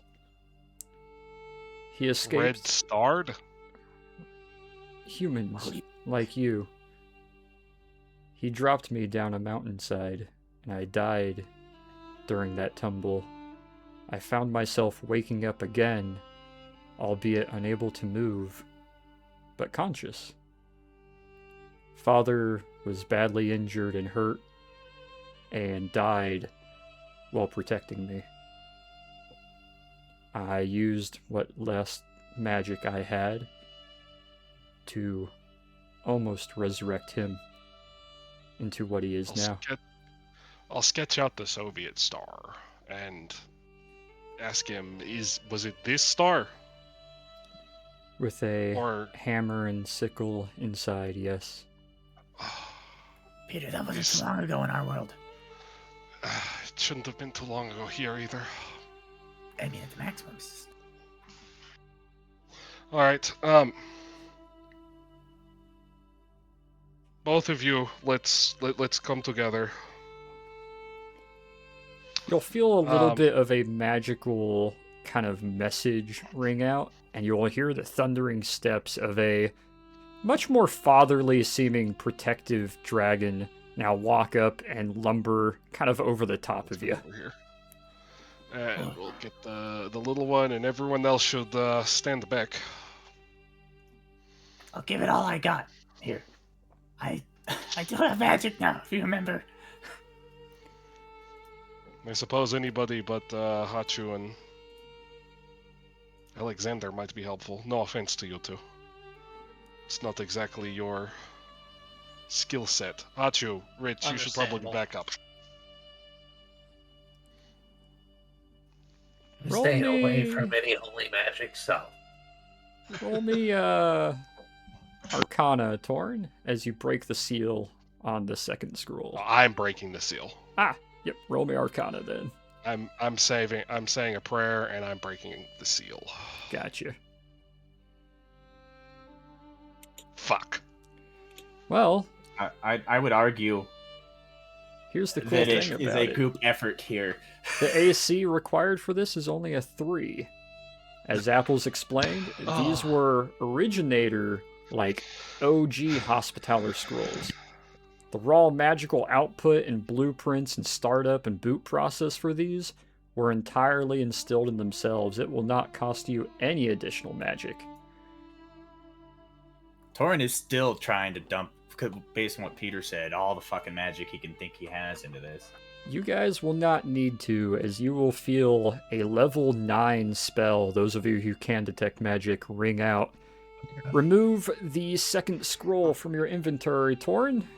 Yep. Oh, it hurts to lose, but The seal cracking in half, Worth it. with olive leaves circling a leaf in the middle.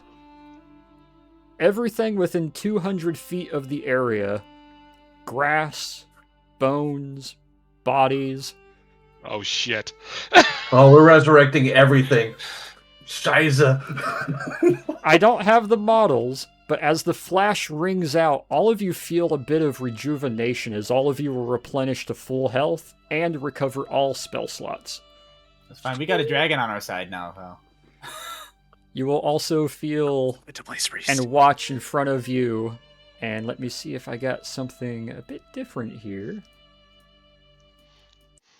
I was thinking about that, but I didn't want to say anything. I was hoping the deader bones would be deader longer. I was hoping it would be, Same. based off what we were doing, it would be more tighter focused. Yeah. Nope. This is a Hospitaller. We took mass casualties. Even if it resurrects enemies, we're bringing back a battalion to fight again. No, we're gonna have to guard. You guys But hey, we'll have a witness dragon. as flesh and bone starts to rejuvenate and regrow. Bodies start to bring back together. Not all of them. It seems like some of them aren't coming back. You hear a bit of a roar as a large horned kind of T-Rex is starting to reform down to your guys' south on the other side, slowly standing up and crunching a very unnatural, almost disgusting magical regrowth and regeneration. as a full-size orange and yellow-scaled Tarrasque T-Rex monster starts to straighten up. Just past it, a large, almost mammoth-like Mumakil creature, barely tall enough for the cavern, is starting to snort and stand its way up, looking dazed. You can hear two sort of disgruntled shunts and a panicked, where are we? Confederates! The Confederates! You hear a somewhat female cry and look out, and a gasp from inside the cavern behind you. There is a loud... Before you do that, there is a loud purr and a groan as a displacer beast starts to stand up next to all of you, looking around, a little dazed, kind of confused. You hear a magical paladin-like yell. Oh my. Where am I? Oh. Up the cliff edge. The little calcified undead baby dragon starts to regrow its flesh. You see the lungs and heart start to build up first as everything else encapsulates around it, and it takes in its first breath and sprawls out. A unfortunately unborn but undead dragon is now once again alive as it sprawls out and lets out a small kind of whimper, opening its eyes for the first time and starting to look around. You see this necrotic dragon made up of tons of other flesh, all of the foreign flesh that it had taken to keep itself alive for all this time, is falling and rotting off to the ground as large green and black scales start to reform, and you get to see an ancient dragon rejuvenate in front of you. Torn takes a knee and bows immediately. Standing before you is Zamaj of Lazarevic, the true draconic father of the Serbian holy bloodline, and father of Stephen the Tall, the despot of Serbia, and the dragon's second son, Zargron, the young, who both kind of look between all of you, blinking a few times, a bit confused. You see this large ancient dragon flex his claws for a moment, realize he can take a breath in, and lets out a long, very content sigh. Torn, you have to kind of move a little bit out of the way, as I'll remove the tokens for now, since I don't have living tokens, because I didn't know if you guys would take this option or not. You're somewhat pushed aside, not angrily, but somewhat pushed aside by a large draconic mitt as he drops forward, grabs the little dragon, pulls him into a hug. Yep, completely understandable. Yeah. The dragon's tail will flick. The displacer beast, who is starting to realize, man, I'm hungry, poofs out of existence and is teleported away somewhere else. The Tarrascan mammoth, who are about to start squaring off for territory, both poof and teleport away. You hear the female voice, Nikos, as you round the corner. The female elf looks and drops through a sort of teleportation portal, and you can hear the sound of what sounds like other females and males talking as she drops through the portal and it closes behind her. The two Confederates, however, are looking around, kind of going shoulder to shoulder, looking at you. One's trying to pull the bayonet off his hip that is rusted into the hilt and is looking a little panicked. Guys. Oh, these guys are the first realm of Confederates wound up here. Down. These are Civil War guys. And you hear a heavy metal-clad footstep, two of them in fact, a drop and clanking of heavy plate mail, as I don't have the model for him, walking down the step. Peter, you recognize what looks like a heavy, possibly Templar knight. However, despite the large English helm with all the grating and crosses in the front of it to see through, the massive shoulder pauldrons, he is the typical shiny plate, holy armored. Who's the guy? Praise the sun that T-poses?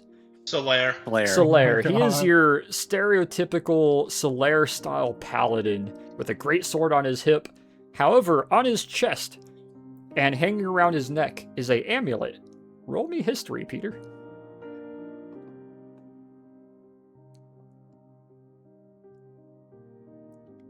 You Fucking. barely recognize the symbol. It is a pair of wings in a almost dagger-like shape, and just in front of it is a angelic-like woman standing in the middle holding a spear and what looks like a smaller symbol in her right hand.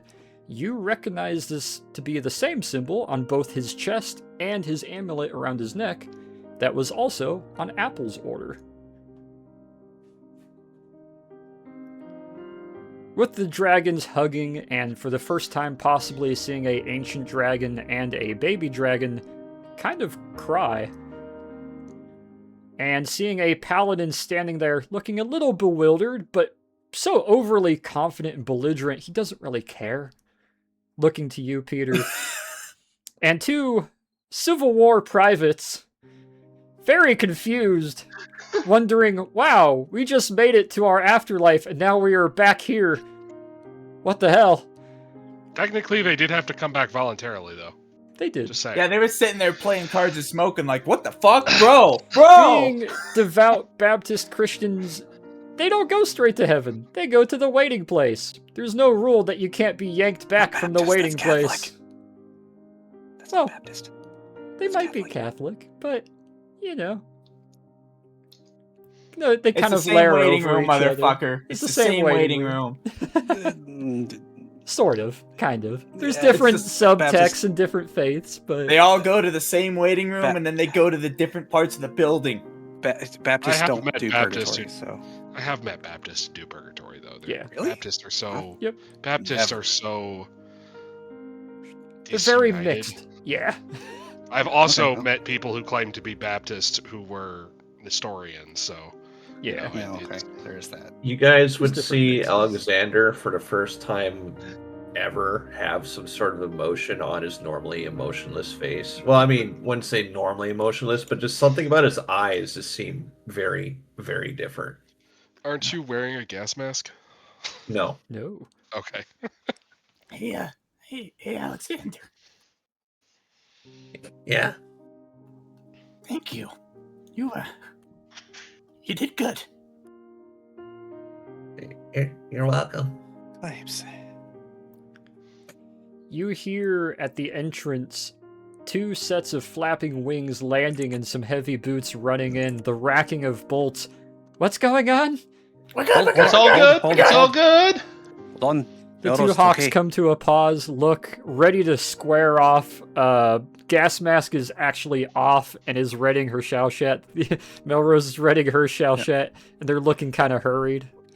Yeah, Rich is running towards Vincent- both of them, holding both hands up. Like, hold up, hold. Oh, We used the That's- hospitality sorry, spell to resurrect the cave. It's fine. that's a dragon. Oh, That is a dragon. Ensign. We have two privates from the old Confederate Army who you need to see to. you what? Hey. They're over on that side of the cave. Nikos has them Nikos right has now. them. It's complicated. It's your collar tab showing. You talk to the dragons. epaulets. We'll talk to the Confederates. They look to each other, give a nod, start shuffling off over there. Don't tell them what year it is yet. Let them ease into it. I'm sure they'll Right. have something very interesting to say about women in the army. I'm sure they'll have something to say about machine guns. And we will pause today's session there, where we will open next session with you guys getting to have a conversation with, and let me place this in notes, two Civil War Confederate Those poor infantry bastards. with semi-modern rifles. Oops, if I could spell rifles. Rifles they found. Two dragons and one Wait. paladin of Sarenrae. Wait, so these were Civil War guys that found somewhat modern rifles here? So they These like are kicked two around for Civil a War while. Confederates that managed to find 2 Berthier rifles from the expedition. Oh my god. They've been here for a minute. Those poor bastards. These dudes are fucking beasts. Like And we will end today's session there. Holy shit, guys. Every one of you, give yourself an inspiration point. Oof. All right. That The was some moment- amazing shit. The God, that moment was that great. the egg started talking to him, it literally like started choking him up to the point he's like, I don't know what to do. Catch y'all next Nice. week. Holy shit, this one's gonna be a lot more sentimental and squishy next week, so yeah.